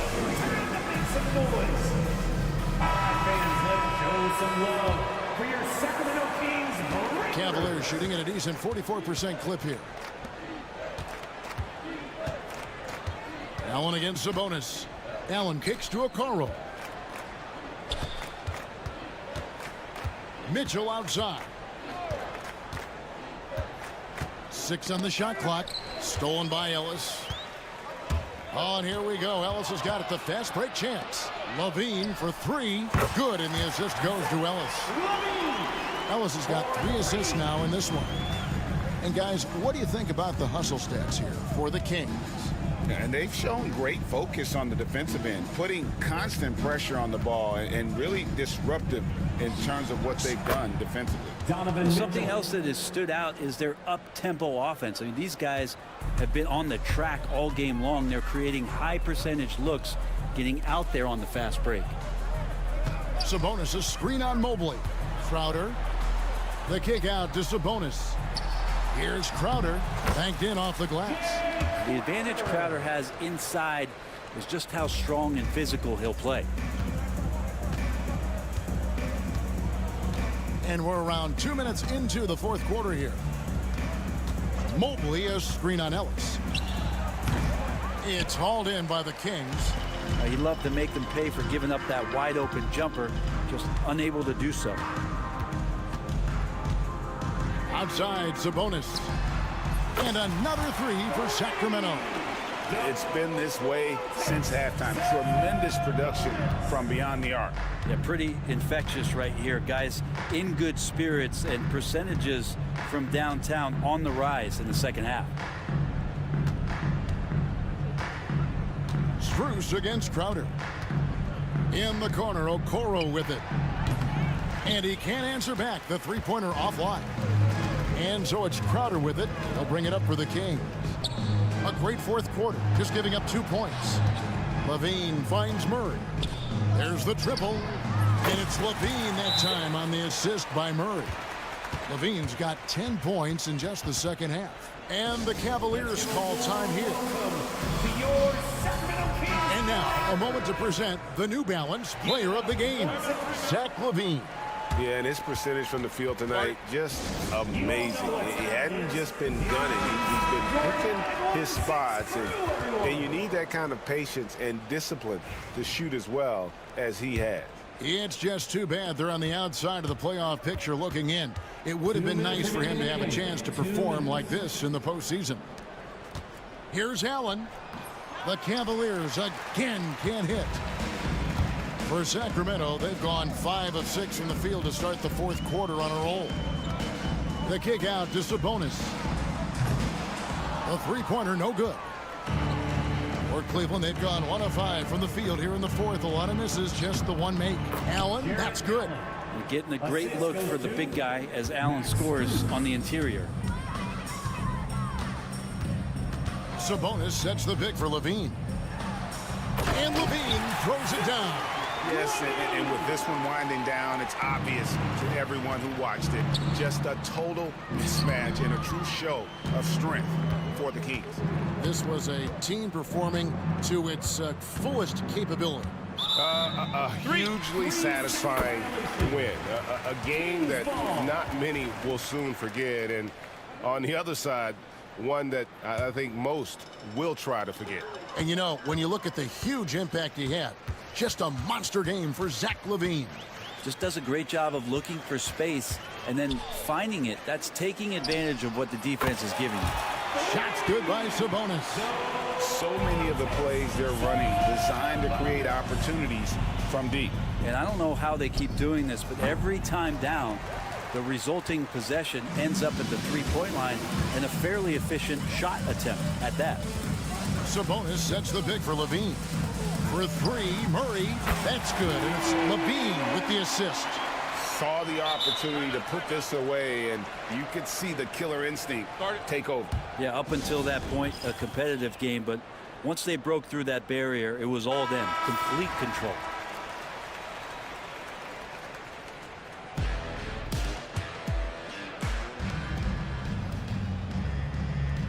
Ellis against Mitchell.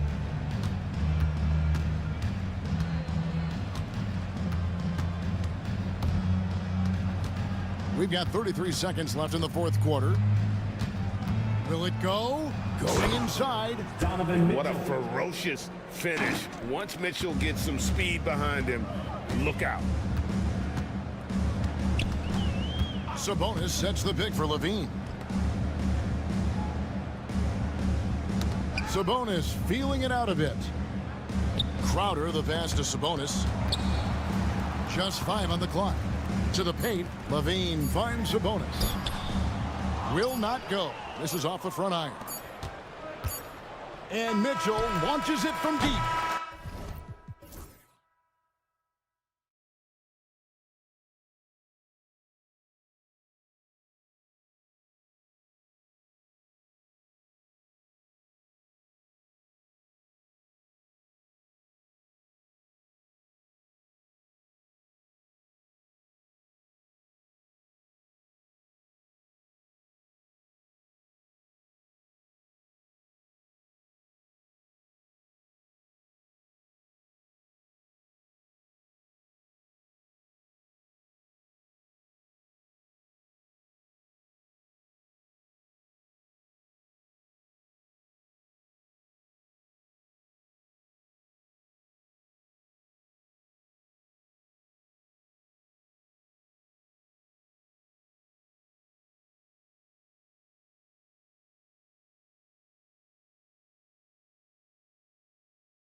And it'll be the Kings off the tip.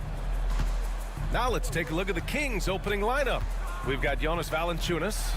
Jay Crowder is out there with Murray. Then there's Zach LaVine, and it's Ellis in at shooting guard. Now here's Valanciunas. Oh, stolen by Morant.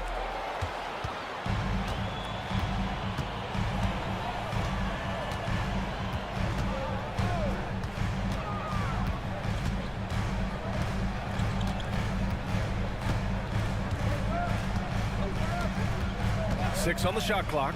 Lets the three fly. Here's Edey. Drops in the layup for two.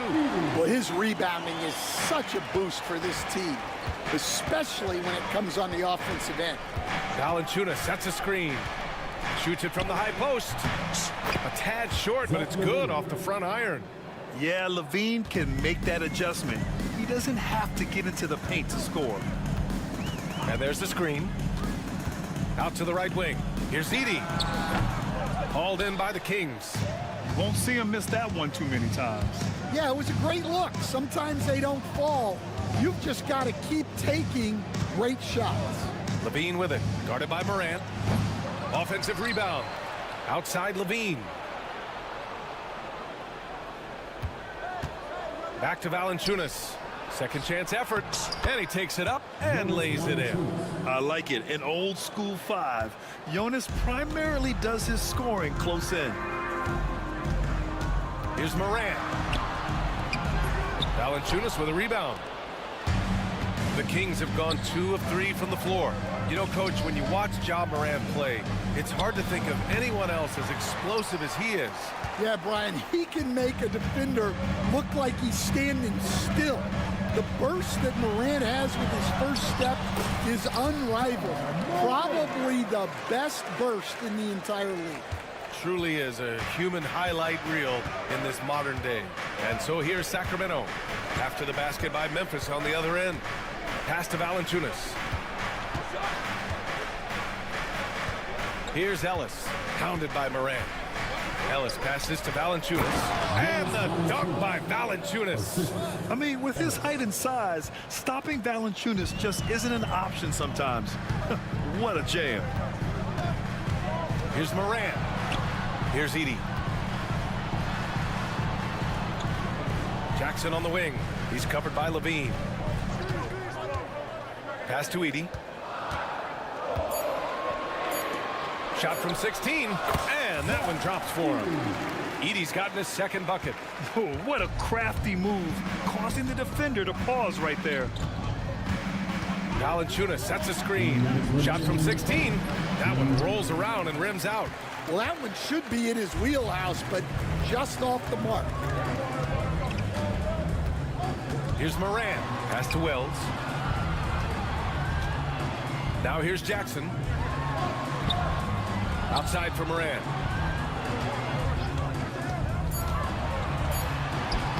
Buries it. He's 2 for 4 in this game. I love this approach. Getting him involved early, and it's already paying off. Yeah, well, his offensive contributions are going to be very important in this game. So it's good they've already got him in a rhythm. The Grizzlies making a switch here. Williams is checked in. Memphis calls timeout. Morant, he's checked in for Memphis.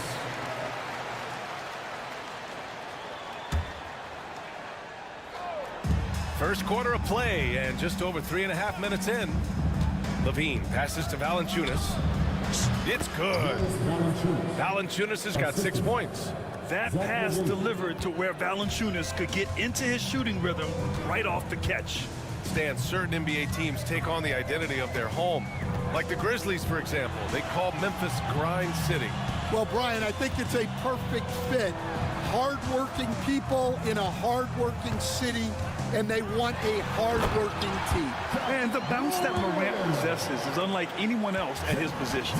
The Kings trailing. To the inside. Here's Valanciunas. And it's good. Credit LaVine with the assist. LaVine's got 3 assists in the game. A chance to go 2 for 1. And you really must play this just right. Here's Morant. Morant with The slam! Oh, putting on a show for the fans. Morant's skills making it look like a circus in here. To the paint. Here's Valanciunas. And the dunk by Valanciunas. Well, he led him with the pass there, almost like a quarterback timing a route. That was impressive. 4 seconds separating the shot and game clocks. Pass to Edey. Now here's Morant. The D's right on him. Ellis with a rebound.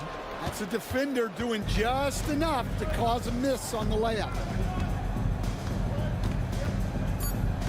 Levine feeling it out a bit. Picked it out of midair. Ja Morant, he's feeling it tonight and has been the driving force for Memphis.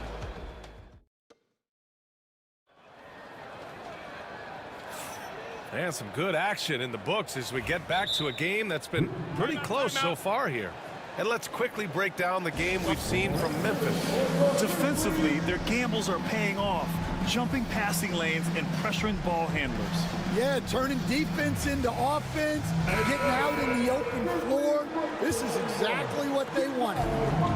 And it's Morant with the ball for the Memphis Grizzlies. We've got Jackson. G.G. Jackson is out there with Ja Morant. And it's Huff in at center. That's the lineup out there for the Grizzlies. Back to Morant. Pass to Huff. 6 to shoot. There's Jackson with the 3, and that's good. His first bucket of the game. Well, Grant, with all the parity and competition in the league today, there's still those teams piling up losses. Yeah, B.A., and with teams like the Thunder excelling, it's almost like youth is no longer an excuse, but some rebuilds take longer than others. When they get their opportunity to punch it inside, they don't hesitate. Here's Morant. Pass to Huff. And he makes no mistake. Slam dunk. Not just an aggressive scorer, Morant is also a fantastic distributor. Time called here. The Kings decide to talk it over. Kings trail by 3. Second quarter of basketball. About a minute played so far. And Levine throws it down. And just phenomenal at reading defenses. Levine understands when to shoot and when to pass in pick and rolls. Pass to Huff. Good, and the setup by Morant. Huff's gotten his second bucket of the game. It's those kind of passes that bring up the entire team's confidence.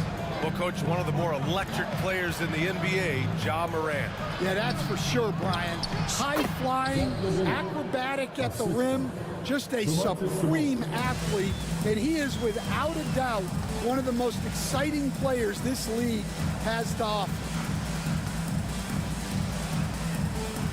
Here's Huff. He's guarded by Sabonis. From deep, Morant. Rebound by Sacramento. We're now about 2 minutes into the second quarter. Levine passes to Sabonis. And Sacramento again with the bucket. Knowing Sabonis has three-point range, you have to honor his mid-range shot. Very dependable from there, too. Pass to Huff. Jackson against Murray. Here's Huff.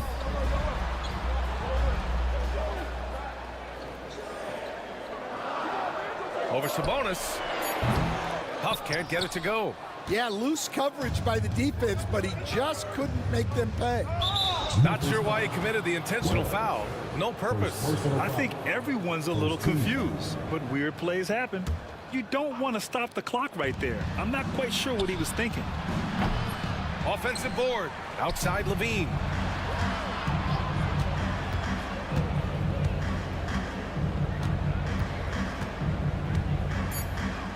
Pass to Ellis. The 3 knocks down the triple. And now it's a 4-point Kings lead. You got to keep that head up, and Levine knows that. Able to hit his man in stride there. Time called here. The Grizzlies decide to talk it over.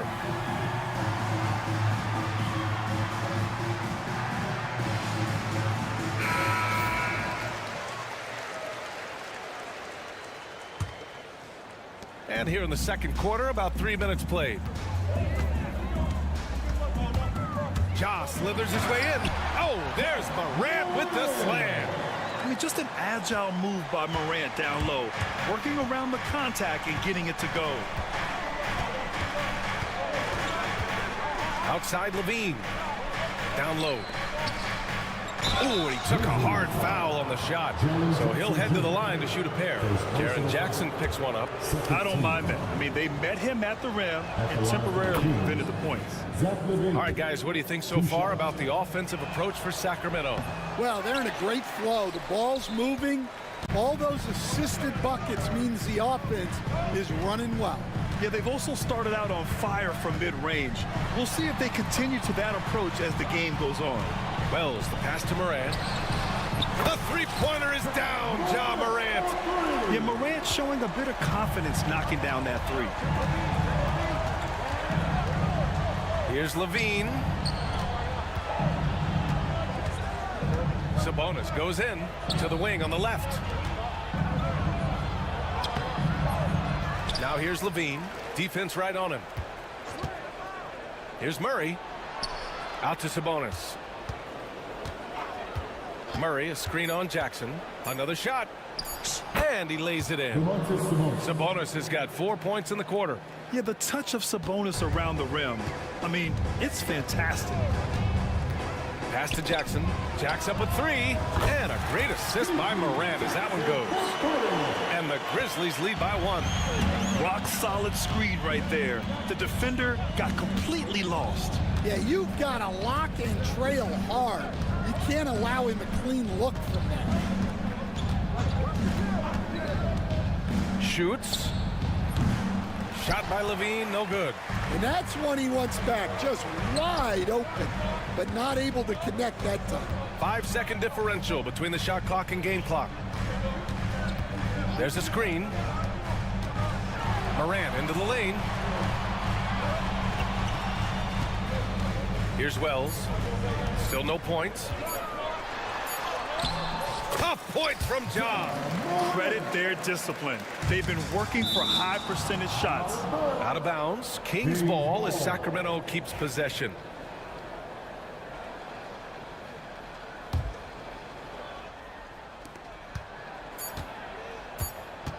Now here's Levine. And here's Sabonis outside. And so a close game as we wrap up the first half of play.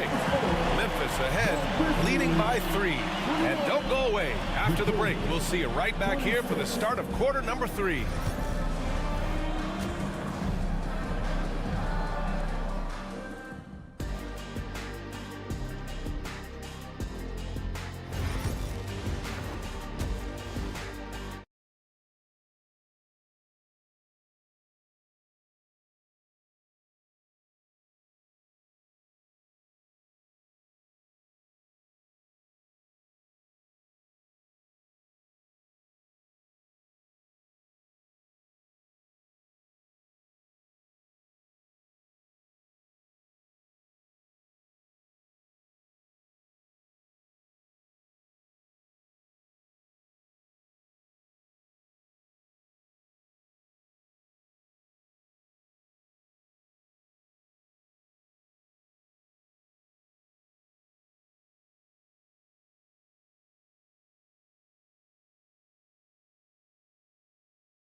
As we get into this third quarter, as we've seen so far, neither team able to create much separation on the scoreboard.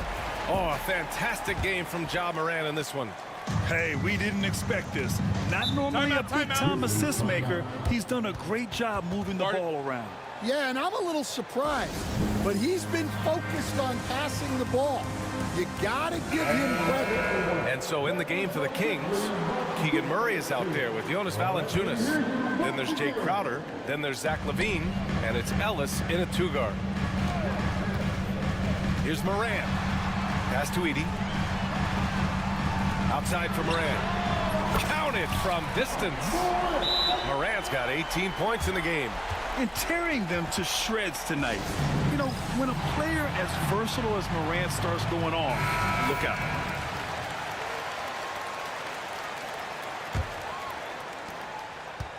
And it's Levine with the ball for the Sacramento Kings. They trail by 6. Levine takes off. Here's Valanciunas. The rebound by Edey. Edey's got 4 rebounds in the game. First personal foul. First team foul.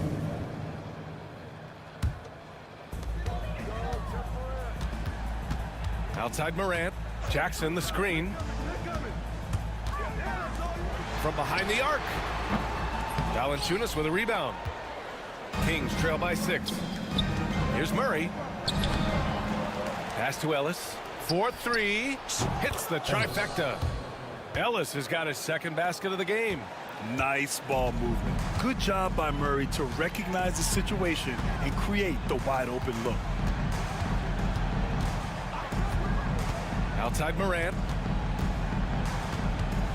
And he drives in. Hauled in by the Kings. And here in the second half of play, we're just over a minute in. Here's Ellis. Stan, you're the son of a coach. Your dad was a great coach at the collegiate level. What was the best advice you ever received from him? Well, Brian, the one that has always stuck with me is he told me in my first season, if you think you've got all the answers, it's only because you don't know all the questions. And I think that's true in everything, not just basketball. Oh, the vertical of Morant is simply incredible. I mean, he's fantastic at using it to his advantage on the inside. Levine with it. Jackson in his pocket. 6 on the shot clock. Oh, Levine! Pretty. Yeah, this is an unbelievable performance from Levine. His offensive skill set is amazing. Here's Morant. Pass to Edey. And now we have an intentional foul. I'm not sure why. Yeah, bizarre play, B.A. Not sure what got into him. There's a screen. Morant, the pass to Jackson. Jackson drawing the double team. Edey for 3. Hauled in by the Kings. Valanciunas has got 5 rebounds tonight. On the wing, Levine. He's got 13. Murray. Murray with the jam. Oh, and Murray makes this look all too easy. Superb at throwing it down with some power. And a foul call. Looks like he had a clear path to the basket. They'll get 1 free throw and they'll keep possession here. And how about Jaren Jackson Jr., another second-generation player that we have here in the NBA? Yeah, Brian, and his dad was a winner at every level. He was a high school champion, had the #1 team in college, and of course was part of a championship team with the Spurs. Here's Edey. Valanciunas covering. Edey, that's good. Edey's got 6. When you use it right, the pump fake's as effective a move as there is. Outside Levine. Pass to Valanciunas. Left side Levine. Back to Valanciunas. Just 5 on the clock. Late clock here. The Kings need to get one up. And the dunk by Valanciunas.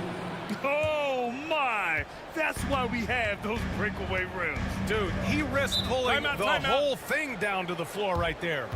And the Grizzlies call time here.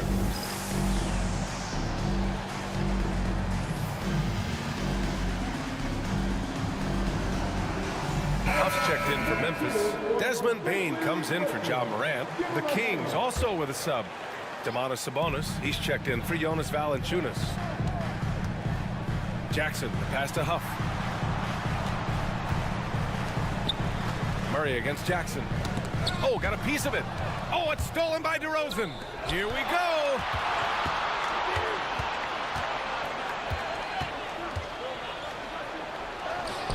That one goes in. And the Kings lead by 1.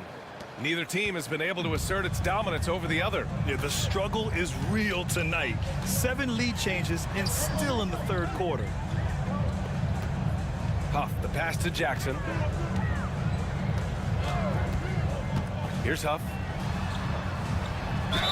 And the foul is called. He missed it, so he's got a couple of free throws coming his way. Memphis shooting their third and fourth free throw attempts of the game. And he makes the first. And good on the second, so he makes them both. Grant, they could attempt a 2 for 1 here. They could. The key here is a good look. Sabonis with a screen on Bain. Comes up empty down low. Memphis is gone, only 1 of 3 from deep here in the third. Jackson, the pass to Huff. There's the screen. 17 seconds left in the third quarter of the game. Shot clock at 6. Let's go with a 3. Knocks down the long J. Huff's got 9. Well, so many bigs excel from three-point range these days, and he's right up there with the best of them. Timeout call, Sacramento.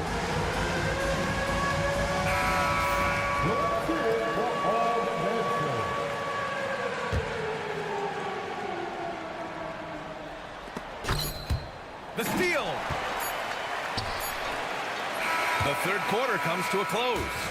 It's the Grizzlies. They're up by 4.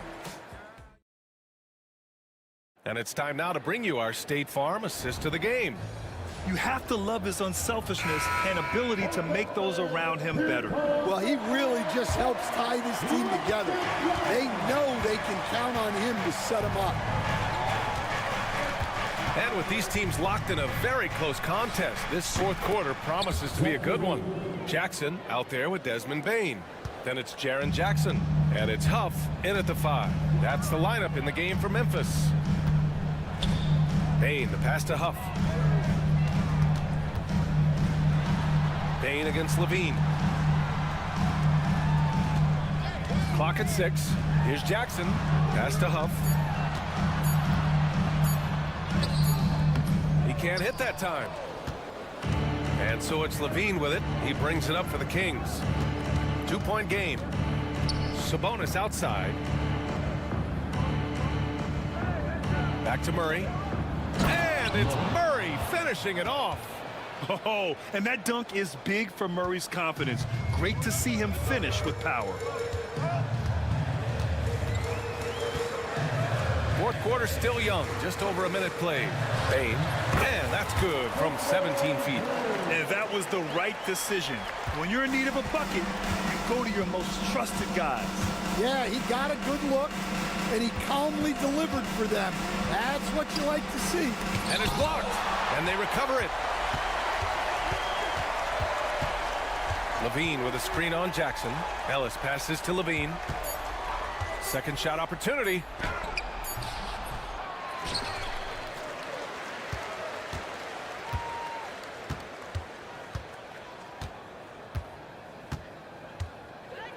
Sabonis with a screen on Jackson. Here's Levine. And finally they hit one.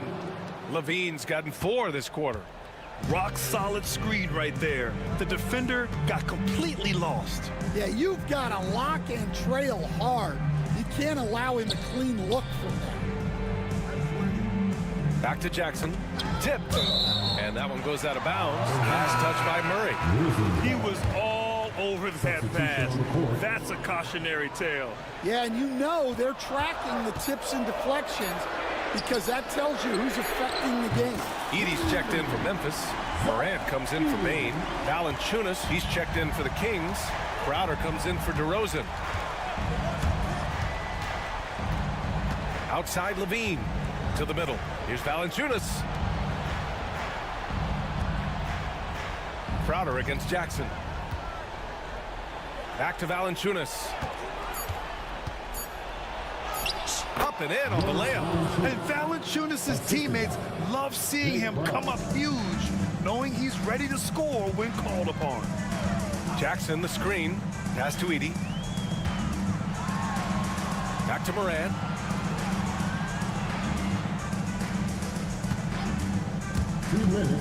Inside. And And there's Edie. That's good. And the assist by Morant. And the Grizzlies lead by 3. Getting better at reading defenses. You see Morant's willingness to give up the ball to his teammates. And the dunk by Valanciunas. And plays like that one can make the difference in a close game. And it definitely got the bench on their feet, too. And guys, you cannot allow that in a close game. You have to make it harder than that. Jackson against Levine. Jackson pass to Morant. And then Morant with the jam!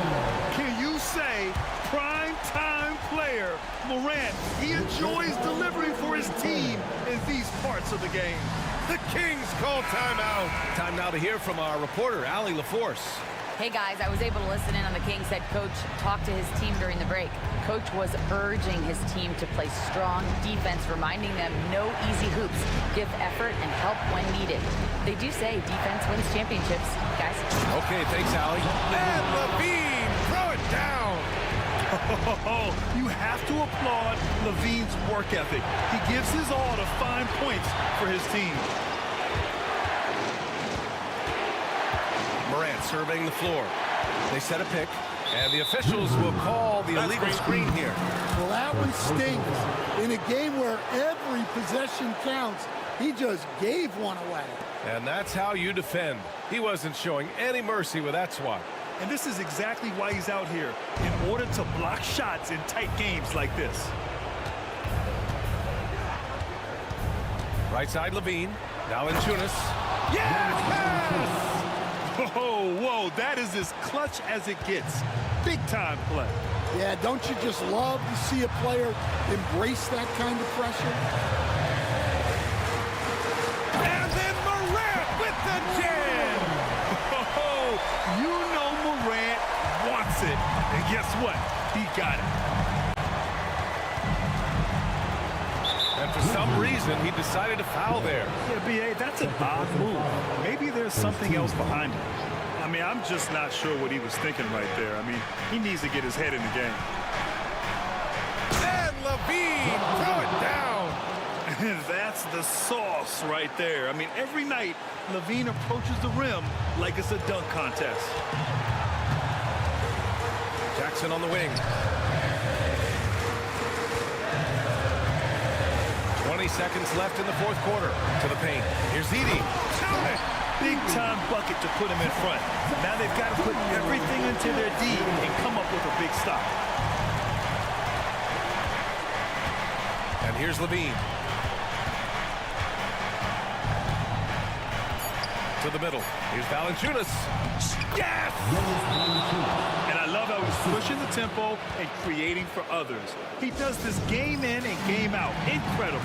Yeah, when you're moving the ball like that, it just keeps everyone engaged in the game. Timeout, Grizzlies. Obviously not a lot of time to work with. What do you guys think we're going to see? They've got one last chance to win it. It's got to be a catch and shoot off the inbound.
shoot is White. And it's Porzingis in at the 5 spot.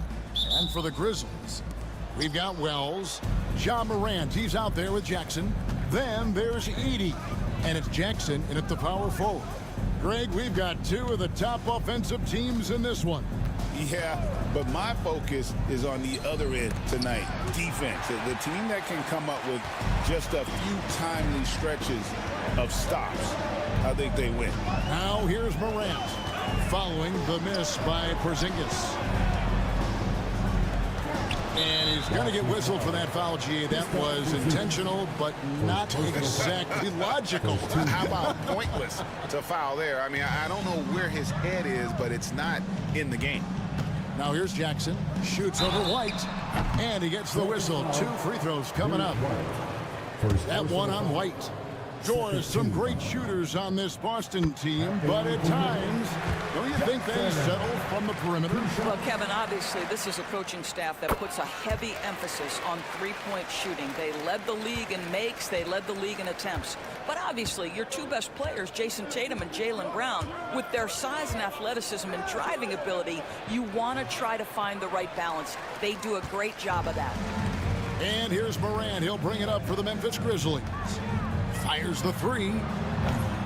It's hauled in by Brown. Here's Porzingis, the fast break chance. Tatum kicks to Porzingis. The Celtics working the ball around now. And he could not get that one to go. A lot of contact, and he'll go to the line for 2. That one on White. And between his footwork and height, Jackson is a tough matchup for defenders. Here he takes full advantage and draws the foul. Now here is Holiday. Outside Tatum.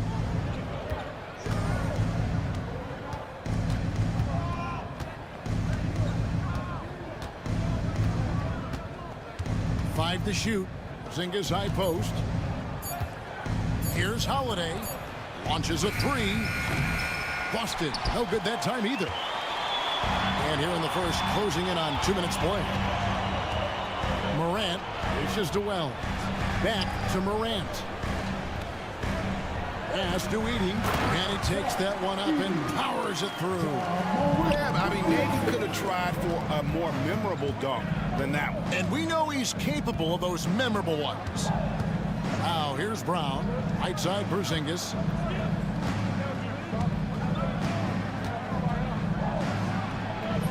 And another miss by Boston. And with an update from the sidelines, let's check in with David Aldridge. Thank you, Kevin. Well, I caught up with the Grizzlies head coach. He knows how much Jason Tatum can impact the game. Coach told me Tatum has improved the way he reads the game, how he responds to defense. He's faster. That means we have to be crisp with how we rotate and send a double. Not a lot of wiggle room on the floor when Tatum is processing information. Back to you guys. Thanks so much, David. For Boston, they've gone 0 of 4, missing their first 4 field goals here. Greg, with how explosive Ja Morant is, he has certainly taken his fair share of awkward falls. And that's what worries you with guys like that. He's already had a number of injuries in his young career, but we all just want to see him at full health. Now here's Morant, following the shot by Drew Holiday. And that's out of bounds. Memphis will retain possession.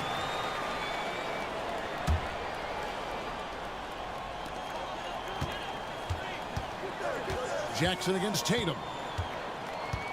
Jackson passes to Morant. Here we go. You know, he rips it and jams it right over Porzingis. Wow! And creating a little separation here, gaining some confidence.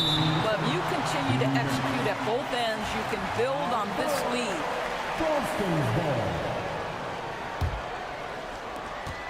ball. 1:58 left to play in the first quarter.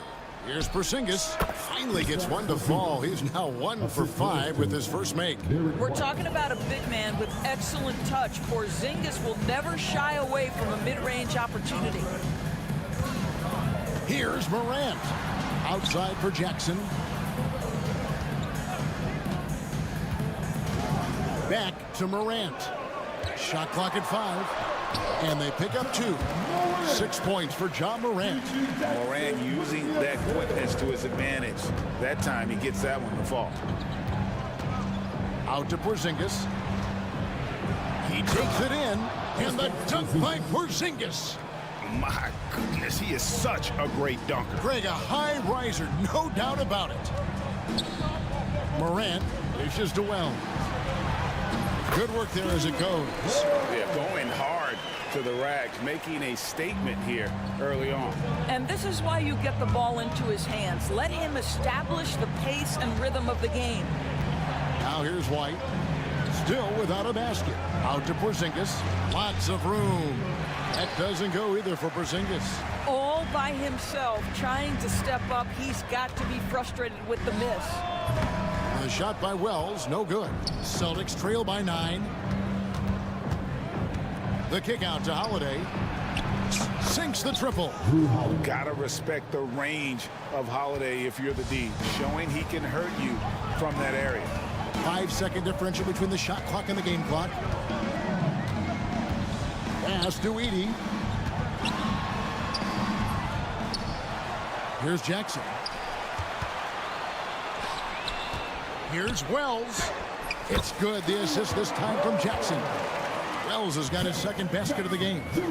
A solid distributor. I think Jackson is gifted at reading defenses and then being able to spot the open teammate. Here's Tatum. And it is good at the buzzer. Wow. One eye on. And so it's Memphis, with their lead standing at 6 points here at the end of the quarter. They're playing a bruising game inside, and it's working for them. Right back after this break. Timeout. And if you're just joining us, we've played through 1 quarter in this one. What stands out to you from the Grizzlies in this one? Well, when you control the glass, you control the second chance opportunities on both ends. And that's how they controlled the first quarter. I thought they were the much more physical team. Memphis leading by 6. Morant is out there with Jackson. Then there's Jaren Jackson. Then there's Wells. And it's Huff in at the 5, roaming the paint. That's the lineup in the game for Memphis. First team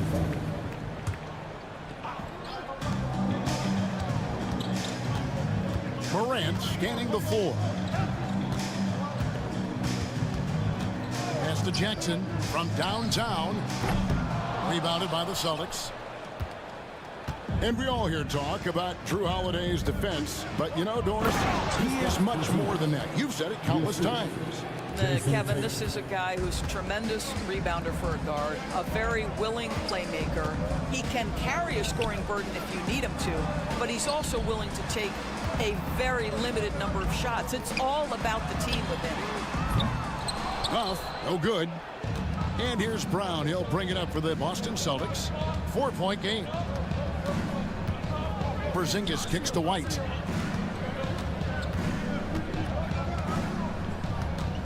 Porzingis sets the pick for White. And White with the stuff. Derek White saying it's not just the big fellas who've got some hops. I can put it down. Yes, sir.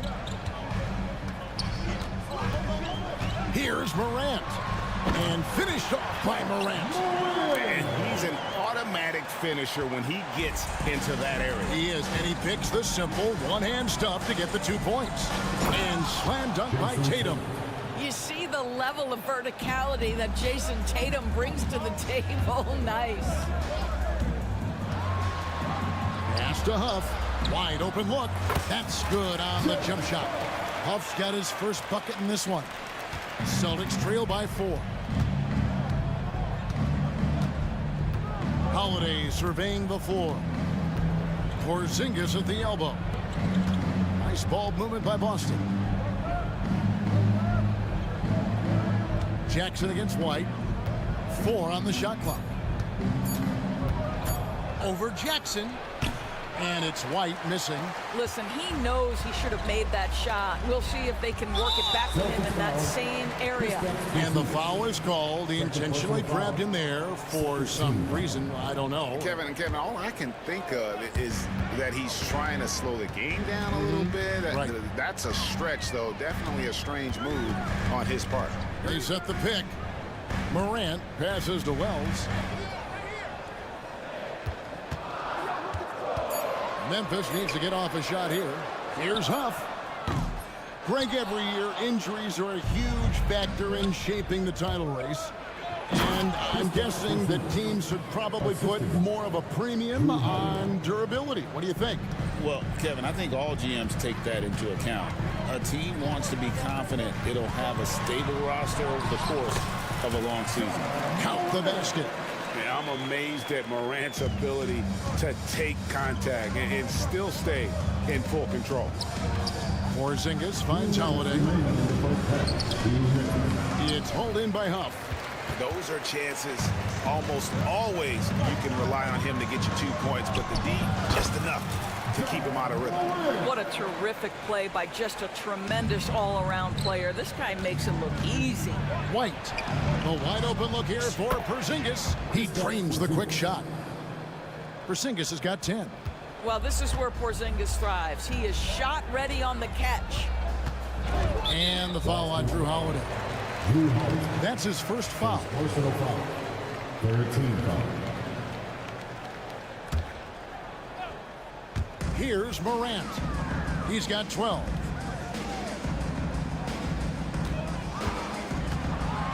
And Morant throws it down. And what a show Morant is putting on. Every time he touches the ball, you feel like he's going to score. And Holiday kicks to Porzingis. Tatum against Jackson. Porzingis with a screen on Jackson. The kick out to Tatum. Tatum using his size inside. Well, there's a mix of strength and agility that Jason Tatum is taking advantage of. Nice work in there. Here's Morant. Pass to Huff. Jackson has the open look, and the 3 ball is good. And the Grizzlies lead by 7. It's such a sweet 3-point stroke there, and it can really open things up inside because as good as he shoots it, it forces the opposing bigs to have to step out on the perimeter. Now here's Brown. Porzingis. Stolen by Jackson. Now here's Morant. He's got 14. 5-second differential between the shot clock and the game clock. Outside Jackson.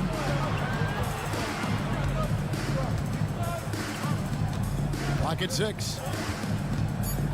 Pass to Huff. Over Tatum. Rebounded by Tatum. That's one he knows he should have drained. Oh, and he just knocked down the buzzer beater. And that 3 makes things just a little more interesting here as we head to halftime. They are not going away. And that'll do it for the first half. A competitive game so far. It's the Grizzlies. They lead by 4. Live from the FedEx Forum, you're watching 2K Sports.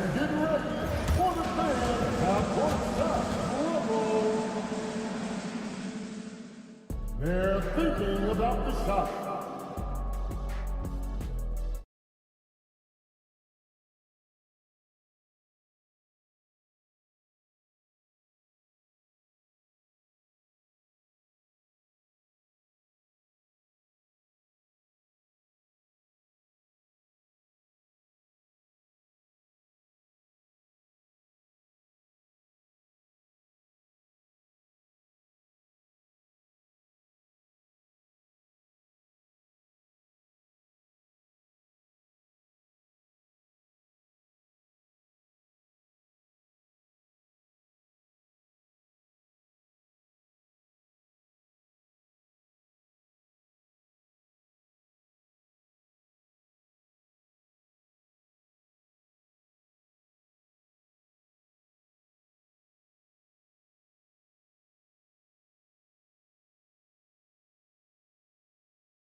Were discussed during the half.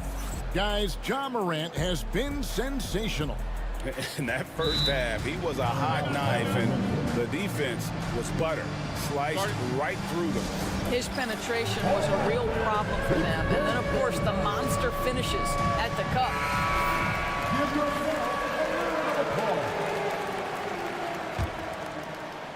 And the Grizzlies leading by 4. Starting off the second half, here's Joe Mazzulla's 5. The post pair, Tatum and Porzingis. Then there's Derek White. Then there's Jaylen Brown. And it's Walsh in at the shooting guard position. That is just tremendous focus from Jason Tatum. This guy has gotten so good at walling off defenders and finishing plays. And you watch Jason Tatum year to year, he is a model of consistency across the board. The numbers are pretty similar, and the effort never wanes. It's safe to say Jason Tatum is a bona fide superstar. He certainly is, Kevin, and really been a big-time star from the time he was 23 years old. Lots of pressure on this young player, but Jason's not only embraced it, he's thrived under it. Terrific play call to give him a clean look at the rim. That's how you want to start the second half. Well, there is nothing better than catching a rhythm as early as possible, and boy, that's a terrific start right there. Now here's White. 5 points in the game. Driving to the basket. Count the basket and the foul. Zach Edey picks one up. Gentlemen, that is about excellent concentration from Derek White. You play through the foul, now you get the old-fashioned three-point opportunity. And we talk about Derek White, Doris. How impressive has his rise been? Kevin, it's been both impressive and sometimes feels improbable. He was not highly recruited. There were no expectations on him when he arrived in the NBA. This guy has turned himself into one of the premier defenders from the guard spot, an excellent shot blocker, and so rock steady as a ball handler on the offensive end. Oh, he got fancy with that one. Yeah, maybe trying to give them the momentum boost they need to break this game open. Bane. Here's Edey. Back to Bane. There's the pick. Pass to Edey. Just 5 to shoot. And a wide open look for Bane. Oh, and there's the one-handed jam. Good to see a player going all out when the game's this tight. You know, GA, he knows what his job is. Patrol the offensive glass. And that's so demoralizing to your opponent. To play great defense and have the possession end that way, that's tough to take. And here's Tatum. He'll bring it up for the Celtics. Trailing by 2. Pass to White for the lead. And the rebound goes to the Grizzlies. Edey's got 6 rebounds in the game. And Jackson with the basket on the assist by Bane. And the Grizzlies lead by 4. That's the kind of aggressive and assertive play they need as we get closer and closer to crunch time. Here's Porzingis. It's blocked. Bane looking around. Three-pointer. Gets the three-pointer to fall. Now it's a 7-point Memphis lead. I'll tell you, he'll take that all day, every day. I'm sure he was shocked to find himself that wide open. Brown finds Porzingis to stop the run. Good for his 6th make and a dozen attempts, shooting 50% with that basket. The defense made the mistake of allowing Kristaps Porzingis to find his rhythm. Going to be a long night if you don't cool him off. Here's Edey. 8 points for him. Here's Jackson. And he gets the friendly spin, and that one drops. Jackson's got 6 points. Pick works well there. Not much resistance from the D. It takes incredible effort to stay connected to the hip of the offensive player. You've got to want to work. And really just unselfish basketball on the interior. That's the kind of pass a coach loves to see. Bane passes to Jackson. White against Bane. Shoots over White. Porzingis with the rebound. Celtics trail by 5. Outside Tatum. And the rejection by Jackson. Bane against White.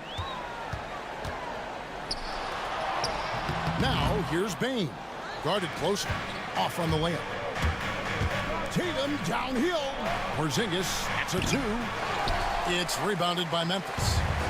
Well, they'll be happy with that look, even though it didn't fall. I think expect them to go back to it because that's the kind of shot this offense is designed to generate. Now, here's Bain. Porzingis with the steal. Outside Tatum.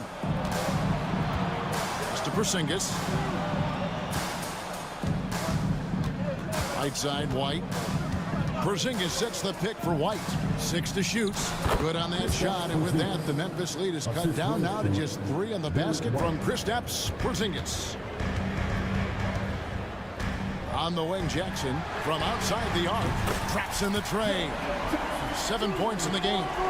Quick thinking from Jackson. When he's rising and firing fast, you know he's in the zone. Porzingis finds Brown. Porzingis sets the pick for Brown. He got it up. And the last shot before the buzzer is off. And so it's Memphis with their lead standing at 6 points. Well, this has been a great contest so far, and I imagine the fourth quarter could have even more action in store for us. And so Joe Mazzulla calls for the timeout. And he wants to see some changes out there right away and right now. Let's check in with our reporter, David Aldridge. Hey, Kevin, able to listen in on what Joe Mazzulla was going over with his team. His emphasis was for more effort on the defensive end. He said we have to do a better job of communicating and helping each other out. They're getting too many easy looks. Let's make it hard on them. Kevin, they're going to have to if they're going to slow down the hot shooting of their opponent. Thanks, David.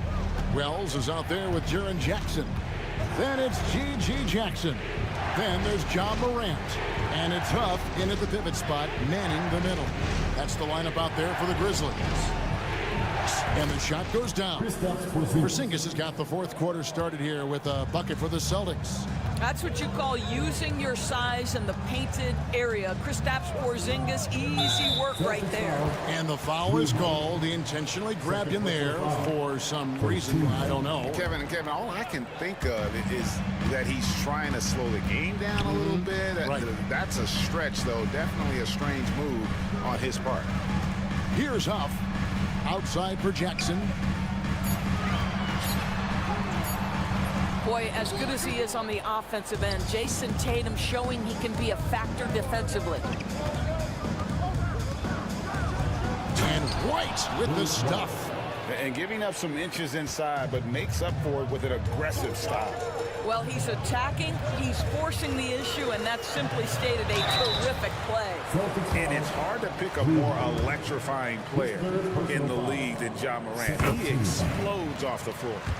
And what do you guys think so far about the offensive approach for the Grizzlies? Credit them for not settling. I mean, they've been in attack mode off the dribble all game long, and thus far, it's paying off. I also like how they've played in the painted area. They've made an effort to work on the inside and convert those chances. Now here's Porzingis. Tatum looking around. Back to Porzingis. The Celtics need to get a shot off. Fires from deep. The kick out to Holiday.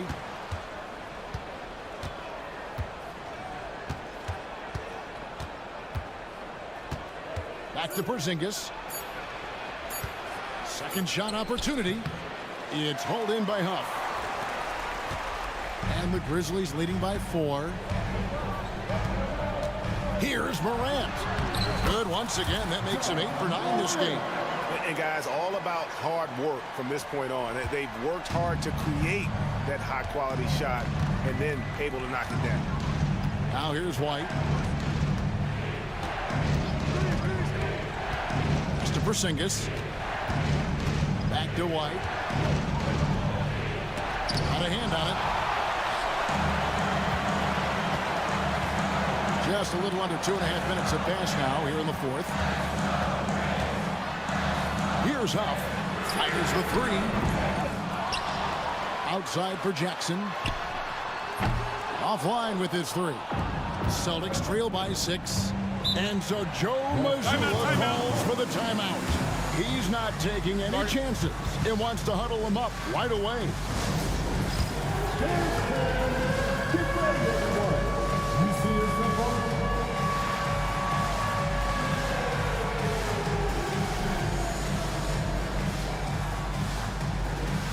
And Memphis making a change here. Edie's checked in. Coming onto the floor for your Grizzlies, number 14. And over 2.5 minutes in the books here in the fourth. Porzingis finds Holiday. Back to Porzingis. Pass to Holiday. Just 5 on the clock. Porzingis with a screen on Morant. Holiday, the pass to Porzingis. It's rebounded by Memphis.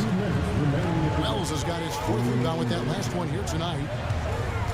Here's Edie. Out to Morant. Here's Edie. Goodbye, Porzingis. And this is what we've come to expect from this guy, right? Not only making a ton of shots, but being efficient while doing so. Pass to Porzingis. Trying to end the droughts. Good, and it's Tatum picking up the assist. Porzingis has got 10 points here in the second half. Yeah, the evolution of Tatum as a passer is evident. This guy more committed than ever to making the right play. Here's Edie. Here's Morant. Uses the glass to finish the layup. Morant's got 6 in the quarter. Well, there's an aggressive mentality in play. Work in close, find a way to score. Outside, Porzingis. And a lot of contact on that one, so he'll shoot 2 here. You simply have to respect the shooting touch with Porzingis. That time, he gets the defender closing out, but nowhere near in time.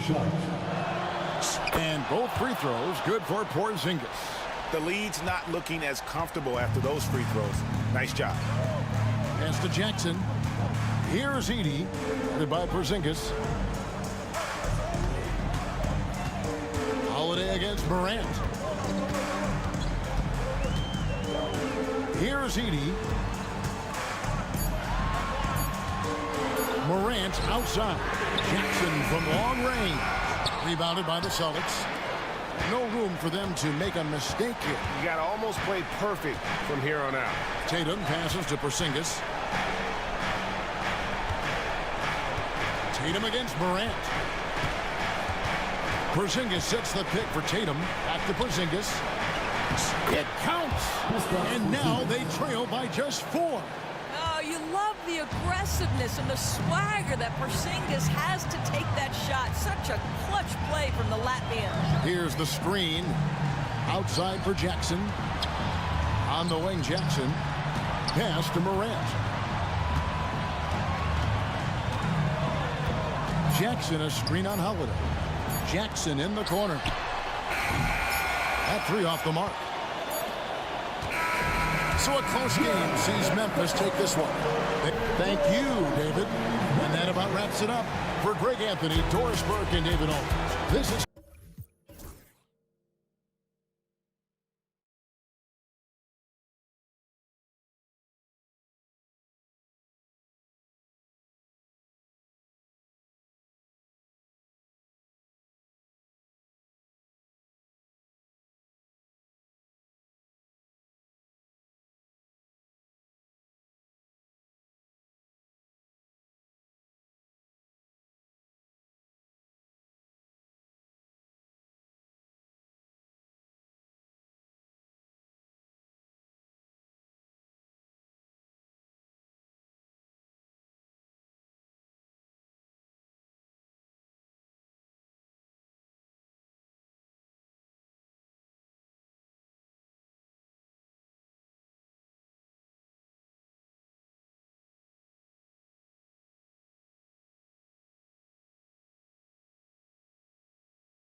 Sports for our latest presentation of NBA basketball. A look at the 76ers starting group. Maxey out there with George. Then it's Joel Embiid. Then there's Kelly Oubre, and it's Yabusele in at the power forward position. And for Boston, the two Jays, Brown at the 3 and Tatum at the 4. Holiday at the 1 with White at the 2. And it's Porzingis in at the center position. And the highlight of this game could be the matchup at the 5 spot, Clark. You know, Brian, we've seen strong play at the center position these last few years, and we've got two bigs who can each take over a game, so I think it's going to be a lot of fun watching them square off. And Holiday powers it home. Wow, Holiday just assaulting the rim, going at it full speed. Left side, Maxey. Pass to Embiid. And he drops in the layup off the glass. Embiid's got his second basket. Starting to find his rhythm. He's cooking, and he knows it. And you know what? They're going to keep using him. I mean, he'll be the centerpiece of their offense today. You can bank on that. Tatum feeling it out a bit. Count it. Good. Tell you what, Tatum using his length for positioning inside, able to operate well in the paint. Gives us a chance to catch up with Allie LaForce. Well, I had a chance to talk with head coach Joe Mazzulla. Facing off with Paul George tonight, I asked them what makes PG such a special player. Coach said, quote, well, he has a huge effect on the game. Paul can shut down your best scorer on one end and then put up 30 or 40 on the other. Tough to beat that. Paul George, he will have a lot to say about this one, guys. Thanks for that, Allie. Left side, Porzingis.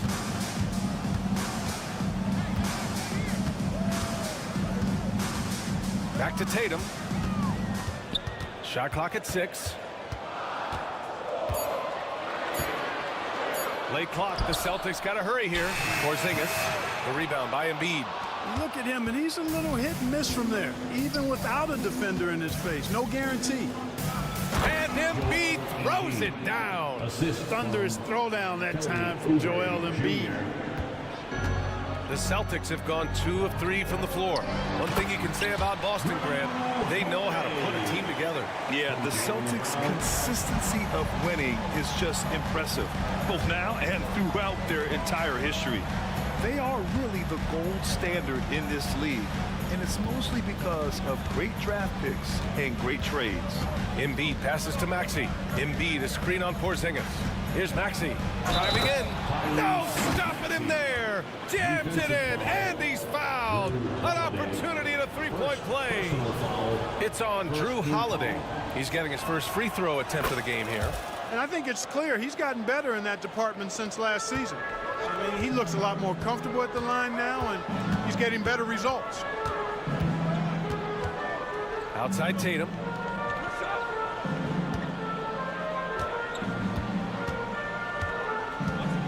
And there's the drive.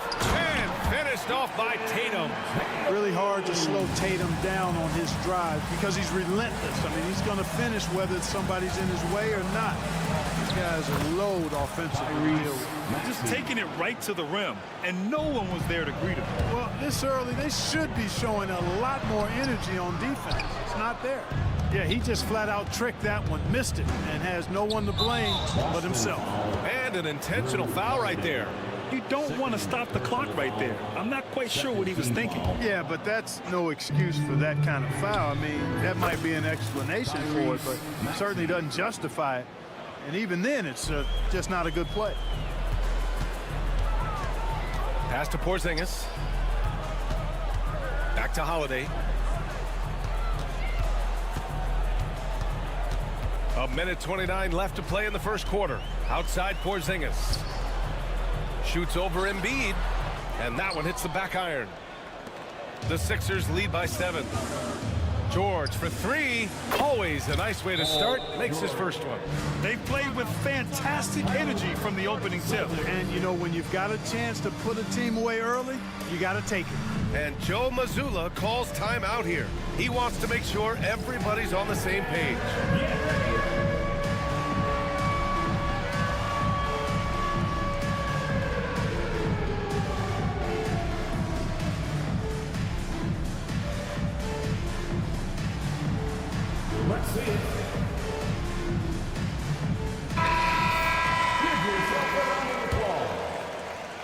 1:14 left in the first quarter here. Holiday passes to Porzingis. Back to Holiday. To the inside. And a slam dunk by Porzingis. Yeah, that's an easy throwdown for him.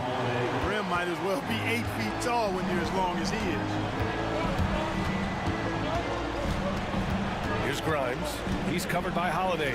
Here's Edwards. Perfect pass to set up the lay-in. Boy, I like their energy coming in. Terrific execution so far. And you know, it's an all-out effort they've come in with. Very aggressive offense so far. And they pick up 2. You know, at 7'3", not many guys can defend Porzingis. I mean, especially when he's operating this close to the rim. Edwards a screen on White. George passes to Edwards. And the ball out of bounds. The Celtics will have it.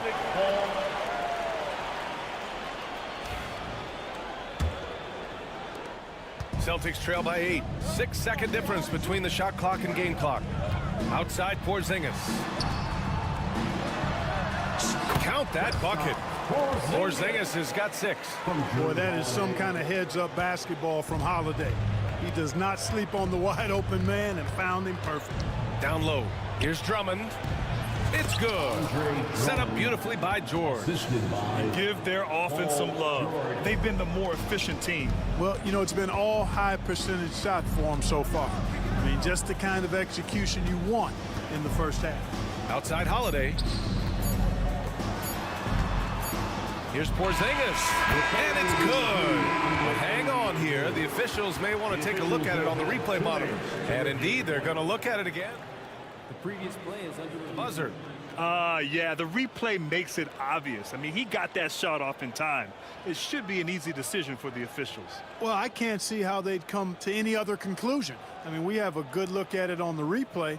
The clock's still ticking when it left his fingertips. After the review, the ruling on the floor is overturned. And after reviewing the play, it looks like they're overturning the call here. That basket is good. It would have been a real shame if those points didn't count. I'm so glad the officials were able to take a second look and make the right call. Offense is coming free and easy as we wrap up.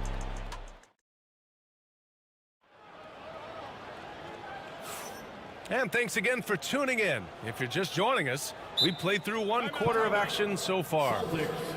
All right, guys, let's get your take on the scoring breakdown for the 76ers. Well, I've liked their assertiveness inside. They've been getting that way and playing that way the whole time, setting the tone right away that the inside area is their territory. You also have to commend them for their fearless attitude offensively. They've been productive when driving to the basket. Celtics trail by 6. So on the floor for Philadelphia to kick off the second quarter. We've got Edwards. Also Andre Drummond out there. Paul George out there with Kelly Oubre. And it's Grimes in at the point. Holiday passes to Porzingis.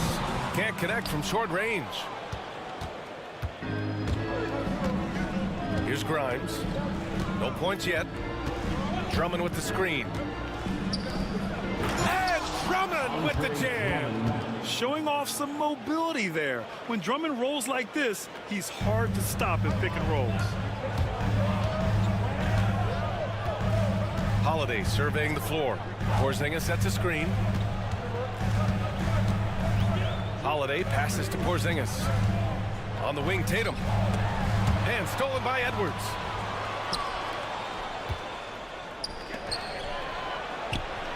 Finished off the break. Timeout. His energy is unmatched. And, you know, you're going to get those buckets, guys, when you're quick to get out on the break. Get that ball up the court as fast as you can. And Joe Mazzulla has called timeout. A moment to rest and confer on the game plan. And the 76ers with some changes. Joel Embiid, he's checked in for Drummond. And it's Tyrese Maxey in for Grimes. Holiday against Maxey. Porzingis with a screen on Maxey. Holiday passes to Porzingis. No good there. Philadelphia leading by 10. Maxey on the wing. He's covered by Holiday. Kept alive. Here's Embiid. Ooh, look at Embiid converting in close. Embiid, such a dominant force inside. That's exactly where his coaches and teammates want him operating. George against White. Outside Tatum. Outside Porzingis. Pass to Holiday. And here's Tatum. Down to 5 on the shot clock. Porzingis misses. And so it's Maxey who brings up the ball for the 76ers. They haven't allowed any points in the second quarter. Grant, when you talk about consistency and officiating game to game, you think there's room for improvement? You know, I do think so. I mean, they're allowing more contact, but overall, more clarity on what constitutes legal guarding position that help players and officials. And Joe Mazzulla has called timeout. We might see him looking to make some tweaks to the strategy here. Celtics trail by 14. Left side, Porzingis.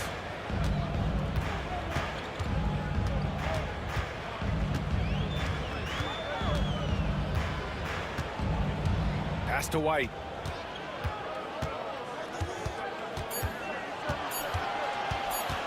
Back to Porzingis. And they turn it over. Shot clock violation as the buzzer sounds. Sixers ball.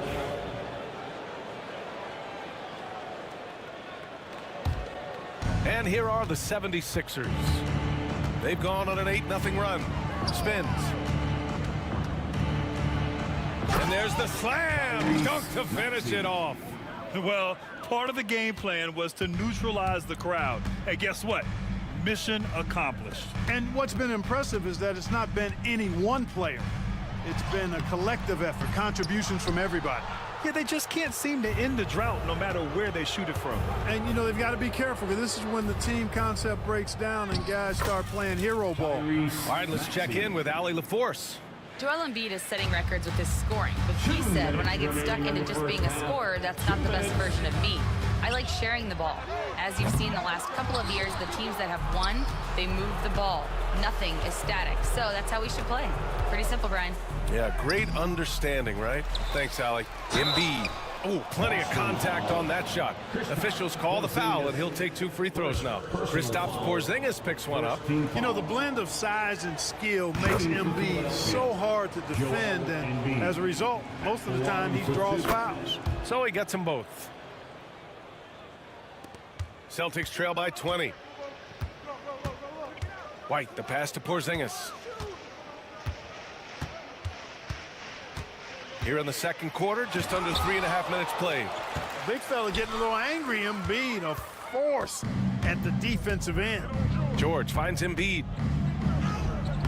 Tatum pulls it in. For Boston, they've gone 0 for 6 in the second. Not looking good. Here's White. Another miss. Boy, they're in a funk right now. Philadelphia leading by 20. Here's Maxey. And Porzingis with the block. Hey, with that length, Porzingis is always a threat to block shots. I mean, when he matches that length with really good energy and awareness, he can be a good defender. Now, what's the saying? Don't box out, you get your feelings hurt. 50 seconds left in the first half. Maxey against Holiday. Maxey, that's good. Maxey's got 6 in the quarter. Hey, one thing about Maxey, he was just born to score. This guy is a bucket getter. Brown looking around. Left side, Porzingis. Nails the baby hook. Porzingis has got 10 points. That's been the story of their offense so far. Getting a number of looks from point-blank range. Porzingis against Embiid.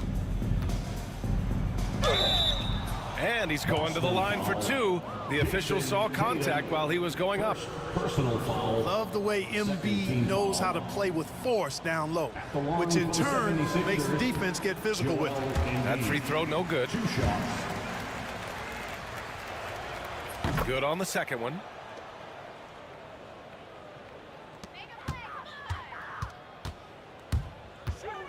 And here's Holiday. For 3, Porzingis. And the shot is good on the assist by Holiday. 13 points in the game. Nice dime drop there from Holiday. Excellent awareness. And so a pretty lopsided game through the first half. The Sixers on top, up by 16. And we'll be right back after halftime for the start of the third quarter. See you in just a bit. Fans, please direct your attention to center court. And get ready for the fan half-court shot drum line. They're measuring up the shot.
In the middle. That's who's in the game for the Celtics. Maxey with it.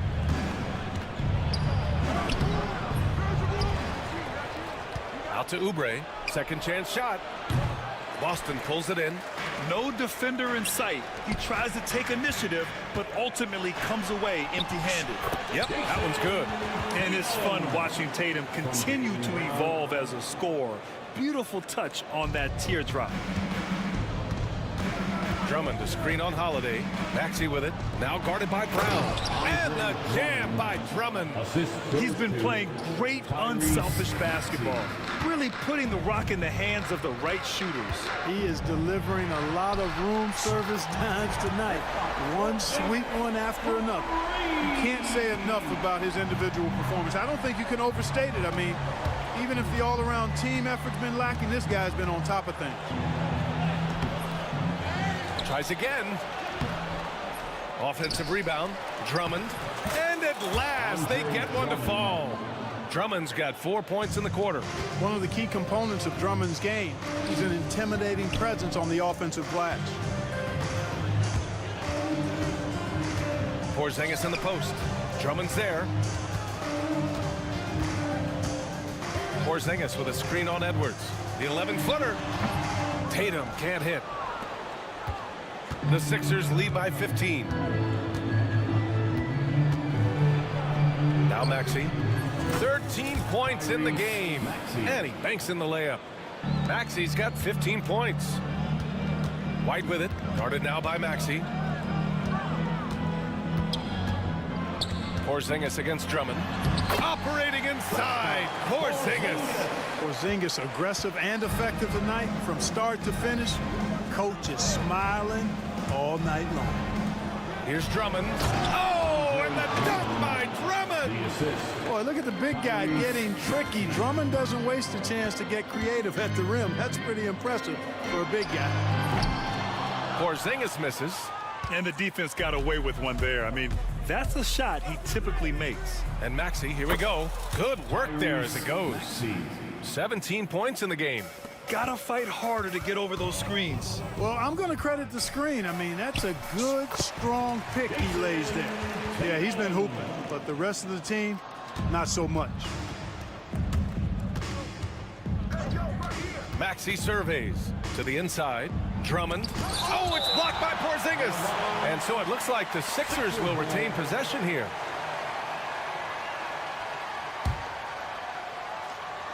Third quarter here, and 3 minutes have come off the clock. For three, Maxey. Pass to Drummond. Tough sequence there. They just couldn't get it to go. Tatum passes to Porzingis. Tatum, a screen on Drummond. Back to Tatum. Here's Porzingis. Stolen by Drummond. Let's check in with our reporter, Allie LaForce. Brian, there are some players who felt the 65-game requirement for postseason awards was too high. The NBA's executive VP and head of operations, Joe Dumars, said, quote, "You're still allowed to miss 20% of the season. People pay to go, and they want to see their stars play." Brian, it's all about the fans. True enough, Allie, thanks. And it's good. 2 points. It's really a challenge to keep Porzingis in check from mid-range. He's so tall and long, and he's got a great feel for the shot. Inside. And Drummond with the jam. Did you guys see that? What an insane slam. Man, you got to have some hang time to pull that off. Yeah, to glide in and reverse it home like that, so sweet. Sometimes it's simple. Put the ball in the hands of your scorers and let them do what they do best. Here's Maxey. Ooh, he's looking good tonight. He's drilled 9 of 15 so far. When Maxey is clicking on all cylinders, he is a tough guy to slow down. Tatum, a screen on Maxey. Holiday passes to Tatum. That one falls. Tatum's got 10 points. You know, coaches will take possessions like that all day long. Phenomenal use of the screen there. Edwards a screen on Holiday. They get it back. The kick out to Edwards. Back to Maxey. 6 on the shot clock. There's the triple. Porzingis grabs the board. Outside Holiday to the middle. Tatum from long range. That misses. Would have counted had it gone. And so it's the Philadelphia 76ers with it. And 1 quarter to go in a game that to this point has not been an evenly fought contest.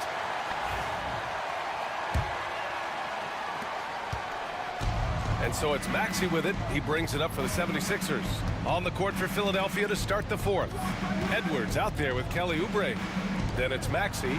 Then it's Joel Embiid. And it's Grimes in at the shooting guard position. How about that wonderful floater he has, showing off an exquisite touch. For 3, Porzingis. That one falls. Nice feed that time from Holiday. Holiday's got assist number 8 here already in the game. Pass to Maxey. Here's Embiid from downtown. He can't get that one to fall. Ooh, that's a tough break. After poor communication defensively, it leaves him all by himself. Porzingis passes to White. Oubre with a steal. To the paint. Here's Embiid. Buckets. He's now 6 of 10 from the field. And an important part of every team's game. A look at the hustle stats for the 76ers. Really a great job in this one, forcing the issue defensively. Great quickness and discipline combined, making ball handlers very uncomfortable. They've also been showing us standout play on the fast break, working as a team to create easy opportunities. And this is how he shines. He's a big part of their floor space. And you know what? It's all about the long distance game for him tonight. He's getting it done from out there. White on the wing, guarded by Edwards. White, the pass to Porzingis. White against Edwards. And White gets right to the 10. In the NBA, you just can't let guys get to the rim. And we're about 2 minutes into the 4th here. Pass to Embiid. Soft touch off the glass. Well, Maxey continues improving as a facilitator, finding these opportunities to get the ball moving. Holiday against Maxey. Porzingis with a screen on Maxey. Holiday passes to Porzingis. And there's Holiday. That's good. On the assist by Porzingis. Packing some muscle on it. Holiday able to push that shot through. Here's Maxey. Yep, that one goes. Maxey's got 21 points in the game. And just not letting up at all. I mean, you have to love this approach. You want to get the ball to the guys who make plays. If it's working, keep working it. That's what I say. Keep the pressure on him. And, you know, even though he's not a lights-out shooter from deep, the defense still has to be more aggressive there. Philadelphia leading by 17. Here's Embiid.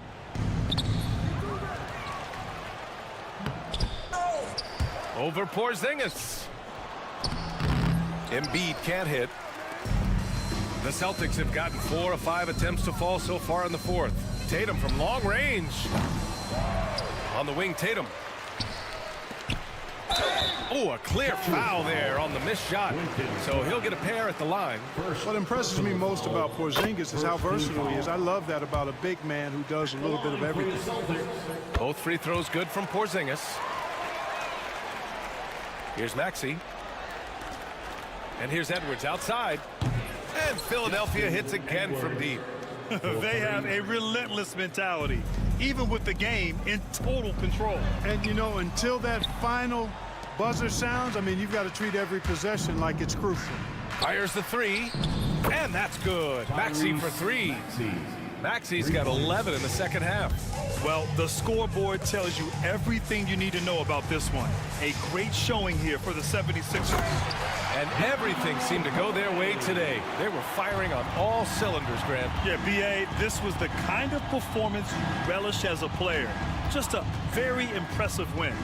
And as it was happening, as it was building, you knew this was a monster game for Tyrese Maxey. He ran things with precision. Great command of the offense, putting his teammates in all the right spots. A minute 6 left to play in the fourth quarter of this one. Embiid can't hit.